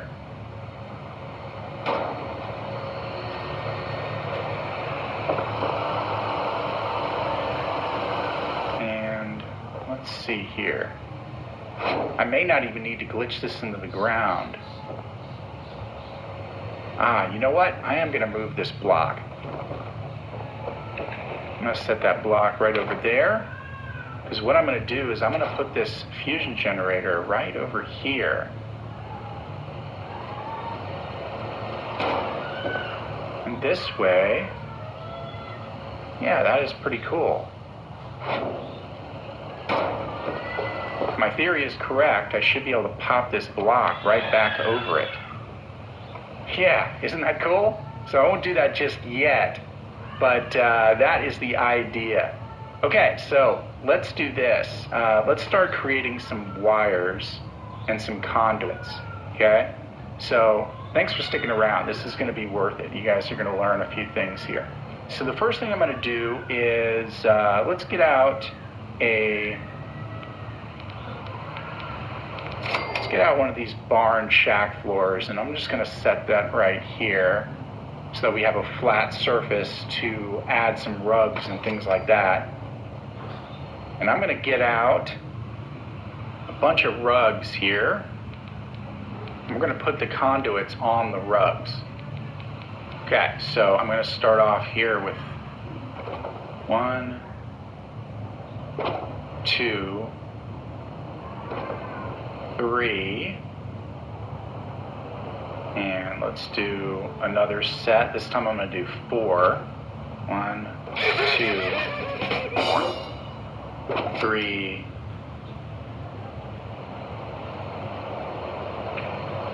4, and then 1, 2, bushes are in the way, sorry about that, 3,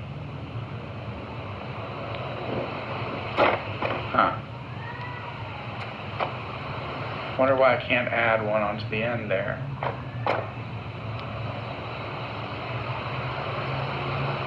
Let me slide these over just a little bit.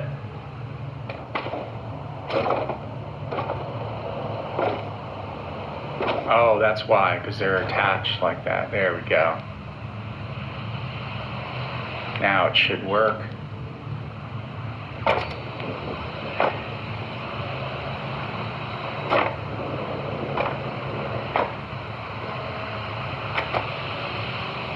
Okay, now I'm going to set down some conduits.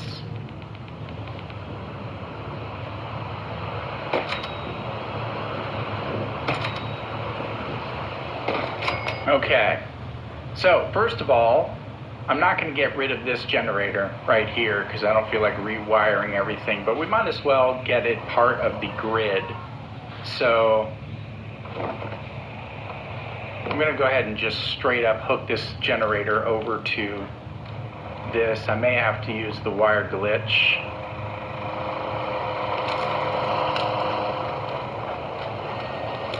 Yep, because it's going underground a little bit. Okay, so those are connected at least. Now we have 115 power. Okay, now this will be some complicated wiring here, so follow my logic here. Hopefully that isn't counterproductive to my very simple explanation for the manufacturing.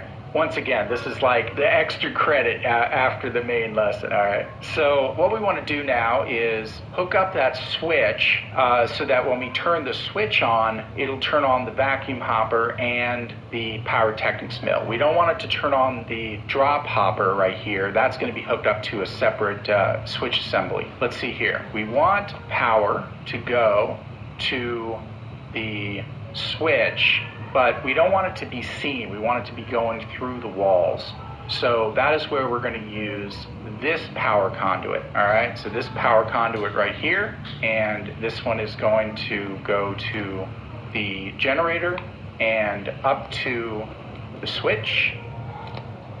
Okay. So now I can push this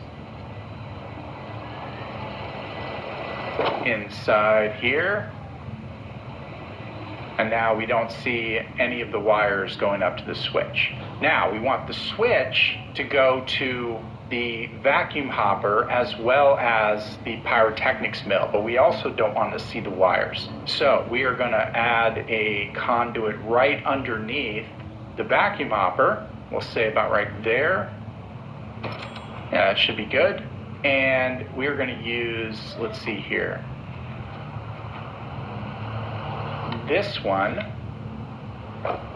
Okay, so this is going to go up to the switch now, and it's going to go, well, it's actually coming down from the switch, and it's going to go, first of all, over to this little conduit right here, which then is going to, let me wire glitch this, up to the vacuum hopper.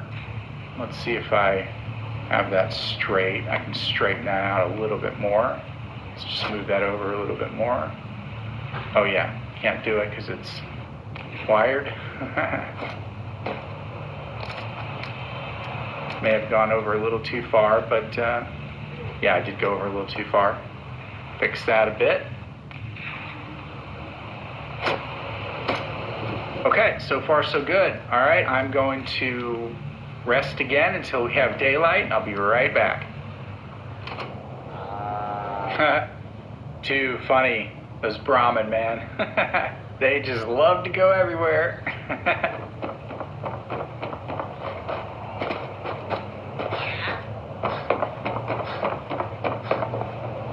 So, where we left off, we had power going down to that conduit, up to the switch, back down to this conduit, over to that conduit so it can go straight up underneath the vacuum hopper, and then also it's going to go up to the pyrotechnics mill. And we're going to use the wire glitch again and connect that to the pyrotechnics mill. All right, sweet. Now what I can do is I can grab, what are you doing over here? Out of my way, provisioner. Okay, so now I can grab this rug and we can slide this way into place.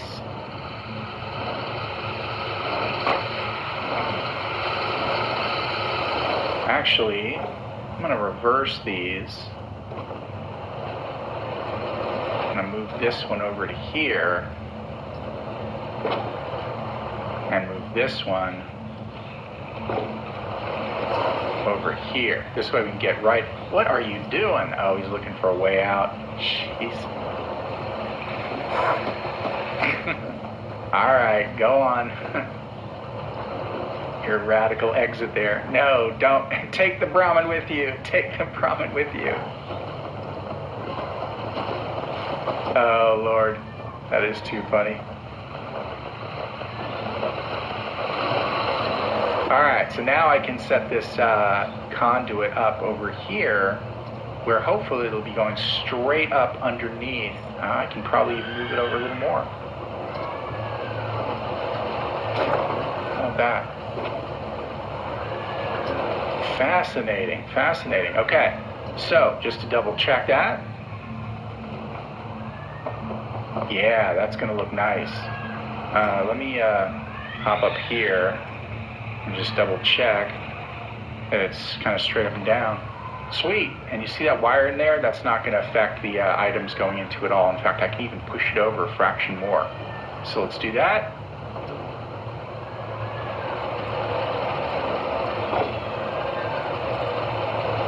Awesome, awesome. Okay, and then the last thing I'm going to do is set up the switch for this hopper, okay, which is going to be on a different assembly here. Actually, you know what? So before we set up the switch for the hopper, let me make sure that this switch is working. Oh, sweet.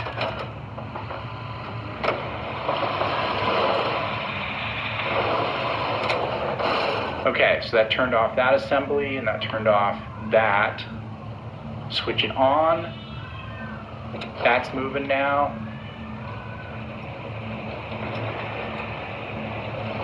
Those are moving now. I can see that one over there is moving as well. Okay, we're all set. So I'm going to go ahead and turn this switch off.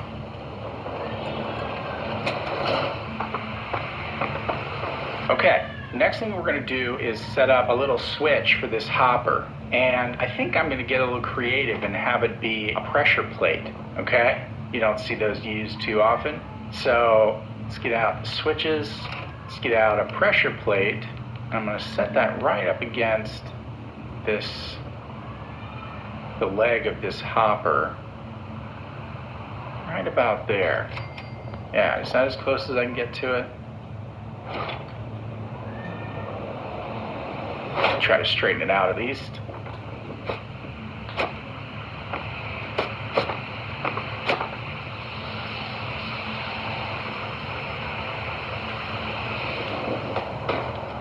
Okay, that looks good. All right, and once again, we are going to hide the wires to the pressure plate. So let's go ahead and, actually, I don't think I need all of those. So let's do it like this. Let's set this rug right here and just put another conduit on it. Like that. And the reason I'm putting the conduits on the rugs, in case you haven't seen my wire glitch video, is because I can move rugs even after the conduits are hooked up to the hopper. So what I need now is another set. I can just probably store this rug, use this rug, set that right here, get rid of this floor, and just set 2 more conduits right here.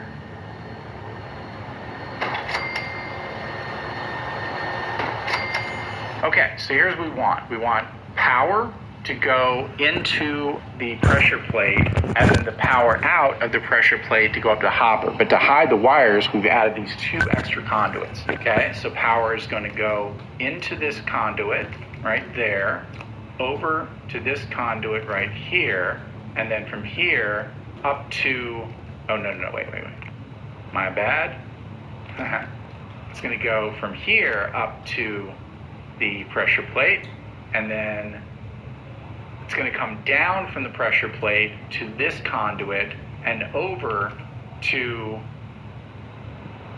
this conduit. I don't even know if I need that conduit right there, so let's just set it right there, and then I'm going to use the wire glitch to get this up to the pressure plate. Awesome. And then this is going to go up to the hopper. Right on. Okay, I don't think I need this extra conduit here. So now we can move this carpet right over to where it's going to hide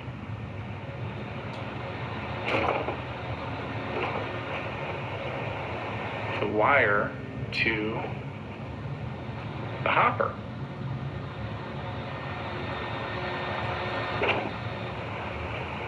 Pretty close.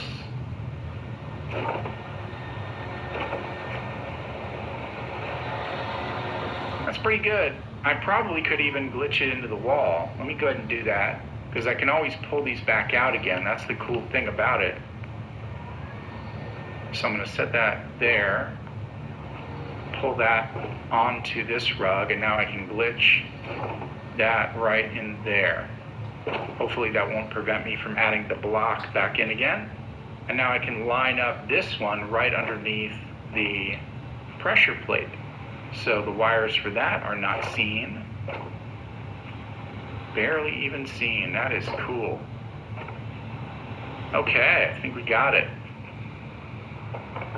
Alright, so that one wire coming from the switch may prevent me from adding the block in there, so I may have to glitch that back in again. I can see that happening already, so let's give it a try.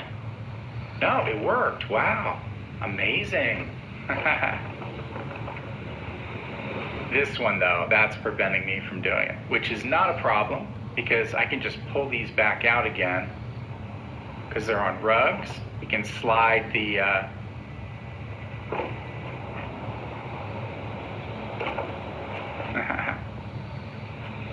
rugs right back in again after we put this shack foundation in place.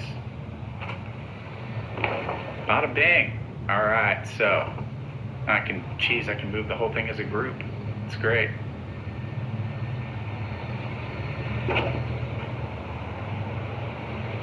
Okay, so all those wires are pretty much hidden so far. Oh, I know why I wanted that extra. Yeah, that's right. I had that extra conduit there. It was to hide the wires coming out from there. Okay, so let's do that real quick.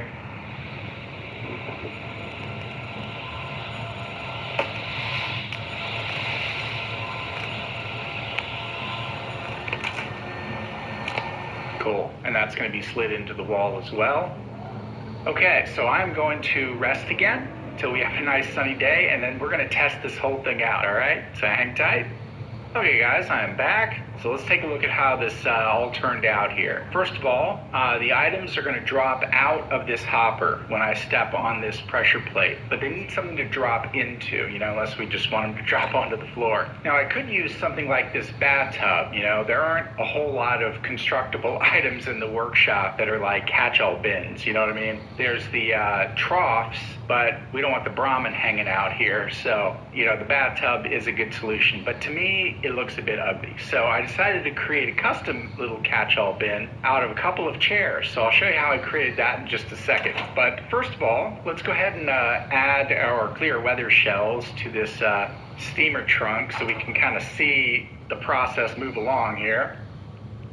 And it's going to get caught up in that pyrotechnics mill, but we'll go ahead and pull them out of there just so you can see how things are going to move. So it gets vacuum hopped out of the steamer trunk,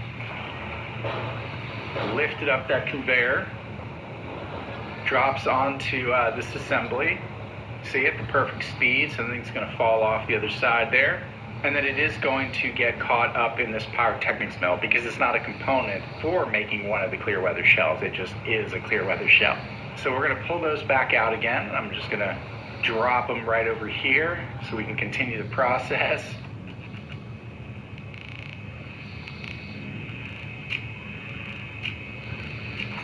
I'll just drop like 4 of them so you can see how it works. Okay, so they're going to slide along the conveyor and drop right down into the hopper. There you go. So they vanish for a moment until we step on this pressure plate. All right, so check this out.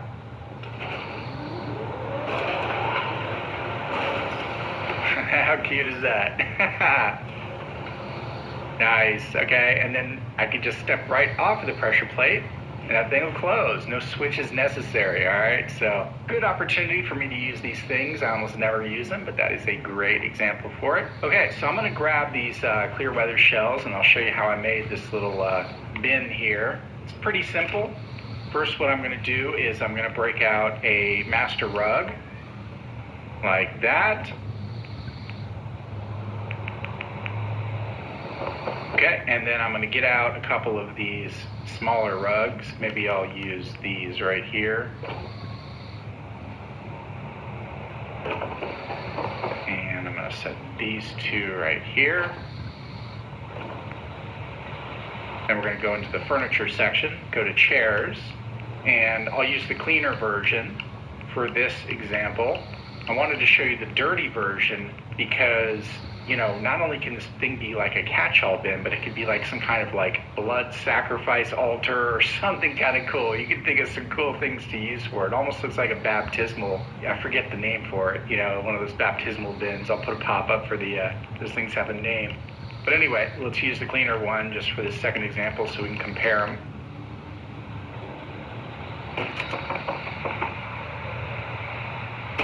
So I can kind of slide that right to there. Slide this. Whoops. Hey now.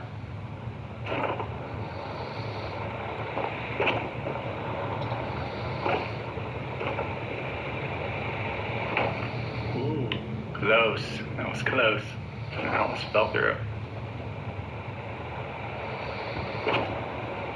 Okay, and then you can kind of just merge these together here.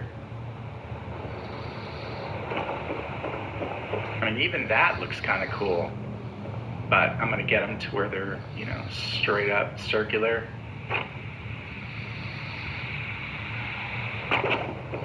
Wow, that is pretty awesome. I can probably adjust it just to make the sides look even nicer.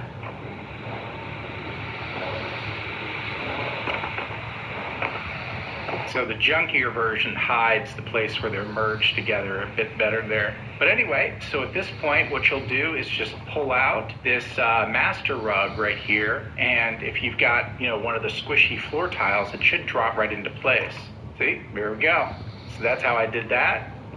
I'll go ahead and store those.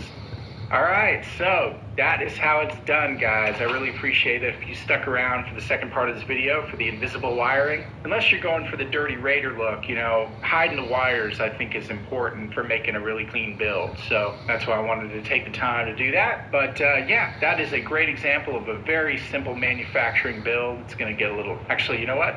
Let's use one of our clear weather shells while I'm blabbing here to clear this all up.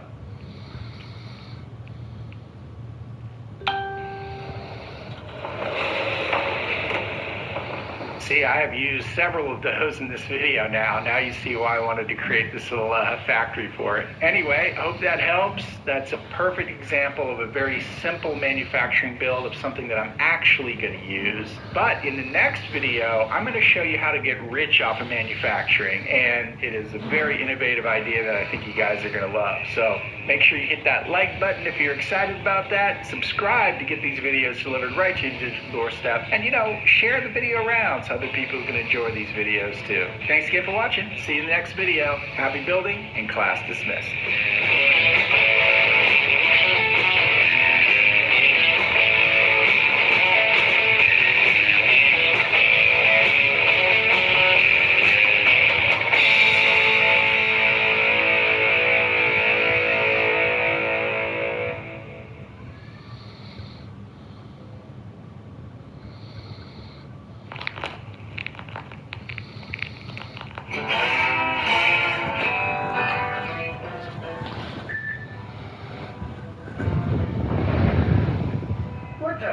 And welcome back to another lesson in the No Mod Shop class here on the School Zone. Got an amazing response to my manufacturing video last week, so I really appreciate that. I also mentioned in the video that there's a hidden trick to getting rich off of manufacturing, and that's what I'm going to show you today. Something I don't think has ever been shown on YouTube before. And we're going to do that over at Abernathy Farm, where I set up that symbol assembly. But before we get to all that, it's time for a peek at this month's Wall of Fame. As you guys may have seen in past videos, I feature the names of my amazing Patreon supporters once a month on this here Wall of Fame. And here are my fantastic Patreons this month.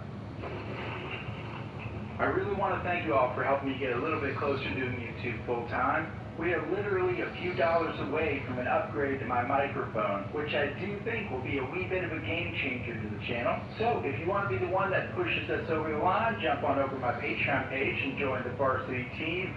I'm still playing around with the name to call my Patreons. That's what I'm leaning towards. Let me know what you guys think. You know, something school themed. And speaking of school themed, hop on board the school bus and I'll meet you back at my Abernathy studio set. Okay, here we are. Now, as I mentioned in the last video, there aren't many items that can be built with the manufacturing system that offer a profit over and above what it takes in raw materials to build them. In fact, some items require rather rare components that you can't even buy from vendors. Most of the time, building things with the manufacturing system is really more of a matter of fun or convenience. The closest most people know how to come to making a profit from manufacturing is using the auto loom to create, you know, like clean suits. Now, you could start your own Brooks Brothers factory if you want. With mass production, those do offer a little bit of profit, but there is another item capable of being built that most people don't even know can turn into a profit, and that is the Vault-Tec lunchboxes. I know, right? Most of you are calling BS right now. Nope, this is clickbait. When do I ever clickbait you guys? Just watch the whole video and you'll be mind blown. In fact, I did some preliminary research and I think I might be the first to make a video about this. If I'm not, and this was, buried somewhere in an old video, my sincerest apologies. I always try to make these discoveries on my own and it's never my intent to copy anyone. So, to get this going, we can keep the basic infrastructure of what I've already built here. All I need to do is swap out the pyrotechnics mill with the jump builder and then reprogram it for the Vault-Tec lunchboxes. So let's do that real quick, and then I'll kind of continue explaining how this is all going to work and make a profit. All right, so I'll just store that. Grab the builder, pop that into place, and then I'm not going to bother with any trick wiring for this video, so I'm just going to hook this right over to the vacuum hopper, and then let's get out the terminal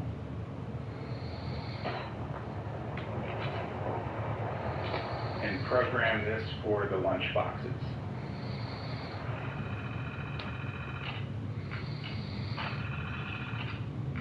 There we go. Okay, now as you can see from what the terminal says here, you'll need 3 steel to make the lunch boxes. So make a mental note of that for later in the video and you'll see why. At this point, we don't need the terminal anymore, so I can just store that. And then to make things fast and convenient for the second trick involving lunchboxes, I'm going to add a quick addition over to the left here. And you'll see why I'm doing that in a moment as well.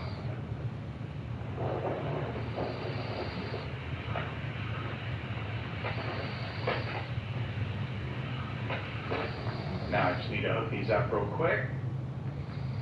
I'm not going to do anything fancy. I'm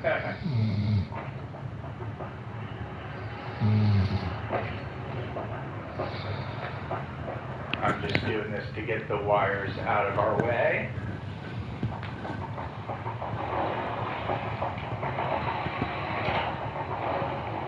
Okay, that should be good enough. I'm going to go ahead and turn this off for the moment.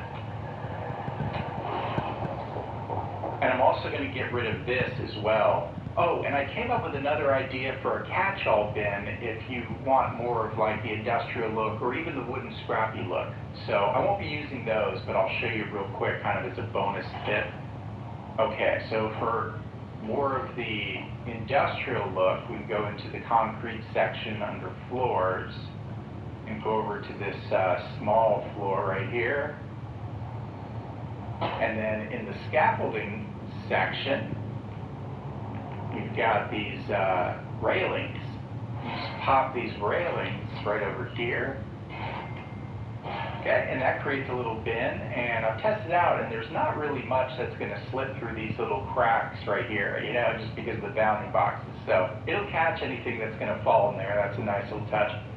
But if you want something that looks more like a wooden scrappy bin, then here's another option for you.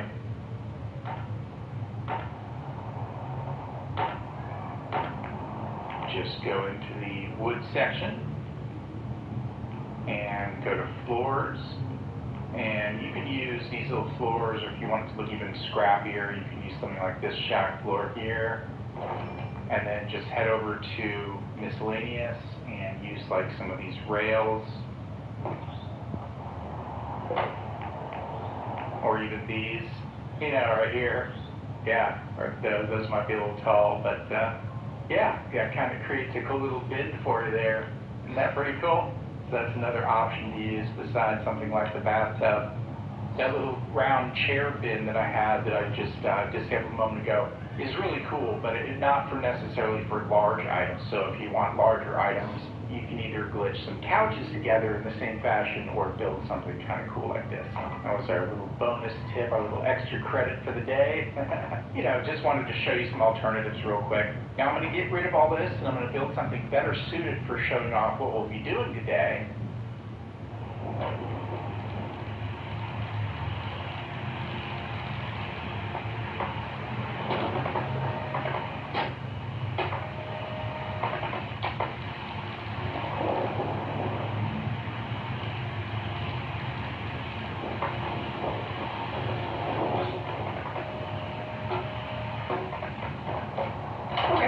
would be good enough. This way we have, you know, a nice little display floor where you'll be able to see everything in a cleaner fashion rather than the wood slats with all the patterning on it. So all we need to do now is just go grab some steel and pop it into the steamer trunk. Got some steel in here. Now, it takes 3 steel to make each lunchbox, so I'm just going to put 30 steel in here, so that way we'll make 10 of them. So I'll just start off with 10 just to give you an idea of how this works, but this whole concept here is best done with mass production. Okay, so I'm going to start the process here. Steel is going to start coming out. It's going to start landing on this conveyor belt, head into our builder, and the builder should, if I hooked it up correctly, it should start pressing. There we go. I was like, what did I do wrong?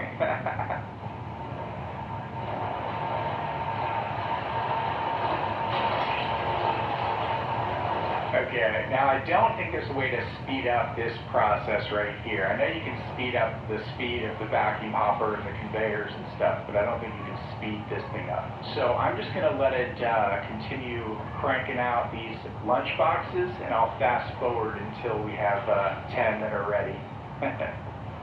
Oh, and I guess I could go ahead and make it a slightly clearer day. We're getting a little haze going on here.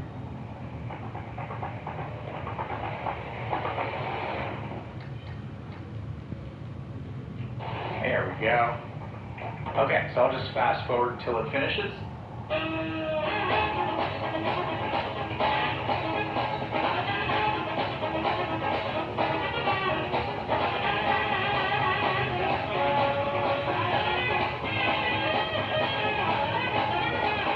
Okay, I think it's done. Let's check and see if there's 10 in here. There's 9. Oh, there's 10. Okay. It was still moving along the conveyor. So what I'm going to do now is step on this pressure plate, and they should all slide down onto this platform.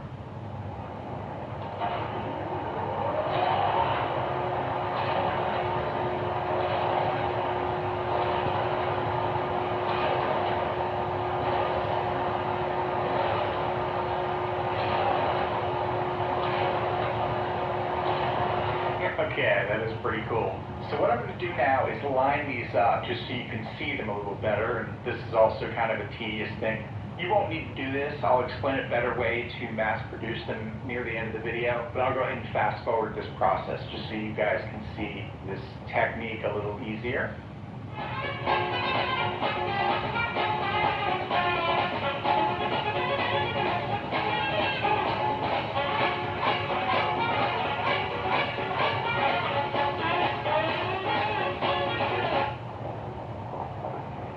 Okay, very cool. So I'm going to quick save here, or I'll just regular save actually. Okay, so at this point I think some of you probably know where I'm going with this. When you find Vault-Tec lunchboxes in the environment, you can walk up to them and open them. It gives you the option to open them and a prize comes out. But with some Vault-Tec lunchboxes, and also the ones that you produce through the builder, it doesn't give you the option to open them. It just gives you the option to take them. And then, you know, it goes into your miscellaneous inventory, and you probably thought all they're good for is just decoration. Well, that's not actually the case. You can open them. You just have to do it in a way that you may not have thought of, and that is by shooting them. All right? So I'm going to, we won't go that extreme. I'll use my splatter cannon. And I'm going to shoot this now, and it's going to open up with a prize. So let's check out and see what it gives us. And it looks like it gave us a tablespoon, okay? So here's the situation with these Vault-Tec lunchboxes. Each time you open the lunchbox, it gives you one of like maybe 24 or something different prize options inside. Now most of the prizes inside are going to be very cheap items like spoons and pencils and gum and things like that. But it's kind of like the lottery, all right? There's going to be some options in there that are extremely valuable. In fact, the most valuable item I've gotten through this method so far during the test was a fusion core. All right, that would be awesome if I could get it on camera, but you know, Murphy's Law. We'll probably get a lot of spoons and stuff. But I've gotten robot models, I've gotten aid items, Nuka-Colas, Nuka-Cola Quantums, all kinds of stuff. And the idea here is that it only costs 3 steel to make these things, all right? And And I've already gotten one steel back, at least. This is at least one steel, if not two. It could be aluminum, I can't remember. But the idea is it's going to at least give you back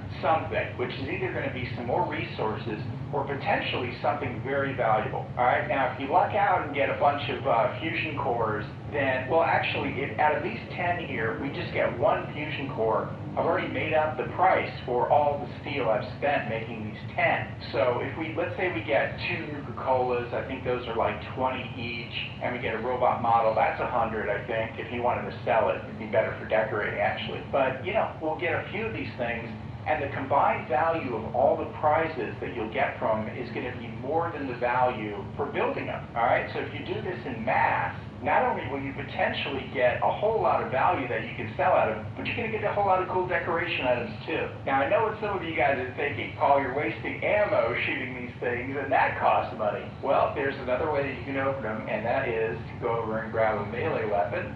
So I've got this pool cue here. I'll just equip that, and what we'll do now is play a little pinata with these lunch boxes.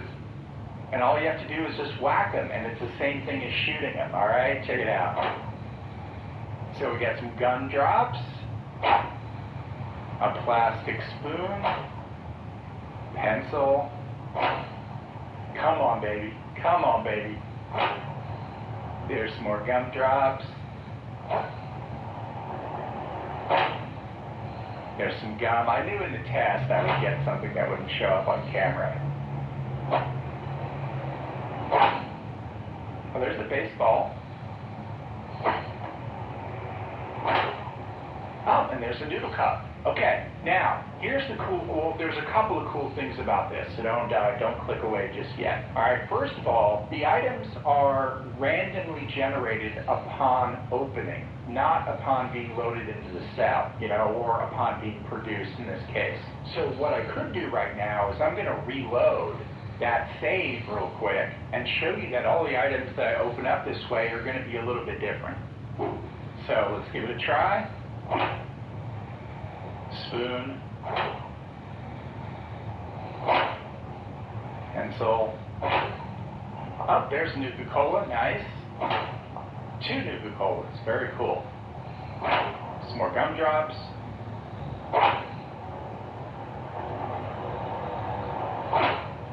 Oh, there's some Danny Boy apples, right on.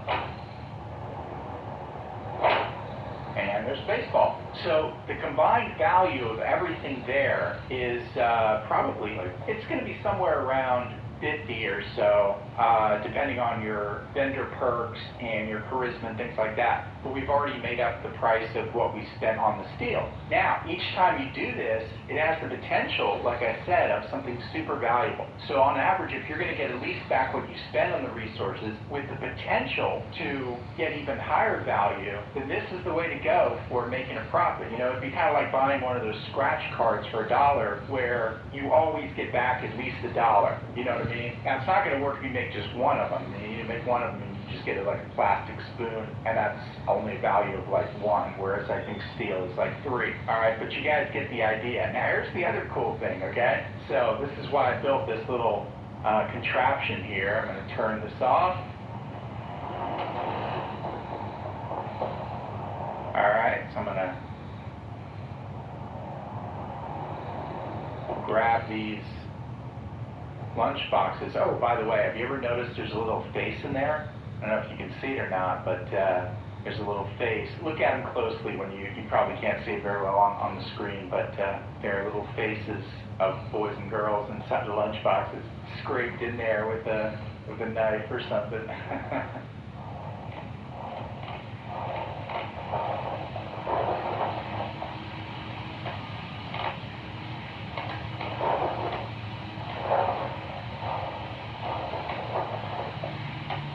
So you've got this spent lunchbox here, okay? Now I don't seem to be able to do anything with it. I can pick it up, but that's about it. If you go into your workshop mode, it says repair, but it doesn't really give you the option to repair it, all right? You can place it, but that's it. But check this out, okay? I'm going to load this last one onto the conveyor here, turn it on, let these cycle up through the conveyor and out to the hopper there.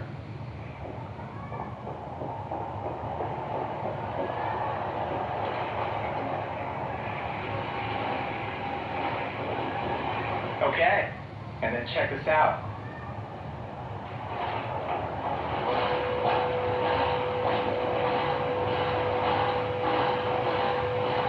Alright, we got a nice pile of all repaired Vault-Tec lunchboxes, alright? So I'm going to fast forward again and line these up.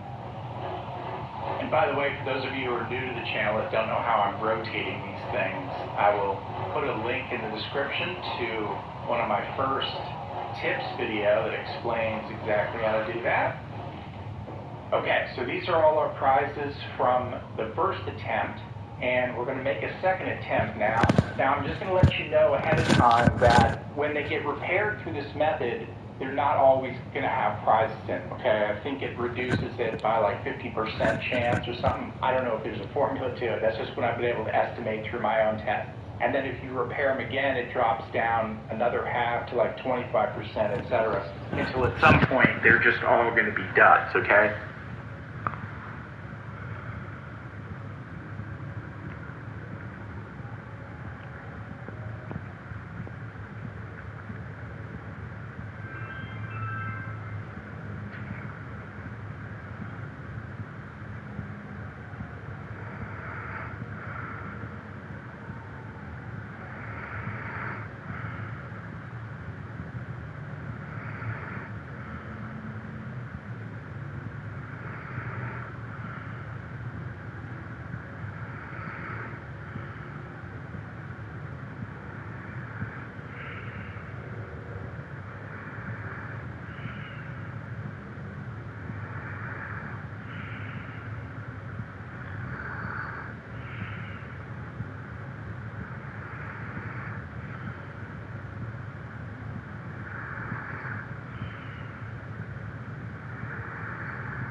do have the opportunity to get another item out of them sometimes without having to spend any more resources, okay? So you see where this is going, right? Let's give it a shot. Dud.